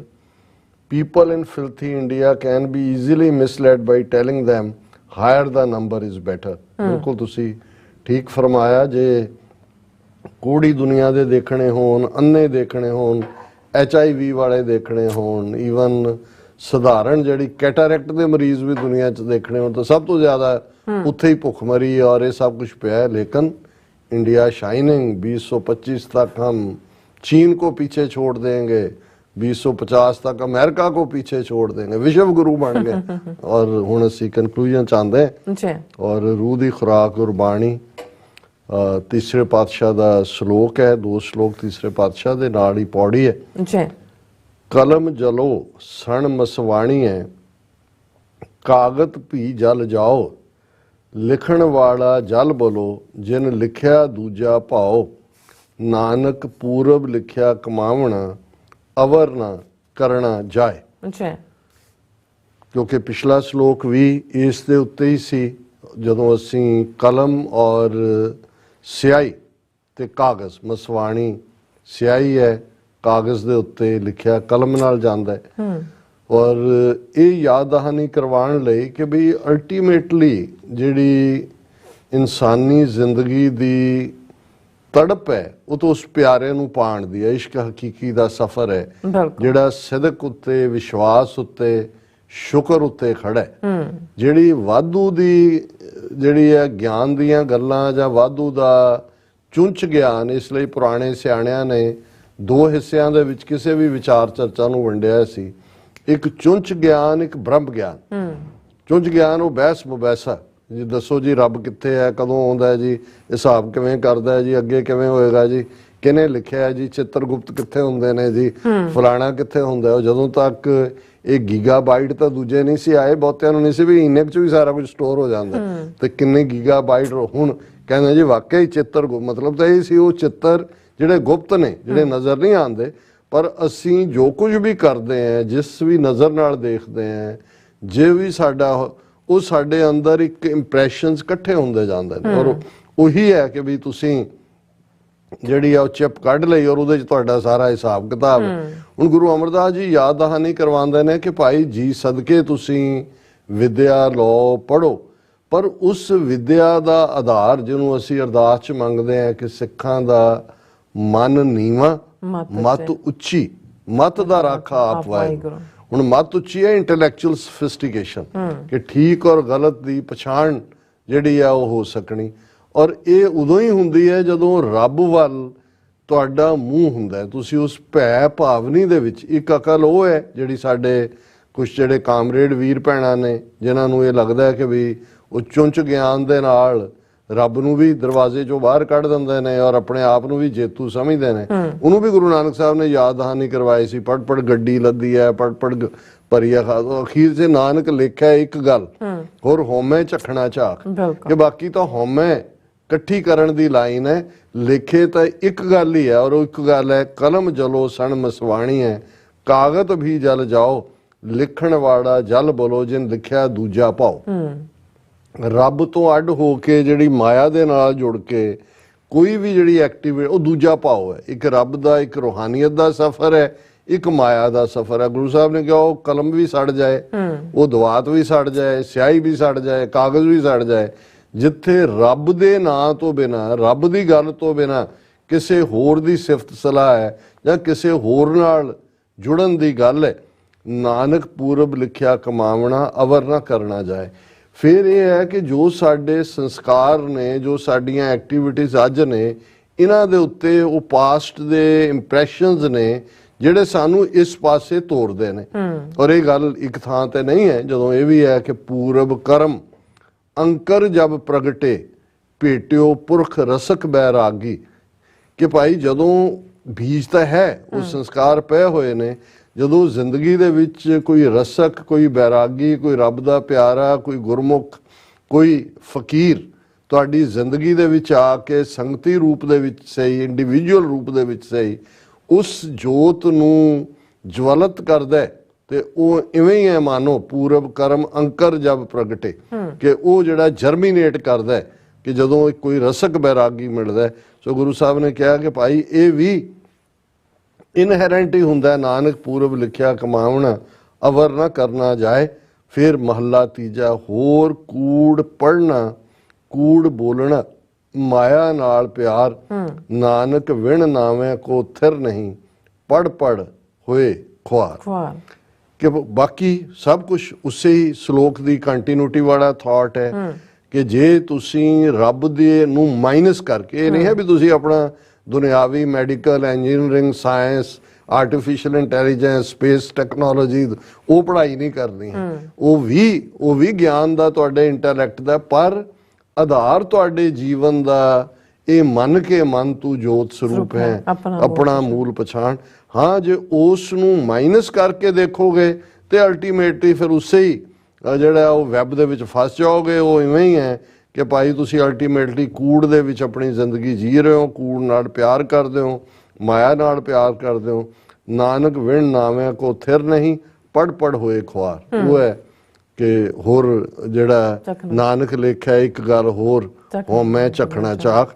ਔਰ ਪੌੜੀ ਅਲਟੀਮੇਟਲੀ ਇਸ ਦੇ ਉੱਤੇ ਅੱਗੋਂ ਸਟੈਂਪ ਲਾਉਂਦੀ ਹੈ, ਹਰ ਕੀ ਵਡਿਆਈ ਵੱਡੀ ਹੈ ਹਰ ਕੀਰਤਨ ਹਰ ਕਾ, हर की वड्याई वड्डी है जहाँ न्याओ है धर्म का, हर की वड्याई वड्डी है जहाँ फल है जी का, हर की वड्याई वड्डी है जहाँ ना सुने केहा चुगल का, हर की वड्याई वड्डी है अपुछया दान देव का। पहला श्लोक दे विच ये स्पष्ट कीता कि भाई वाहिगुरू तो बिना होर जिहड़ी कोई भी विद्या जां तुहाडी जीवन दी कार है ਉਹ ਜਲਣ ਦੇ ਸਾੜੇ ਜਾਣ ਦੇ ਕਾਬਲ ਹੈ, ਕਿਉਂਕਿ ਉਹ ਤੁਸੀਂ ਆਪਣੀ ਜ਼ਿੰਦਗੀ ਵਿਹਾਰ ਰਹੇ ਹੋ ਉਹਨਾਂ ਦੇ ਵਿੱਚ। ਜੇ ਰੱਬ ਤੋਂ ਬਿਨਾ ਤੁਹਾਡੀ ਜ਼ਿੰਦਗੀ ਦਾ ਕੋਈ ਹੋਰ ਧੁਰ ਹੈ ਤੇ ਫਿਰ ਪੌੜੀ ਦੇ ਵਿੱਚ ਕਿ ਭਾਈ ਉਸ ਵਾਹਿਗੁਰੂ ਦੀ ਵਡਿਆਈ ਬਹੁਤ ਵੱਡੀ ਹੈ, ਹਰੀ ਦੀ ਕੀਰਤ ਕਰਨੀ, ਸਿਫਤ ਸਲਾਹ ਕਰਨੀ, ਉਹਦੀ ਵਡਿਆਈ ਵੱਡੀ ਹੈ, ਕਿਉਂਕਿ ਉਹੀ ਤੁਹਾਨੂੰ ਰਾਈਟੀਅਸਨੈਸ ਦਾ ਨਿਆਂ ਤੇ ਧਰਮ, ਨਿਆਂ ਧਰਮ ਇਹੀ ਹੈ ਜਦੋਂ ਅਸੀਂ ਹੱਕ ਸੱਚ ਇਨਸਾਫ ਕਹਿੰਦੇ ਹਾਂ ਕਿ ਜਦੋਂ ਵਾਹਿਗੁਰੂ ਤੁਹਾਡੀ ਸੁਰਤ 'ਚ ਵਸਦਾ ਹੈ ਤੁਹਾਨੂੰ ਠੀਕ ਤੇ ਗਲਤ ਵਿਚਲੀ ਜਿਹੜੀ ਪਰਖ ਹੈ ਉਹ ਸਮਝ ਆਉਂਦੀ ਹੈ। ਔਰ ਹਰ ਕੀ ਵਡਿਆਈ ਵੱਡੀ ਹੈ ਜਾਂ ਫਲ ਹੈ ਜੀ ਕਾ, ਕਿ ਭਾਈ ਇਹੀ ਜਿਹੜਾ ਤੁਹਾਡੇ ਵਾਹਿਗੁਰੂ ਜਦੋਂ ਤਰੁੱਠਦਾ ਤੇ ਤੁਹਾਡੇ ਅੰਦਰ, ਤੁਹਾਡੇ ਜੀ 'ਚ, ਤੁਹਾਡੀ ਰੂਹ ਦੇ ਵਿੱਚ ਉਹ ਉਸ ਦਾ ਮਿਠਾਸ ਭਰ ਜਾਂਦਾ ਹੈ ਤੁਹਾਡੀ ਰੂਹ ਦੇ ਅੰਦਰ। ਹਰ ਕੀ ਵਡਿਆਈ ਵੱਡੀ ਹੈ ਜਾਂ ਨਾ ਸੁਣੇ ਕਿਹਾ ਚੁਗਲ ਕਾ, ਇਹ ਚੁਗਲ ਵੀ ਨਾਲ ਹੀ ਰਹਿੰਦੇ ਨੇ, ਬੈਕ ਬਾਈਟਰ, ਕਿ ਬਈ ਵਾਹਿਗੁਰੂ ਦਾ ਨਾਂ ਉਹਦੀ ਵਡਿਆਈ ਹੁੰਦੀ ਹੈ ਕਿ ਜਦੋਂ ਫਿਰ ਤੁਹਾਨੂੰ ਚਾਰ ਚਫੇਰੇ ਇਸ ਕਿਸਮ ਦੇ ਚੁਗਲਖੋਰ, ਨਿੰਦਿਆ, ਝੂਠੇ ਬਿਰਤਾਂਤ ਵਾਲੇ ਵੀ ਹੁੰਦੇ ਨੇ, ਤਾਂ ਫਿਰ ਵੀ ਤੁਸੀਂ ਚਾਹ ਦੇ ਵਿੱਚ ਕਹਿੰਦੇ ਹੋ ਨਿੰਦੋ ਨਿੰਦੋ ਮੋਕੋ ਲੋਕ ਨਿੰਦੋ, ਨਿੰਦਾ ਜਨ ਕੋ ਖਰੀ ਪਿਆਰੀ, ਨਿੰਦਾ ਬਾਪ ਨਿੰਦਾ ਮਹਿਤਾਰੀ, ਨਿੰਦਾ ਹੋਏ ਤਾਂ ਬੈਕੁੰਠ ਜਾਈਏ। ਕਿ ਇਹ ਨਿੰਦਾ ਤੁਹਾਡੇ ਵਿਚਲੀ ਈਗੋ ਨੂੰ ਮਾਈਨਸ ਕਰਦੀ ਹੈ, ਹਉਮੈ ਨੂੰ ਘਟਾ ਰਹੀ ਹੈ। ਇਸ ਲਈ ਜਦੋਂ ਨਿੰਦਾ ਹੀ ਬਾਪ ਮਹਿਤਾਰੀ ਮਾਂ, ਇਹ ਨਿੰਦਾ ਹੀ ਮਾਂ ਬਾਪ ਹੈ। ਸੋ ਗੁਰੂ ਸਾਹਿਬ ਨੇ ਯਾਦ ਦਹਾਨੀ ਕਰਵਾਈ, ਹਰ ਕੀ ਵਡਿਆਈ ਵੱਡੀ ਹੈ ਜਾਂ ਨਾ ਸੁਣੇ ਕਿਹਾ ਚੁਗਲ ਕਾ, ਕਿ ਅਲਟੀਮੇਟਲੀ ਇਹ ਫਿਰ ਚੁਗਲਾਂ ਦੀ ਜੋ ਦੂਜੀ ਗੱਲ ਬਹੁਤ ਪਿੱਛੇ ਰਹਿ ਜਾਂਦੀ ਹੈ। ਹਰ ਕੀ ਵਡਿਆਈ ਵੱਡੀ ਹੈ ਅਪੁੱਛਿਆ ਦਾਨ ਦੇਵ ਕਾ, ਕਿ ਭਾਈ ਇਹ ਵਾਹਿਗੁਰੂ ਦੀਆਂ ਇੰਨੀਆਂ ਬਖਸ਼ਿਸ਼ਾਂ, ਇੰਨੀਆਂ ਵਡਿਆਈਆਂ ਨੇ ਕਿ ਤੁਹਾਨੂੰ ਉਹ ਗਿਫਟਸ ਵੀ ਮਿਲਦੀਆਂ ਨੇ ਜਿਹੜੀਆਂ ਤੁਸੀਂ ਮੰਗੀਆਂ ਨਹੀਂ, ਕਿਉਂਕਿ ਵਿਣ ਬੋਲਿਆ ਸਭ ਕੁਝ ਜਾਣਦਾ ਕਿਸ ਆਗੇ ਕੀਚੈ ਅਰਦਾਸ। ਜੀ ਡਾਕਟਰ ਸਾਹਿਬ ਤੁਹਾਡਾ ਬਹੁਤ ਬਹੁਤ ਸ਼ੁਕਰੀਆ, ਤੁਸੀਂ ਆਪਣੇ ਵਿਚਾਰ ਸਾਡੇ ਦਰਸ਼ਕਾਂ ਨਾਲ ਸਾਂਝੇ ਕੀਤੇ। ਇਸ ਵਕਤ ਆਪਣੇ ਵਿਊਅਰਸ ਕੋਲ ਨੇ ਇਜਾਜ਼ਤ। ਵਿਊਅਰਸ, ਸਾਡੇ ਪ੍ਰੋਗਰਾਮ ਦਾ ਸਮਾਂ ਇੱਥੇ ਮੁੱਕਦਾ। ਤੁਸੀਂ ਆਪਣੀ ਰਾਏ ਤੇ ਸੁਝਾਅ ਸਾਨੂੰ ਭੇਜਣਾ ਭੁੱਲਣਾ ਸਾਡੇ ਇਸ ਪਤੇ ਤੇ sos@tv84.tv ਤੇ। ਅਸੀਂ ਆਪਣਾ ਪ੍ਰੋਗਰਾਮ ਲੈ ਕੇ ਫਿਰ ਦੁਬਾਰਾ ਤੁਹਾਡੇ ਰੂਬਰੂ ਹੋਵਾਂਗੇ। ਤਦ ਤੱਕ ਲਈ ਮੈਨੂੰ ਤੇ ਆਪਣਾ ਸੁਣਾ ਗਿਆ ਦੋ ਦੇਖਦੇ ਰਹੋ TV84। ਬੁਲਾ ਦਿਓ ਫਤਿਹ। ਵਾਹਿਗੁਰੂ ਜੀ ਕਾ ਖਾਲਸਾ, ਵਾਹਿਗੁਰੂ ਜੀ ਕੀ ਫਤਿਹ। ਰੱਬ ਰਾਖਾ।